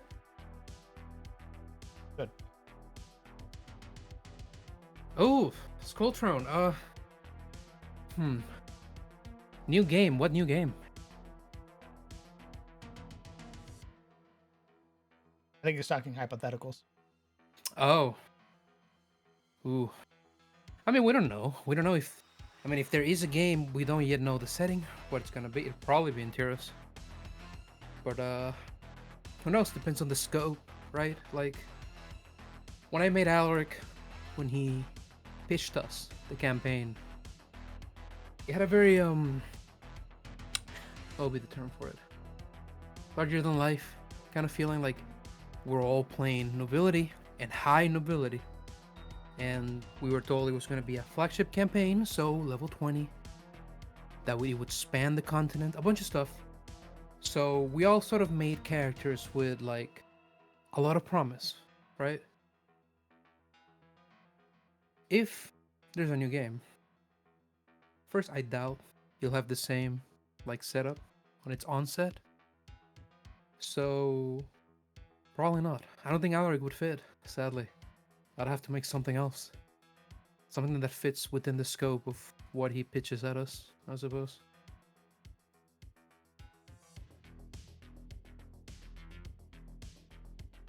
But I fucking love Alaric, just to be clear.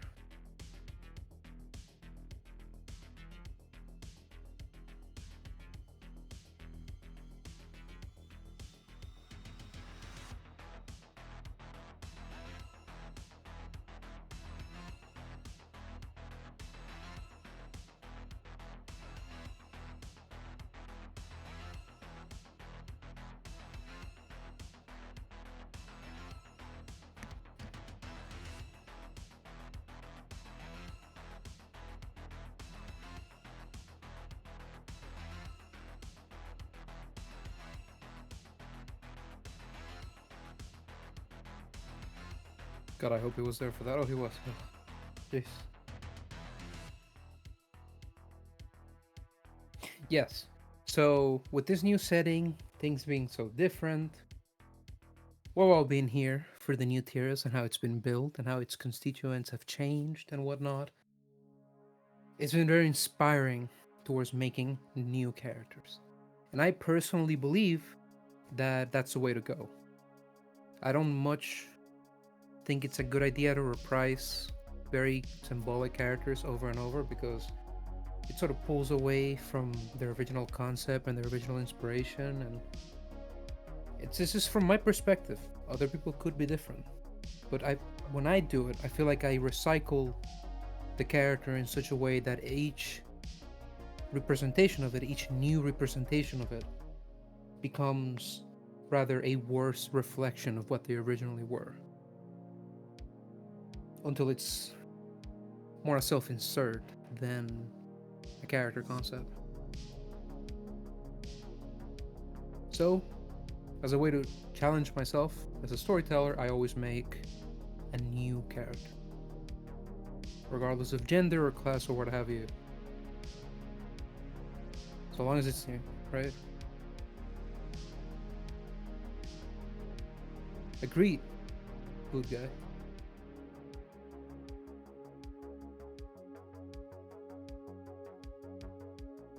Oh no, I don't have anything in mind. Not until he says and gives us the go-ahead. We're probably not gonna... I mean, sure, I have some conjecture in my head of what I'd like to play, but if he doesn't give us the campaign pitch and tells us exactly what it's gonna be, even if I say, oh, I would love to play this, that day I could go, I don't know. Especially me. Crown can attest. I'm fickle as fuck when it comes to what I want to play. It's crazy. Like, it's like a running joke.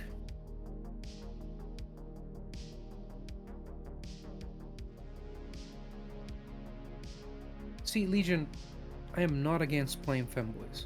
If I had a voice that could pass off as a femboy, I'd play the fuck out of them. Or I'd play even female characters. I play anything when it comes to like writing, text. But in boys, I feel very, very limited by the fact that I think I sound like a guy. Very strongly. So it ruins my immersion if I play something that I think would sound different. Which is dumb. I should still do it. It's just my mental too strong. Brain's got hands, you know?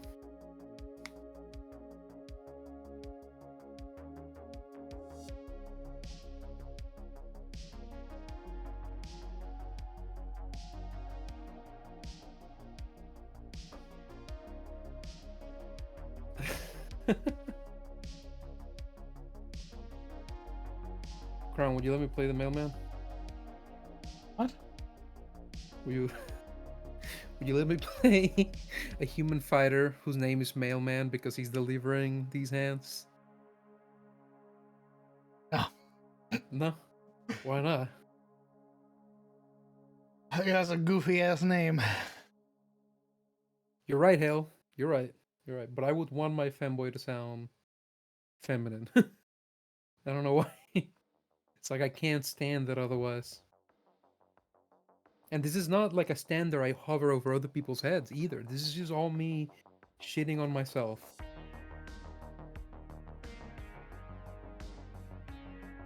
What if it's like an elven-ish name that sort of sounds mailman? Let's hear it. I need you. I need you guys' help on this, actually. However,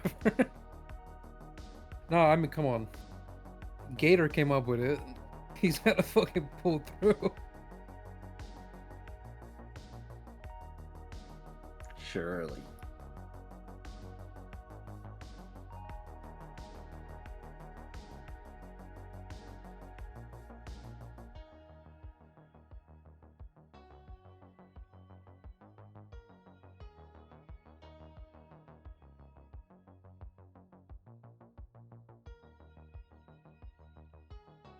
Yes. Oh my god, Hale. Jesus Christ. I hate the fact that I have a very, like, dark accent. But I can't fight back. I can't even sound American to Americans. So how the fuck am I gonna do like a Russian accent? French accent? When everything would be underscored by my Venezuelan accent. It's fucked. I'm a fraud. Like a $12 bill. Malo man.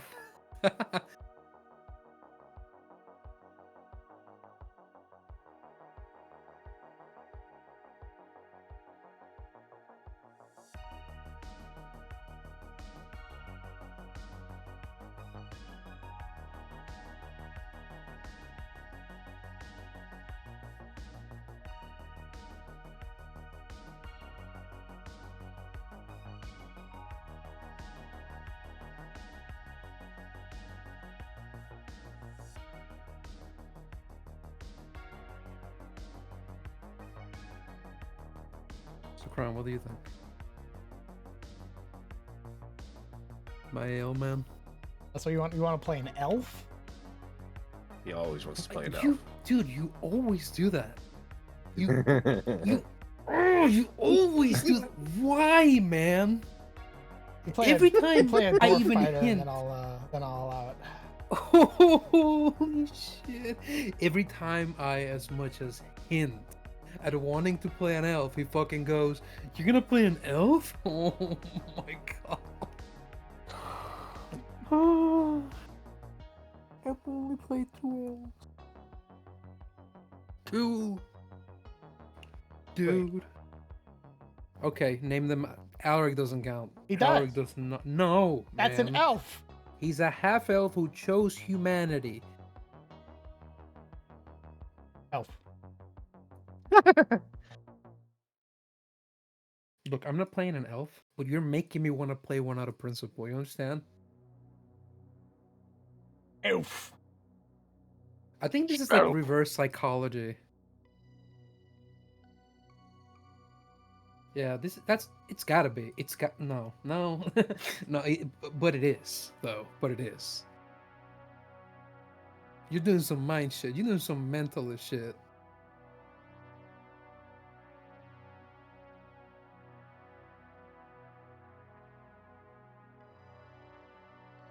Fucker. Oh my. Elf.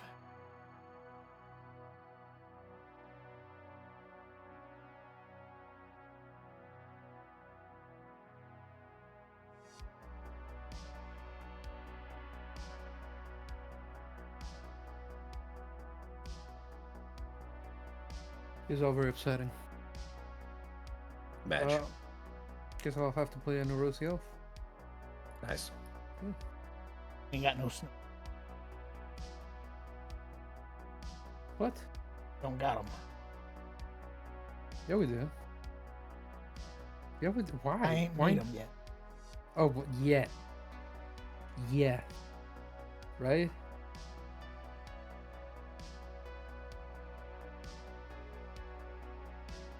Correct.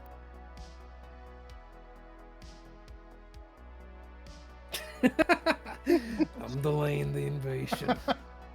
Crown dreads the day where their fucking their best campaign is just elves. Actually, you probably like a fucking campaign where they're all the same race, wouldn't you? Mono race? Yeah, that'd be pretty dope. Yeah. That'd require a huge commitment from the gang. That's it's not huge commitment. What are you talking about? It would be because it, like, me going, hey, by the way, you're all gonna be the same race. Yeah, but your elves have very distinct cultures and sub races to the race itself. So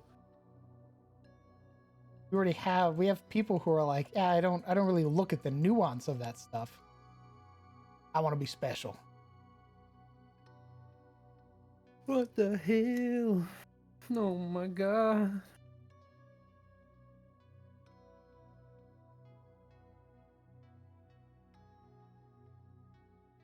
That feels like an attack. It's not. It's just the way people want to play. Come to accept it.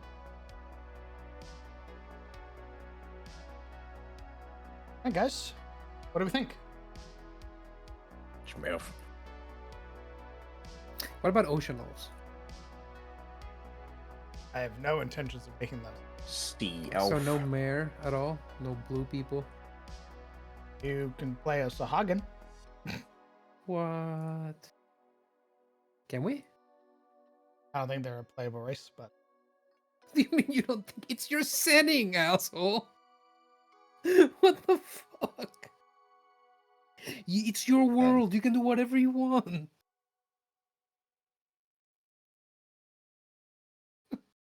Jesus Christ. Oh no. does this look believable?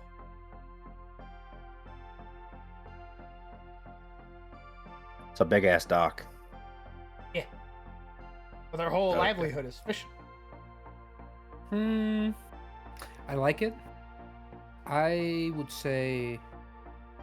I mean, I know it depends. The dock is that like a pipeline? Pipeline? Is that what that is? Like what's coming out of the hamlet to the dock? What's Oh up? man, it's the boardwalk. Oh, they walk all the way down there. Okay. Yeah. So it starts here because this is where the generally like the highest tide will reach around this area. So this is an elevated platform. You'll shit. ascend it so you don't have to walk on the beach. It'll take you down to the docks. Oh, automatically? No, you have to walk. Okay. Usually it'll take you, and we have technology now, so I gotta, differentiate. Elevators are gonna be a thing, you know that. Not in this instance. Understood. So is that like just wood, or Reinforced wood. okay? Is that like human made, or was it there before the town? Oh no, this is all human made. Okay.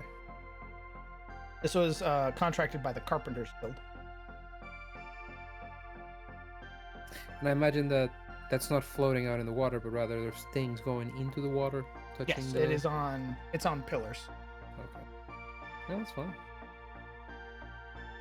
I'd say that I think they probably would have made other means to getting on top rather than just having to go up to the village to then get on the thing, on the walkway thing to go into it. In the event that they are down there already, But yeah, these little huts here, like these like sort of overarching towers, have either steps down into the water or ladders down. Nice. So you gotta get wet. Yeah, it's either you can choose to walk, of which there are also other means in case you're like halfway across the beach and you're like, oh, I need to go to one of the towers. Okay, perfect. Yeah. Or you'll already be in the water, like on your own little raft, for example. Then you just get close to one of the ladders or the stairs and then climb your way up. Yeah, do you have to pay like a tithe to use the walkway? Do you have to? No, but there's probably taxes associated with like ships and everything. Any chance it's going to become a major port? That's what they're hoping for. Right now, it's just a Is- hamlet. Is it in a good place for it though? Yeah, it's it is in the sort of southern bay that's there. It's another point. It's actually a closer point from Ettenheim via boat than. How how would Rosewood feel about that? Well, it's in Rosewoods County, so they feel pretty good about it. Oh, they don't mind the fact that it's not people are not going into the city. Well, you'll have a choice basically. Like either you're gonna go to the city because you want to go to this, or you're gonna do your little trading here. Regardless, it all ends up in Rosewood. Fair, fair. Even then, this place will only be a town at most. It'll have a Yalderman. Right now, it just has a mayor. It's not even big enough to be a town by the Dracus. This is what you would consider a village.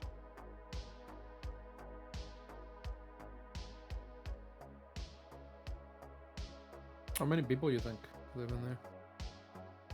I can probably say a couple hundred.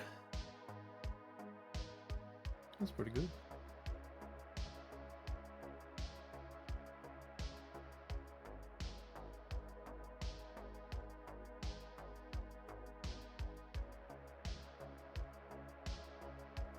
That's man-made? I mean, I guess I could throw a couple rocks out there. Sure, why not? A couple hundred, yeah. Again, it was a hamlet that just recently became a village. So they're slowly building up.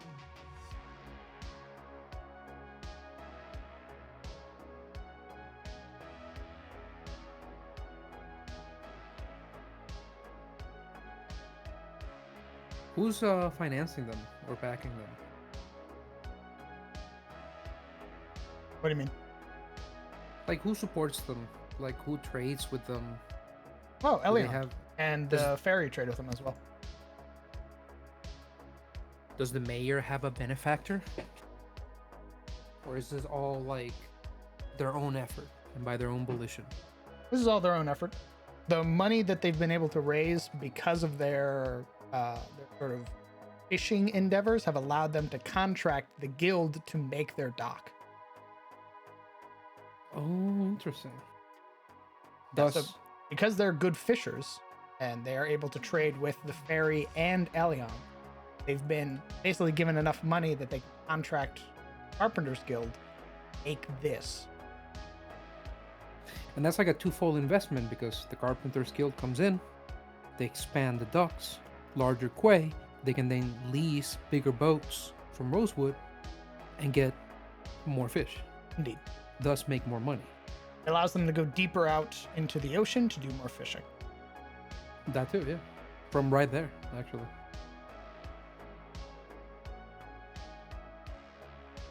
A deep mother shrine? Probably.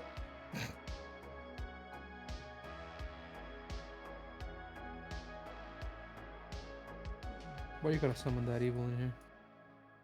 I wouldn't say the deep. Misunderstood. You say that about like every single shitty god you've got. They're all shit in some way. I don't believe me. Slavers, killers, murderers, kidnappers, god of the deep. Which is, the deep is a shitty place, by the way. Very shitty place, the god of the deep. And then there's like some spider lady that's also down there, also shitty. The shitty spider lady down there. The spider shit hiding in the Underdark. Generally, how far out from the shore is that like wall of rocks?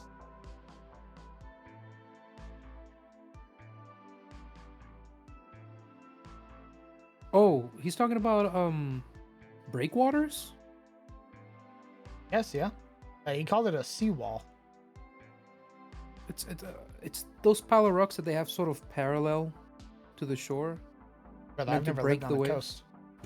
Yeah, Yeah, sometimes they call them. Fuck, I'm trying to translate from Spanish. They're like artificial reefs that they build under like the ocean surface, off the shore, so they break like the strength of the waves, and they form part of like the bottom of jetties that they build out. You know. Huh.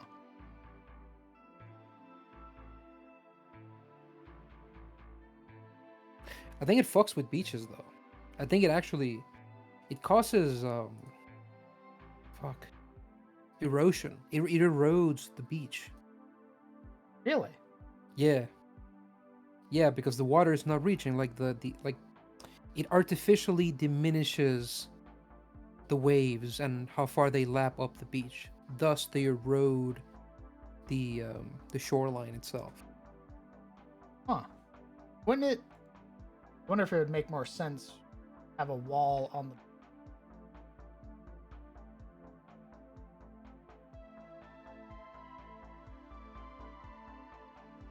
You could, yeah. I mean, I'm gonna be honest with you. With how blackened the shore looks there, it already seems like it has a breakwater. Well, the reason that it has black sand is because a lot of the beaches and everything were formed through volcanoes. Oh, Like all of Okay. the beaches in Yetum are black. understood. It could also be that it doesn't need it. That the shore there could be like naturally craggy, you know? And crags themselves would break the tide as well. Like shores of Dover style, you know? Hmm. Does the need to build like a long walkway to put the quay out into the water away from the shore?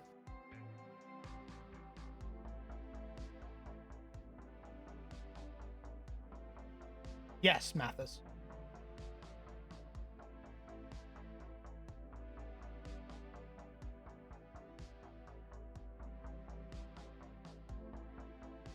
I also lived on the coast. Like I lived my whole life with the Maracaibo Lake.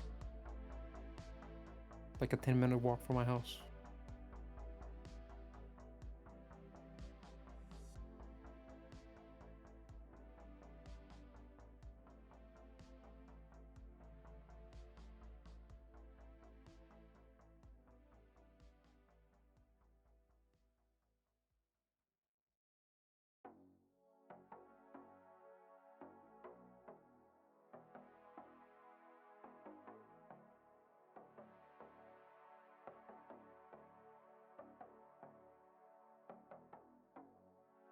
Hey, Fiera.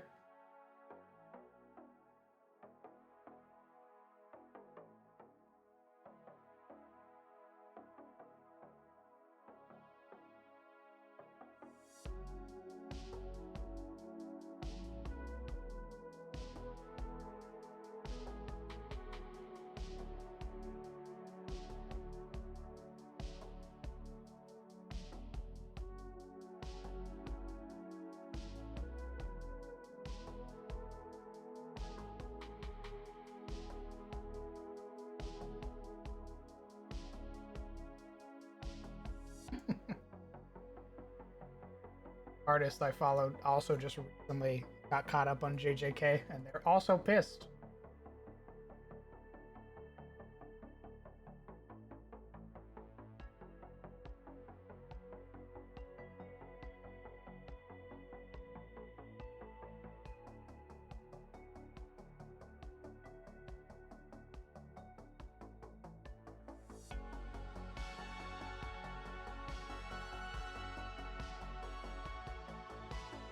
Yeah, we didn't have breakwaters either.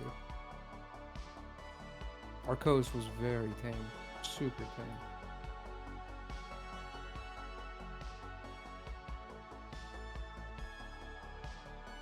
And here in Iowa, I got it on good word, but we're landlocked as fuck. So it's over, Jim.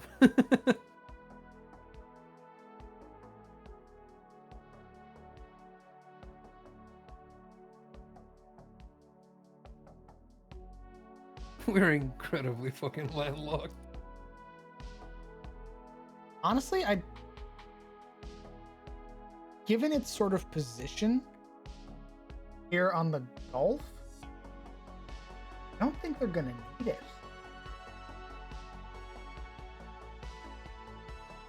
I mean, possibly. Like, that area could have calm waters for a million reasons. You know what I mean? Like, you don't need it to be a certain way. It's a neat addition, for sure, but ultimately, the breakwater is under the water anyway, so it's more about deciding that it's there, you know what I mean? Rather than you having to build it.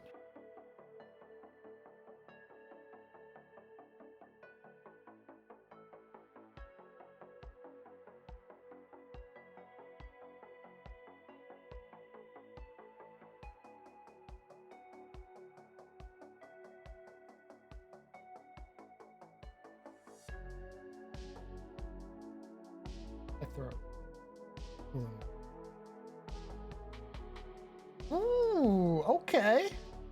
How do we think about cool and warm now? Nice.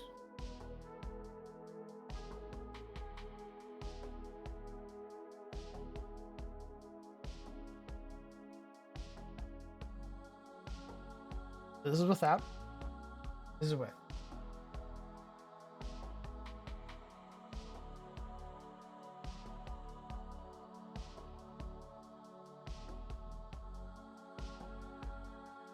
You ever heard of Icelandic lava bread? Oh, that sounds cool as fuck. That sounds fucking metal, dude. That's the second lava thing I've heard today. Do tell. Spread the good word.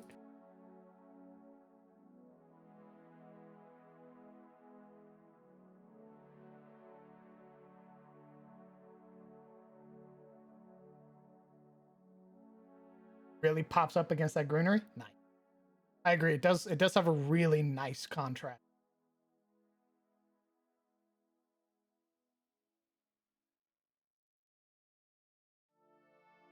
I also think I did the blending really well.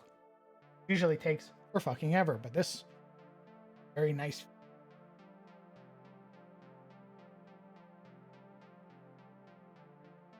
Agreed, my friend. Huh? Agreed, my friend. Oh, thank you.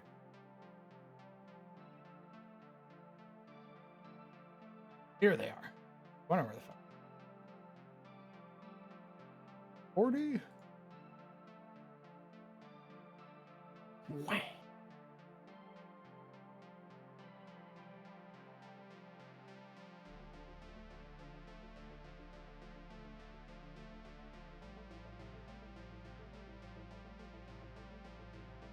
Move me.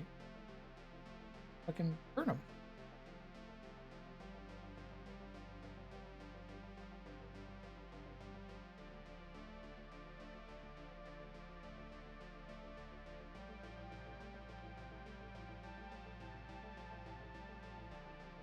Die? Sound like she fell. Ooh. Come on. Oh yeah, you heard that too? Yeah, it sounded like she fell.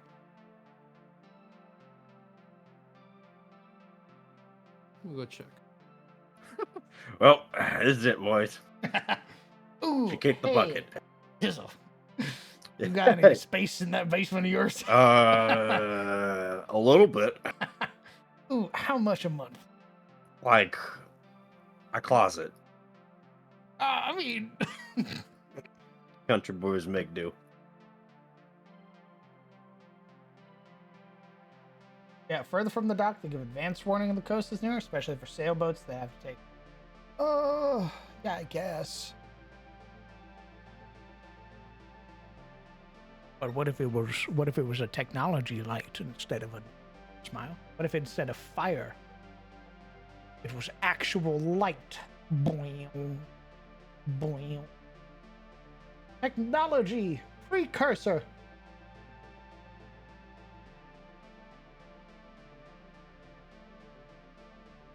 Or should it still be for that? Again, I don't really know much about lighthouses. I just know you need one. Otherwise, the ships explode when they make contact with the shore.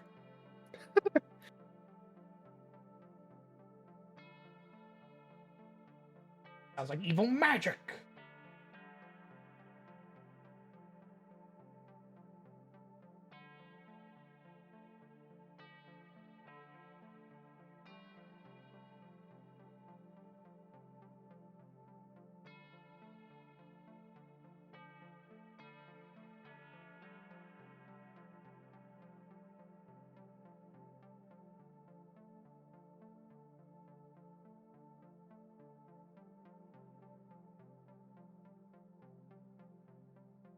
Well, this would have been a recent addition for them, given their commissioning of the guild. To basically make a bigger one, they were like, you know what we need? If we're gonna try and become a town one day, we need a light. We just need a lighthouse. You know, that's how people know we're cool and important. A lighthouse. Bright stuff. She's fine. Everything okay? Yeah, all is well. All right.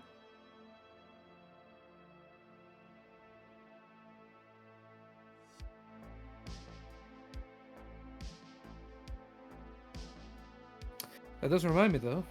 Trash tomorrow.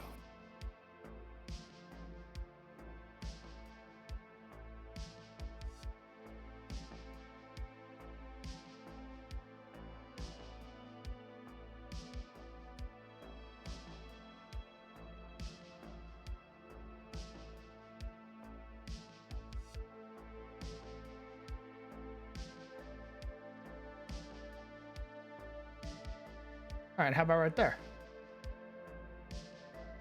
What's that? The lighthouse? It's independent of the dock itself? Well, I put it there, but they were like, wouldn't it need to be further out? Like, oh, I don't know. Why would it need to be further up? Or in boats sooner.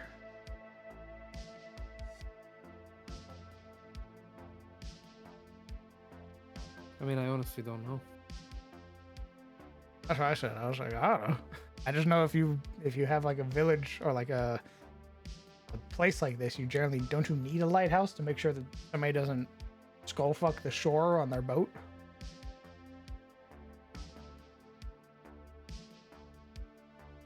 I'm honestly surprised they even exist. Lighthouses, I mean.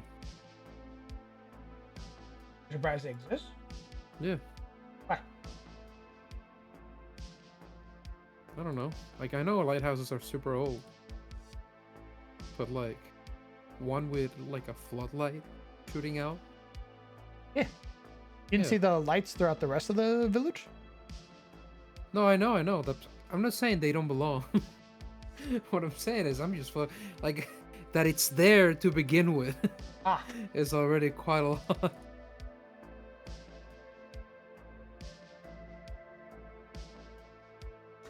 Hey, boss, I have a question. Now with the structure with the guilds, are there any public Assassin's Guild, Thieves Guild, and any underground banking guilds or guilds that work in the areas? Yes, but they're not public. You'll fucking die. Darn it. You are an open member of an assassin's organization. You, if you're caught, die. No. You're a dark friend, and an arbiter will be here in 3 days to see to your execution.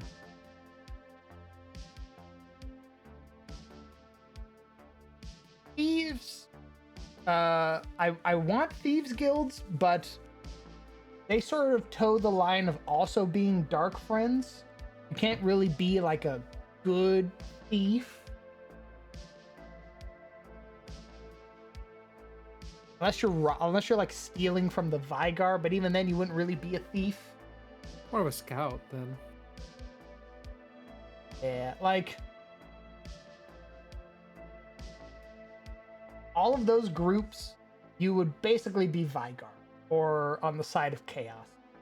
Because again, the whole idea being like, hey, it's not like the the greedy, evil, like liege lord is like, "Ugh, I saved all the money from the taxes for me. And they're twirling their mustache. And then that's when the Thieves Guild comes in and they're like, ooh, I'm going to steal everything. That doesn't happen in this system because if the Dracus is found out to be a cunt, the High Lord comes down and says, you're unfit for your job. I appoint one of your Yaldermen as the new Dracus. You are stripped of all of your drag nobility, this all of your dick titles. across your face. All right.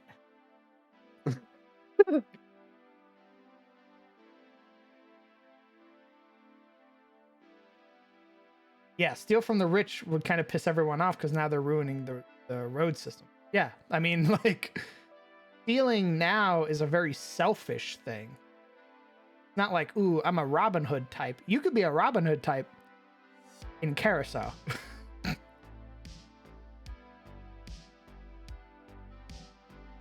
That's where that makes sense. But in Tyros, not really. You're just a cunt. Yeah, in Tyros, everybody's Robin Hood. You know, everybody's poor, but not, you know? I mean, is anybody poor if we're all poor? The lore eats the same porridge as everybody else, guys. Well, I don't think that would be the actual guild Skull Throne. I think that would be the Royal Arbiters would do stuff like that. Catch you around, Varus. Thanks for hanging out, brother. Yeah, like the Royal Arbiters would send in infiltration units to like Carousel and like take money from there type shit. But even then, I don't think they do that anymore because the High King is in a very in a good standing with the Emperor of Carousel. He just recently married off his daughter to the Emperor. Fucking hell.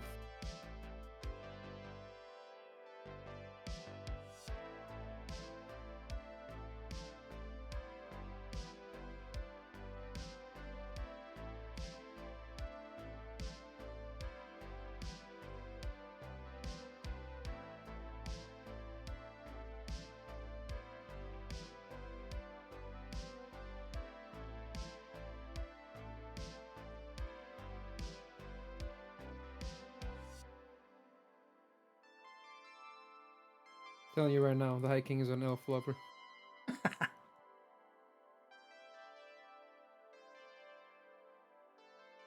Nope, not even Suna, because Suna is a trade partner with Tyros. They help each other out. When Tyros experiences year-long winters, it's Suna who provides a lot of the food and supplies necessary for the Dracus and local Dracuses to be able to feed their people. Dunite merchants come in, they're friends with everybody.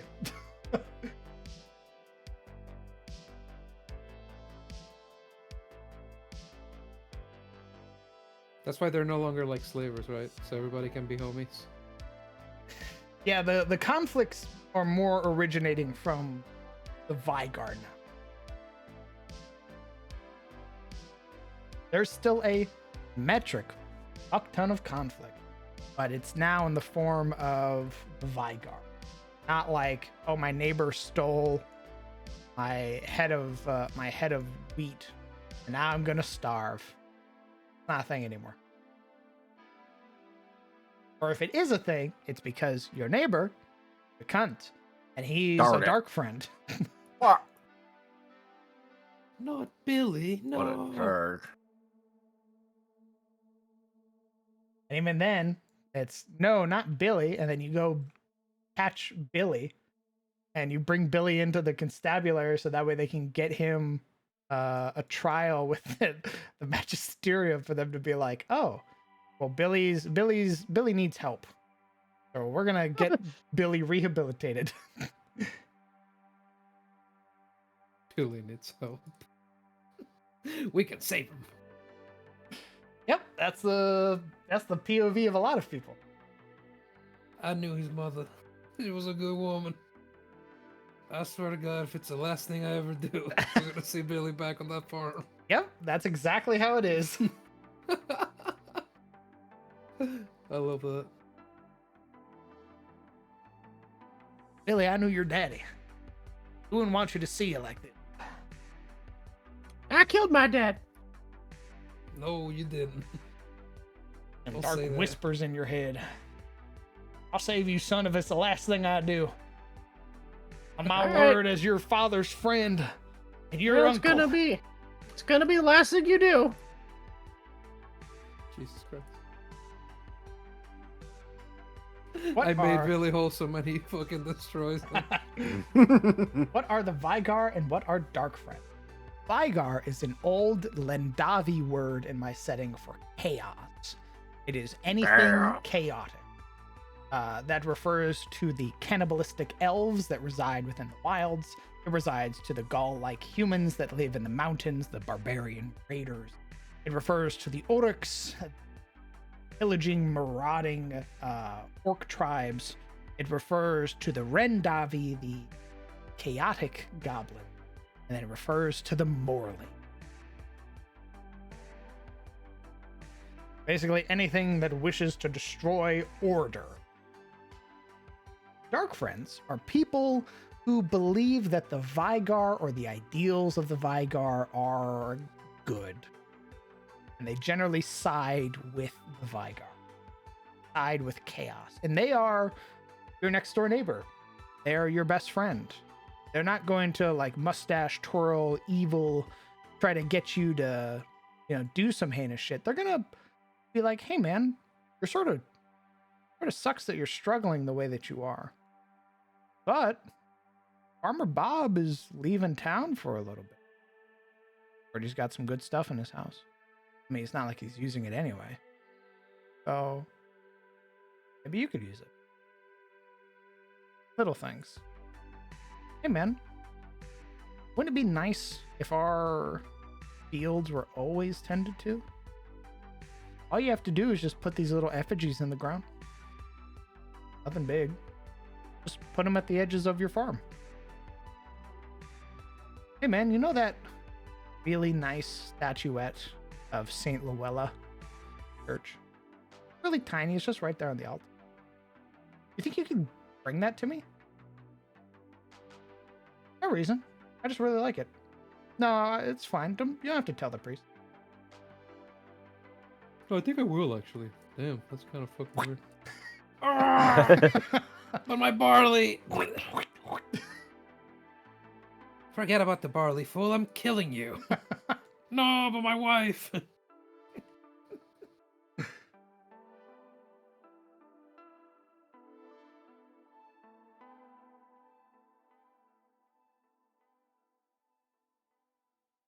So do the other nations have thieves guilds? I don't know. Probably.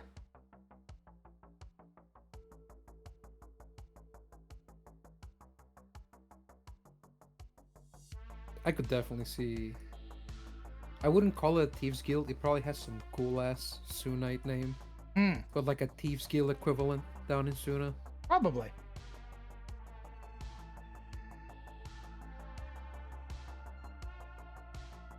What's the name of the Dark Brotherhood in Morrowind? The Morak Tong.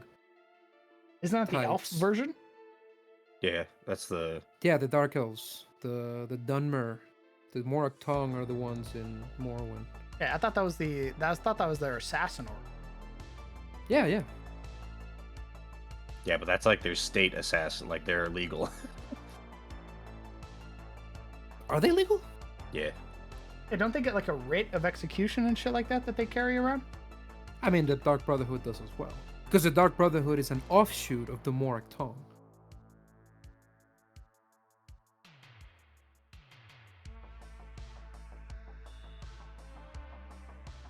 Huh.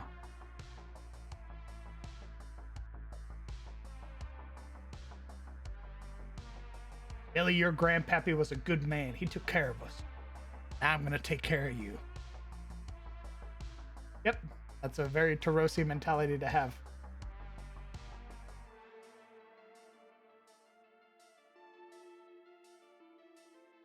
Are the elves? Oh, I don't even know how to decipher that. You want to type that again, Ruffian?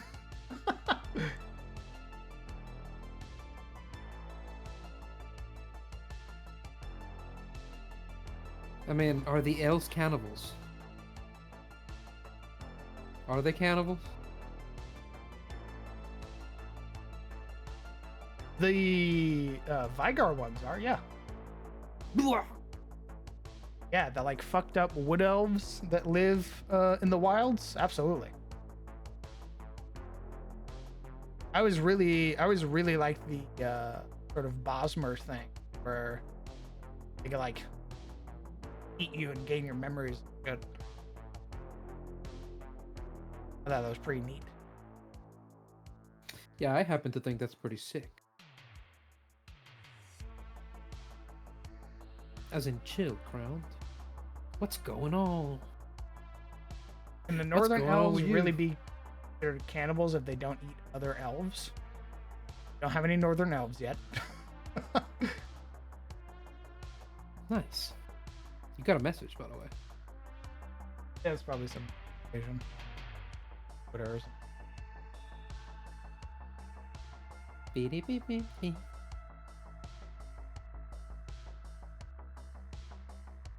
So no Rosie Elves one. Don't know. Memes I- aside, though, do I you currently actually have no plans for that at the moment. Fair enough. Yes, those are just the chaotic elves are the cannibalistic. Yeah, they're very much like, ooh, trespassed, time to die.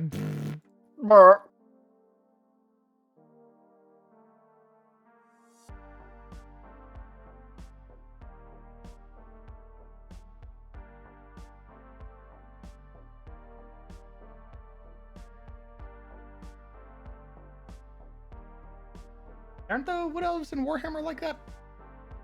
What? Aren't they like the, ooh, you stepped into the woods, bonk, shoot. No.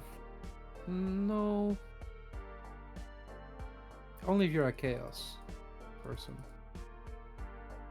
I think it depends. It depends on what what's the word? What court you trespass into. If it's Orion's court, yes. Spear to the chest. The moment you step through.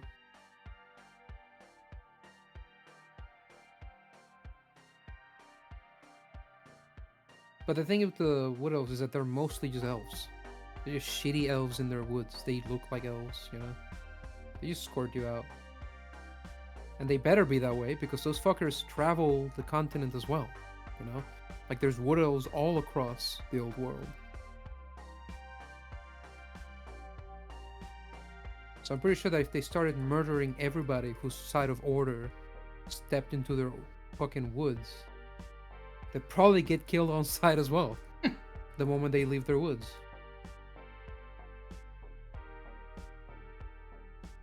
Are evil elves in Warhammer? Yeah, Jukari. Yeah. The Druki.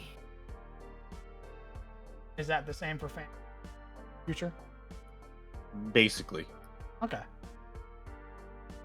I mean, those are fighting words, Sizzle. You've What? made enemies. What? You telling me the Druki are different from the Jukari? The Druki are definitely different to the fucking bad elves from Warhammer 40k, yes. Yes, there are differences. There are differences, but like Yeah. they're essentially like they're the same concept. Evil sadist elves.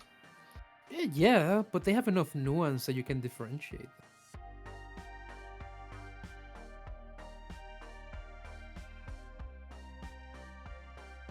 I'm trying to think of it.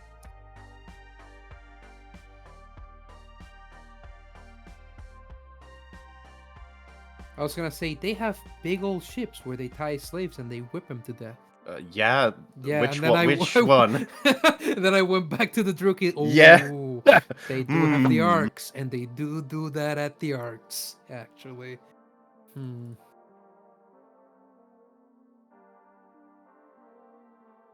They're really similar.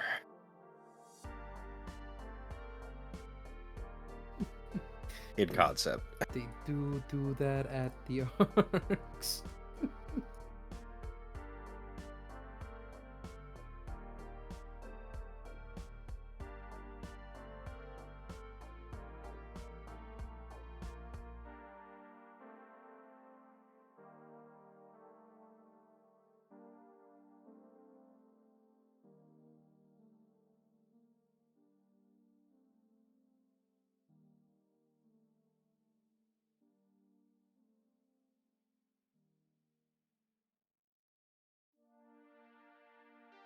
Oh yeah, actually, Legion.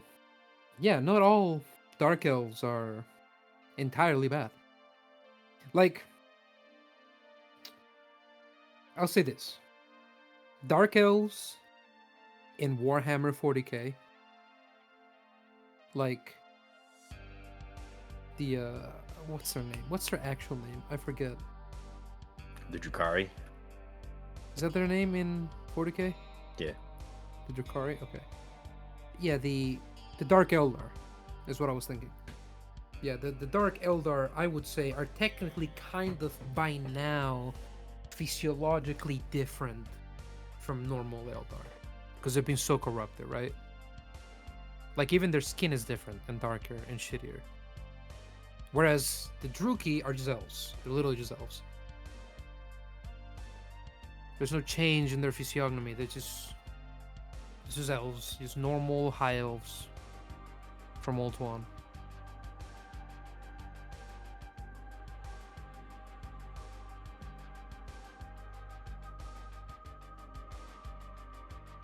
Damn, they could have given them different names like Drukhari and Druki. Come on. Fucking- Yeah, I'm telling you, Jesus bro. Christ. Not helping my case whatsoever.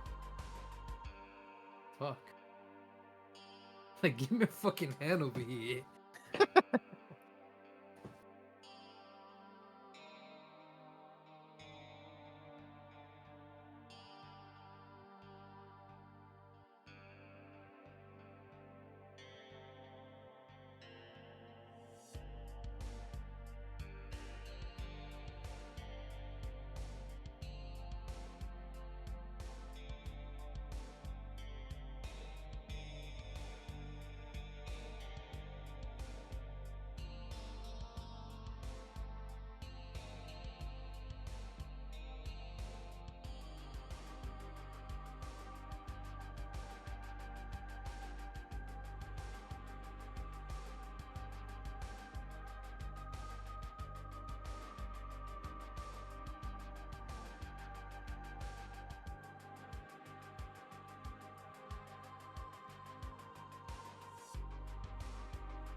You enjoyed the last episode of Dungeon Meshi?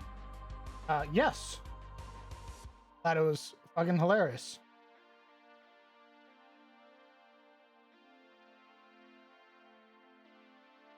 Serves them right for not asking any questions. Works.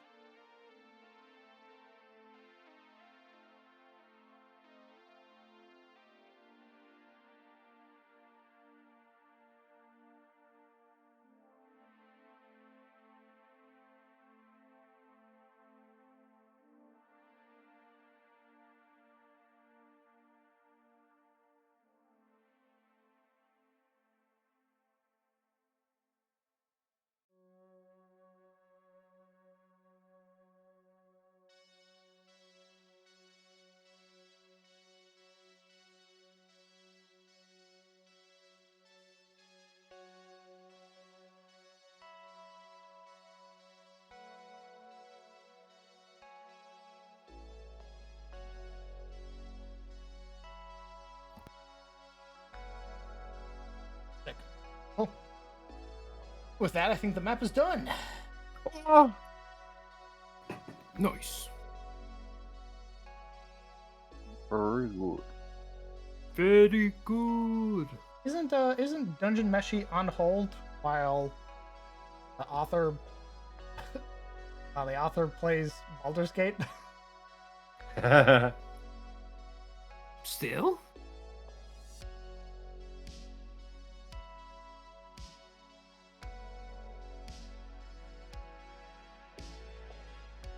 Yeah, isn't the manga on hold? Like, didn't they end it so they could play the game? Oh, it's done. Oh, it's over. Oh, okay. I didn't realize it was a completed series.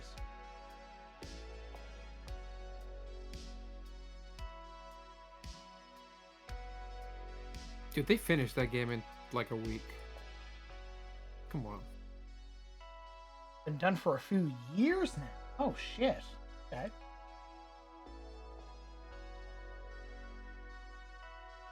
To my Patreon havers in chat, would you be satisfied with this map if it was in the Patreon?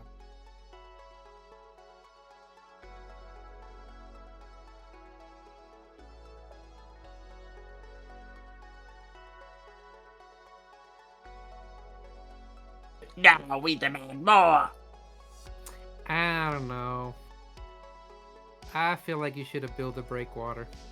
Unrealistic as fuck. How dare you? Yeah, sure. You're a patron? Yeah, man, I bring Yeah. you water. Oh, Will there be alts of this map? Oh yeah, I guess we can make an autumn version of this map too. And we would need to act. Autumn maps of all the other shit. I think we'll work on that later. That's it. Don't do it. Nah. Alright. So ends the time of man.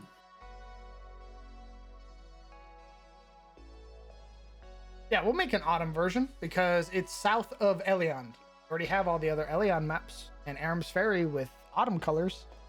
So we'll need to make some for that as well.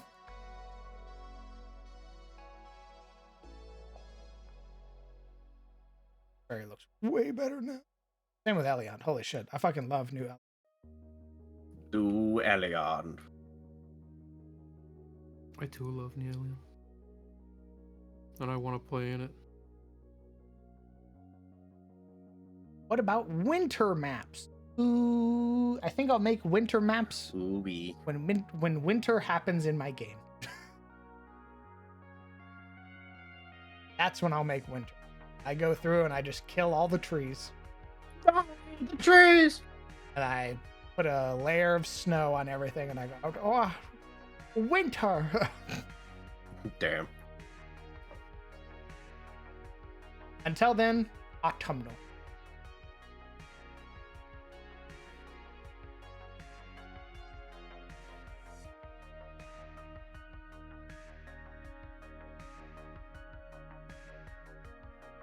We have the summer version right here.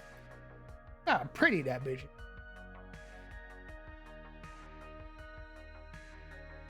Isn't summer on the way out? Yeah, you'd have seen this 2 years ago. Oh man, we're literally never gonna use that map. No.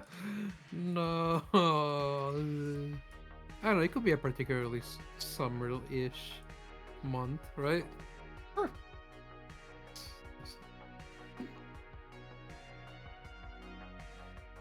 We did the same thing for the ferry. Summer version of the ferry. Yes. So, when the next game, when I run it, did I not tell you about how the seasons work, Kieran?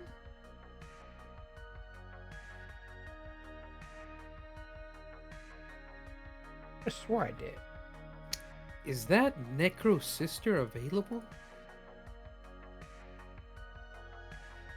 Hey, how free are you right now? I could have swore. You do realize you're gonna have to have this conversation with Momo as well? Yeah, that's fine.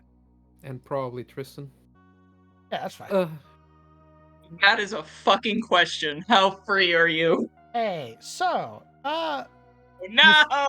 you seemed a little confused. So, Tyros is an oddity. It's a beans. strange place. The reason is because Thorlin, the Silver Flame, the gift bestowed to man, a star plucked from the night sky and sowed into the earth to bloom into the beautiful silver flame, was destroyed by Bahamut. Bahamut destroyed Garasa and destroyed the Star Tree, and in doing so, it exploded. Well, the issue is that Thorlin and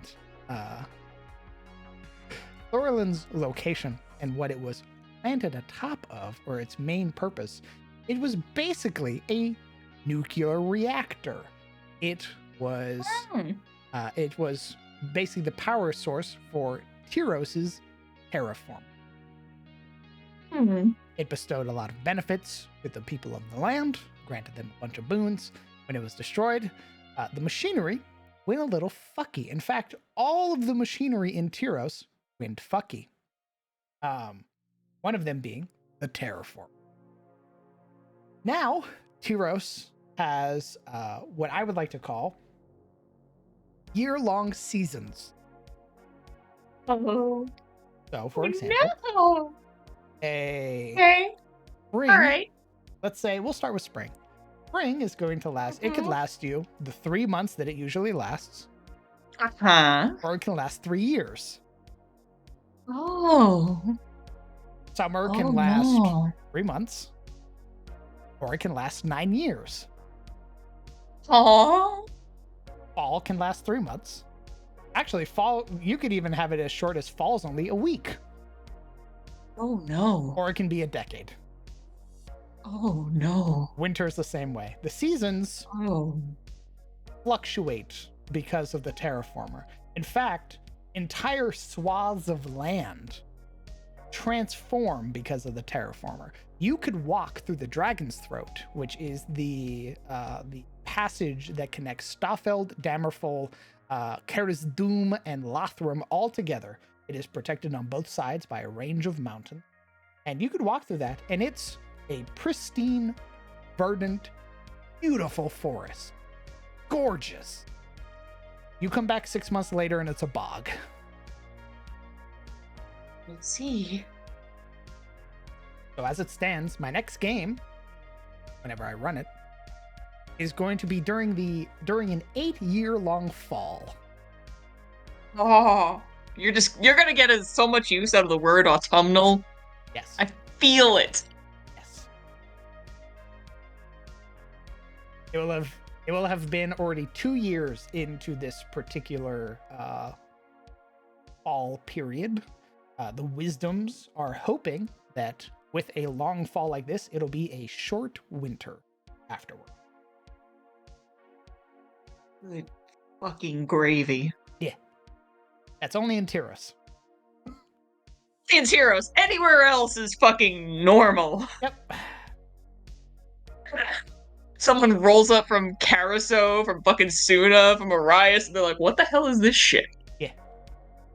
They go, what the fuck is that? And then they go, oh, it's fall. And they go, it's God's dawn. Why? What the fuck are you saying? And they go, yeah, we know. We're aware. Oh god. Yeah. So either you get a year People where of the Tyros. seasons... People of Tyros freaking out over a 10-year winter. Everyone from the wilderness, like, what? Like, Well, yeah, funny you and mention that. So because the wilderness is connected to Tyros and is often affected by their terraformer, when decade-long summers happen, snow begins to melt in them. Ooh, They can that's a actually problem, though. form in the north. Okay, all right. But also, when you get decade-long winters in Tyros, the wilderness gets even worse. It gets so much worse. Yeah, because the wilderness already has its own terraformer issue. Both it and Suna have rampant terraformers that are basically going haywire. The only place on the world whose terraformer is still active and working, Carousel. Carousel. Because Yeah. Eowyn has not been touched. Because It of was that, threatened, but it hasn't been touched. By the way, it took so much fucking work for that fucking thing to remain intact. Those wood elves are the real OGs of Carrizo, dude. Yeah, Haya was like, I'll fucking do it. Like, please don't. Yep. So, for example, because their terraform is still intact, they have temperate weather all year. It is nice They've and got comfortable no matter where you go. That's an Eversong forest kind of Correct. dealy. Yadagara, exactly, Legion. Yadagara is ravaged by storms yearly. They are known as the Stormforged Sanctum because they are constantly being barraged by lightning and thunders. Fuck.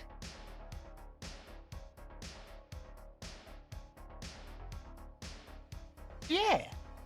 When we play, Yeehaw! you'll be in the middle of a fall. Very long fall. Okay, depending on what character I am, that could be very good or very annoying.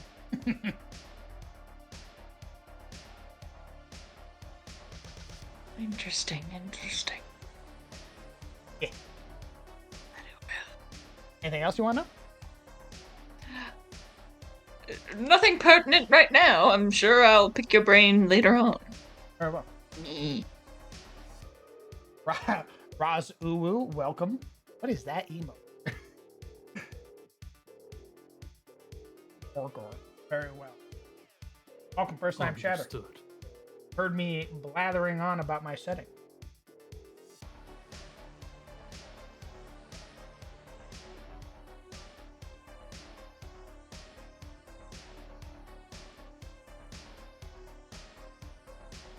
Oh.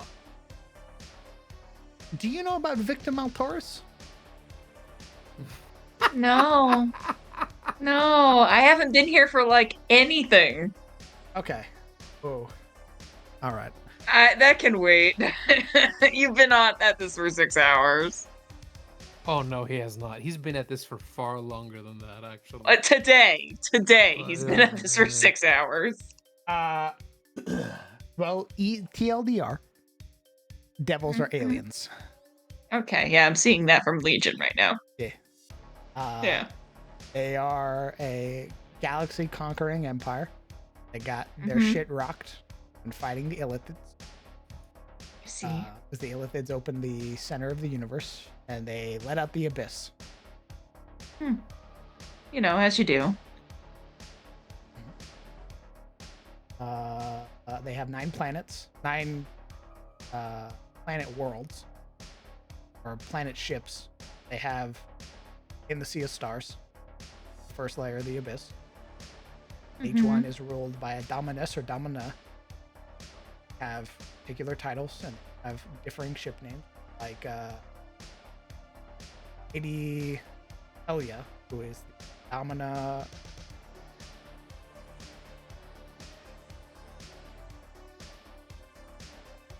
Yes, we have Helia, the Bloodied Domina, who is the Admiral of the Wrath of the Repentant. She possesses the greatest Hellwalkers and Illriggers to fight the Yeah, I see.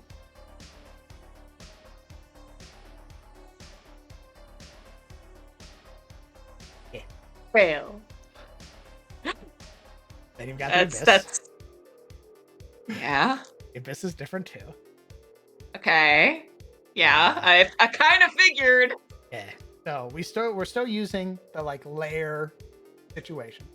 But when the Illithids tore open the Eye of Terror, which is the center of the Abyss flooded free and started consuming a planet. And when it consumes a planet, it adds it to the layer. For example, Feywilds aren't called the Feywild setting; they're called Yggdrasil. where you find all of your fucky fey creatures, because all of those fucky fey creatures are one of the first planets that were consumed by the abyss. Yggdrasil itself no. is a demon that it basically takes the shape of the tree of life. Oh, that's not good. And then you have things like Obelvion, which is the realm of shadow. Was a like Ravnica sort of like demi-planes of dread type planet that got consumed. So it's all fucky wucky. It's basically the Shadowfell mixed with a bunch of other bullshit. Okay, I was gonna say very Shadowfelly. Correct. You've got Jornmalar, which is the home of the giants. They basically made a deal with the Abyss, and then when they got there, they were like, hey, thanks for the planet, and they beat the shit out of the demons and took over the planet. You've got Limbo. Obviously, we need to come up with a name for that, but we wanted our frog people in there. We wanted our Slod. Sizzle made Buwackle. What? What? Yeah, Sizzle I made did. Buwackle, Oh shit. which is the plane of Titans. It's where a bunch of Kuatoa live, and they basically summon Oh. kaiju level threats every day. I see. So it's just a Godzilla creature feature every day there. Yeah. Okay. I see. And then you have the one that's the closest to our realm. It's literally inside of our own. It is the world below. Oh boy. Every time you pass through a plane or go, like for example, when you come from Aethys and then you pass into the world below, you technically pass through the Sea of Stars first. Yeehaw. So you're always sort of passing through realms of existence. And let's say you get banished while you're in the world below. You get sent back to the surface world. The surface being Adis. Yes. Okay. Like you're like, oh, you don't belong in this plane of existence. Bam, banished back to your actual plane. You don't come back Kind of after like a if- minute. You're just straight up home. Yeah, kind of like if a fey creature gets hit with banish. Yeah. You can also plane Got it. shift to the world below because it is a brain realm, basically. Hmm. Is that the Underdark replacement? Yes. It was touched by Maelormanir, which has sort of separated it from the membrane of the. You swim down to a lake. Yeah, you swim down a lake and you wind up in the Sea of Stars. Exactly.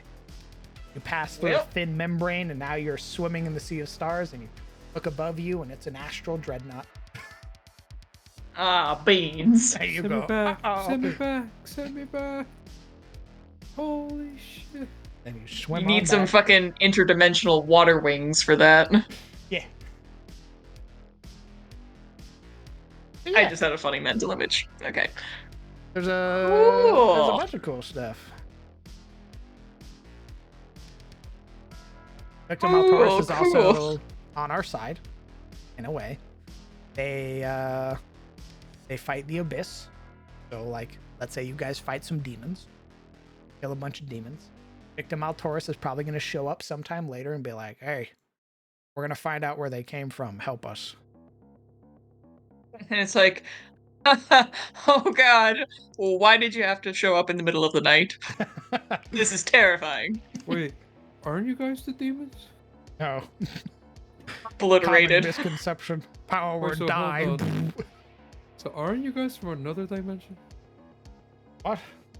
Don't you guys belong to a different place? Aren't you a farmer? Yeah, but aren't you a fucking creature from space? I imagine they want to get rid of the Abyss so that they can take over things in, like, devil fashion. They want to defeat the Abyss so they can get their homeworld back. It was one of the Okay. planets consumed by the Abyss. I see. Why you do to my farm? Why are you drawing We on my burned it. field? There were demons there. Oh, the whole town's gonna starve. It was for your own Fucking good. devils. Piece of shit devils. Let's say Marana did some Howdy. heinous shit. Murdered Uh-oh. a bunch of people. Ah, the dies. bloodlust. Rage. The bloodlust. And you die. And Okay. You're just a mass murderer. Well, your soul will probably be picked up by Victim Altaurus, and you will become a Legionarius within Victim Altaurus, part of a cohort of which you are now a Hellwalker. You're gonna go fight some demons, and if you survive, prove to be a badass, you'll become a Duplicarius. You'll be promoted, and then you keep fighting. You die and they give you a job. Yeah.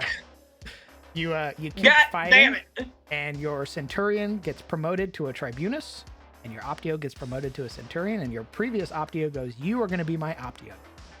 So now you're no longer Duplicarius, you elevated. Now, Illrigger. Ah. And then you start So fighting yeah, with the Centurion. You become the Centurion, and then you become a Tribunus, and then you become a Legatus, and then you go serve the law. I mean, you've been serving the law the whole time. Go up. So yeah, you die and they give you a job. Yes. Fuck. You are conscripted because the Allfather didn't have a place for people who The bad were ones. the bad ones. Yeah, Yeah. the murderers. I mean, knowing what I know, in that he mainly existed when everything was perfect and then things went tits up, yeah, he would not have planned that. Exactly. He was sort of like, what the fuck do I do with these guys? They don't deserve heaven. And then Victim Altaurus rolled up, and he was like, holy shit, hey, I have a deal for you. If you kill He the outsourced demons, it. Yeah, if you kill the demons that keep trying to take over Adis, because Adis and the Abyss are like this, my hands are fucking touching, then I will give you my refuse of society. Those who do not fit the mold. He's like, I didn't expect there to be crime here when I made the world. Yeah. Because then some fuck shit got out, and now there's evil, and I did not plan for that. That's sort of like against the whole idea that I had, so I'm like, I sort of at a loss. Like, I would just throw them in the garbage disposal, but like, sort of made them. I explicitly avoided putting down the fucking tree with the apple, and it They're still like- found its way here. He's like, they're kind of like my grandkids, so I really don't want to do that because it'll make Thanksgiving awkward, you know. Yeah. Ooh. So if you have a place for them, oh, you have a job offer? Okay, sounds great. Yep. Kill the demons, and I'll give you souls. And sick. You're like, fucking awesome. And each planet ship has a different Dominus or Domina, and you do different things. You're not always a Hellwalker. You're not always an Illrigger. Sometimes you serve other things. Maybe you're a craftsman within the Anvil of Atonement, which is another ship. It is ruled by Lenarin, the Ferris Dominus. Or maybe you're a tax collector under the Admiral Remkill, the Avarice Dominus. Yep. I see. Or maybe you work in JAG. Aboard the Unflinching Conviction under Admiral Inaria, the Adjudicator Dominus. Here's the word adjudicator, huh? Or maybe, maybe you're a doctor. A doctor aboard the Blood of the Sullied. You serve Admiral Demarian, the Hemophant Dominus. Either way, it sounds like bad times all around. I mean, or you serve on Truth and Reconciliation, a prison ship for all the devils and Illriggers who break their contracts. And you serve Malvora, the Warder Domina, or Dominus. Or maybe you serve on the Enduring Conviction, which is you're an artificer, you're a little tinkerer. And you serve Admiral Azalea, the Reclaimer Dominus. What about on life? Can I just not exist anymore? Ooh. I mean, you could be used for R&D. You could serve aboard the Twilight of the Unseen, and you can serve Admiral Dalus, the Magica Dominus. Either for you, you're a wizard king. Or He was a former Wizard King? Is that what you said? yes, Dalus, Admiral Dalus, Nice. the Magica Dominus, Admiral of the Twilight of the Unseen, was one of the 8 Wizard Kings. He joined Victor Maltoris before his soul was sundered. He's like, ooh, I need an exit strategy for this. Yep, he is the Wizard King of Conjuration. I'm gonna conjure my happy ass somewhere else. And then you have the Shadow of Intent, led by the Father of the Fleet. He is the Fleet Admiral for all remaining ships. He's the one who made the deal with the Alpha. Where do neutral evil fiends come from? What are some neutral evil fiends, brother? I don't know any off the top of my head.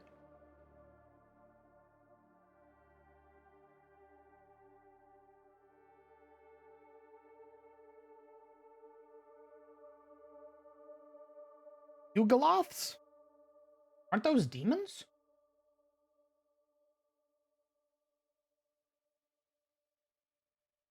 Intense Googling.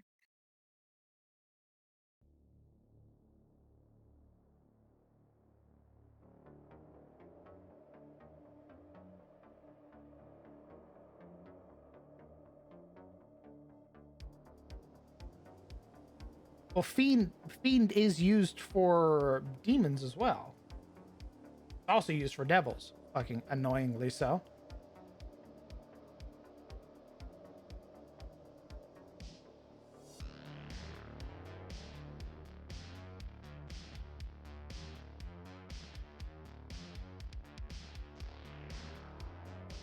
Saw a pissed off ghost of the goddess of magic and was like, ooh, this is gonna go straight to the top. I better get the fuck out of here.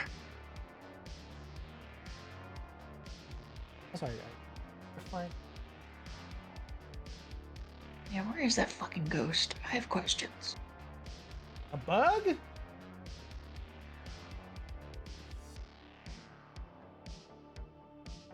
They're known as, yeah, they're demons. What are you talking about? What are you talking about? They're demons. Yugoloths, also known as demons, or nicknamed Loths, were neutral evil fiends or of malevolent intent and a mercenary mindset. Spiritorial string pullers interfered in the affairs of other fiendish races. And they just look like big old fucking bugs. I've never heard of them. I don't know. And I mean, the Abyss is massive. The Abyss is like a fucking blanket sort of term for everything. So.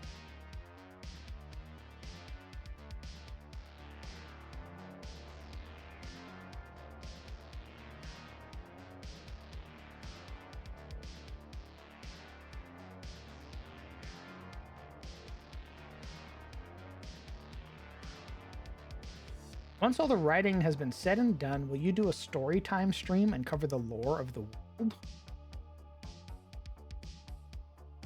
Sure. I don't see why not. It'll be fun. Go over like a rough idea of a timeline. Thank you. Well, there's just so much stuff that's like, there's no way to track it anymore. Like, people that were around during that time aren't around nowadays. Like, the Shadowed Age is either recorded to have been a couple thousand years or 10,000 years, depending on which society you're looking at. For the Lendavi, the people who made the empire that established Tyros, their empire was only 500 years old, maybe 600, and then it was eradicated. So for them, their point of history started from the moment that they got to the top of the heroes. They were like, boom, we're now on the surface. That's when history started for them. Humans during that time weren't recording history at all. They were barbaric. They were living in yurts and huts, and they were fucking killing each other over like your most recent kill. So there's no reliable narrator in Tira or in 8. The only person would have been the Allfather. I guess you could ask one of the gods. You could ask Athun.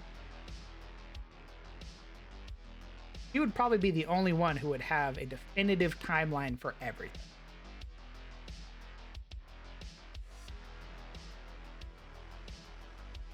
Ask Athun, he says. Well, I mean, yeah. a massive fucking undertaking. But I think that would Knock, be knock. either her or her. Oh, yeah, it would have to be her. Her saints would, because her saints were relatively. So it would have to be Bethune, or somehow get on Enber's good side.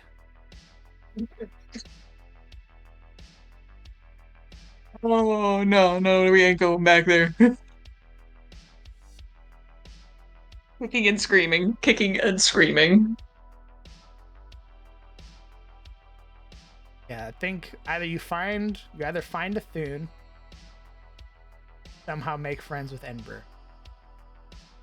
I mean, there's a definitive way to make friends, quote unquote, with Embrier, but you know, that's a perilous path. Yeah.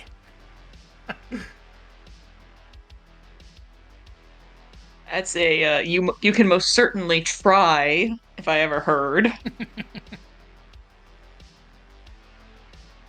Yeah, like even today, even going to like the elves of Nelinor and stuff like that, asking about the Shadow Days, even their sort of recorded history would be different because of how they lived their lives in Shadow Days.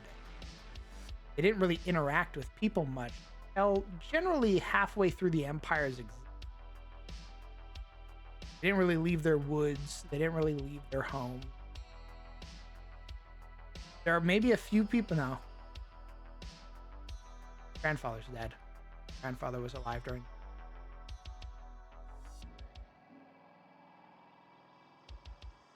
You would have to ask the gods.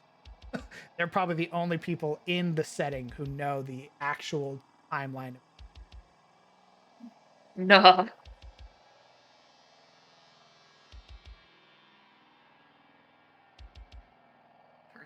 Person who ravenously played the scientist path in Wildstar. I'm gonna go fix some fucking lore.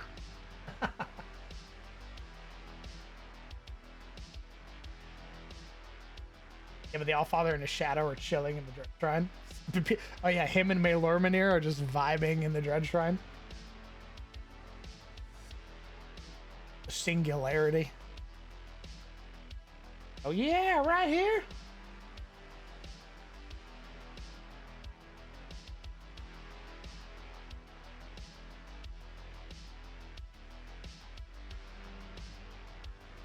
We just look at you and ask, like, you know, are you bringing more maraschino cherries? What the fuck? Blocking my son.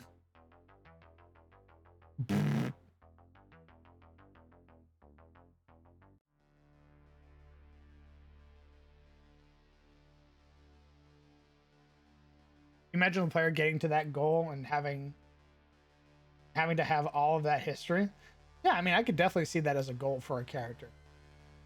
And like, I want to know what happened during the. There are events that happened that are talked about. Well, I guess not really talked about, but recorded in history, and that would be like the First War, right? Like when Maelor stole Eormenir's heart, sort of ripped it out of his chest. Like that would be an event that people have like recorded. But there's a bunch of things in between that's just gone.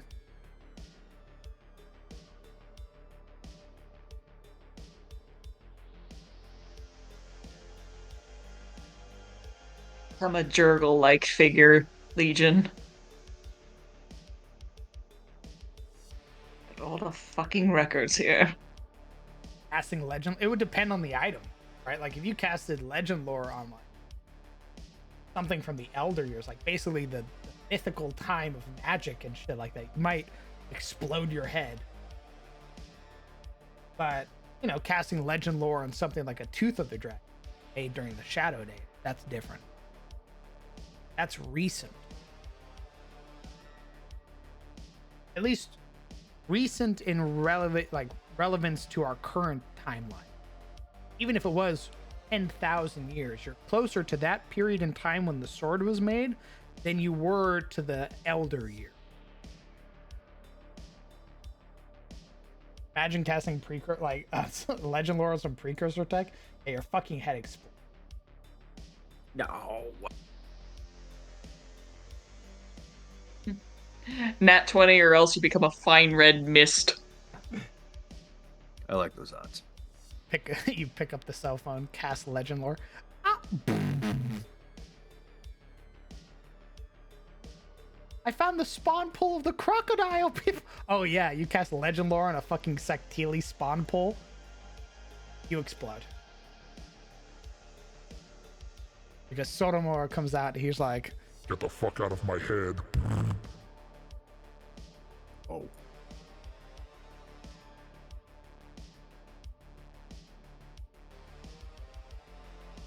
all right, we're gonna call it there.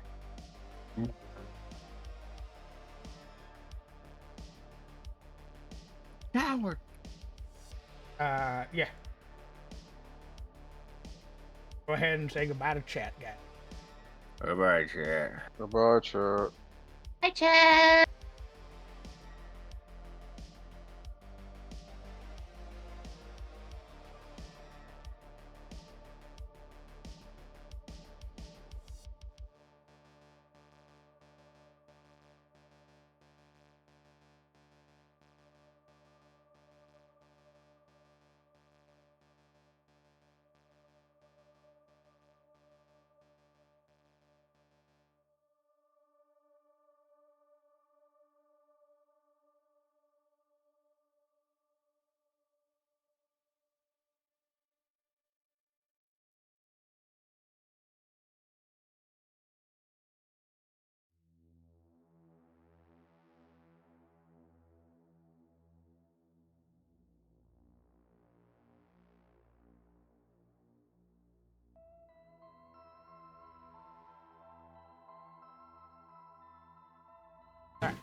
Roommate, shut up. All right, now, goodbye. Dude.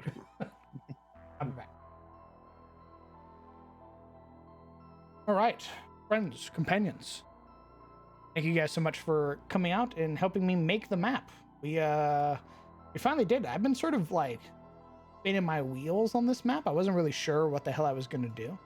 So I'm really glad that we got it figured out, and it looks gorgeous. I'm a big fan of this map now. Yeah, that is it for me tonight. I'm probably not going to stream tomorrow. I'm probably going to take tomorrow off. And then stream on Thursday. Oh yeah, I'm not going to stream anyway because we have fishing. If you want to watch me play Bringyar, who is just actually a bear, who's going to be doing some fishing tomorrow on Brett Ultimus's channel, The World of Io. Yeah, we'll probably stream Thursday. And Thursday we're gonna make the town, or the village rather. We're gonna make who the mayor is, who's in charge of all the fishery and all that stuff. So we'll be doing all that. But that's it.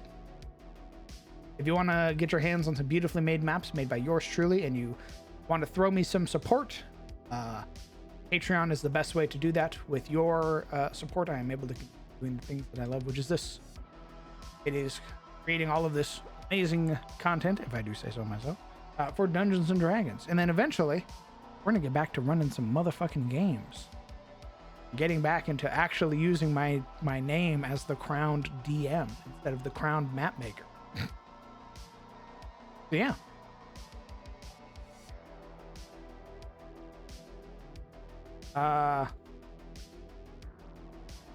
That's it. Come join the Discord. You'll see little previews of stuff that I'm working on, if I'm working on anything, in the DM Showcase tab. Hope you guys have a fantastic night. I hope you take care of yourselves. Hug your loved ones. Tell them that you love them. If you haven't called them in a while, call them. And I will see you guys later. Bye, chat.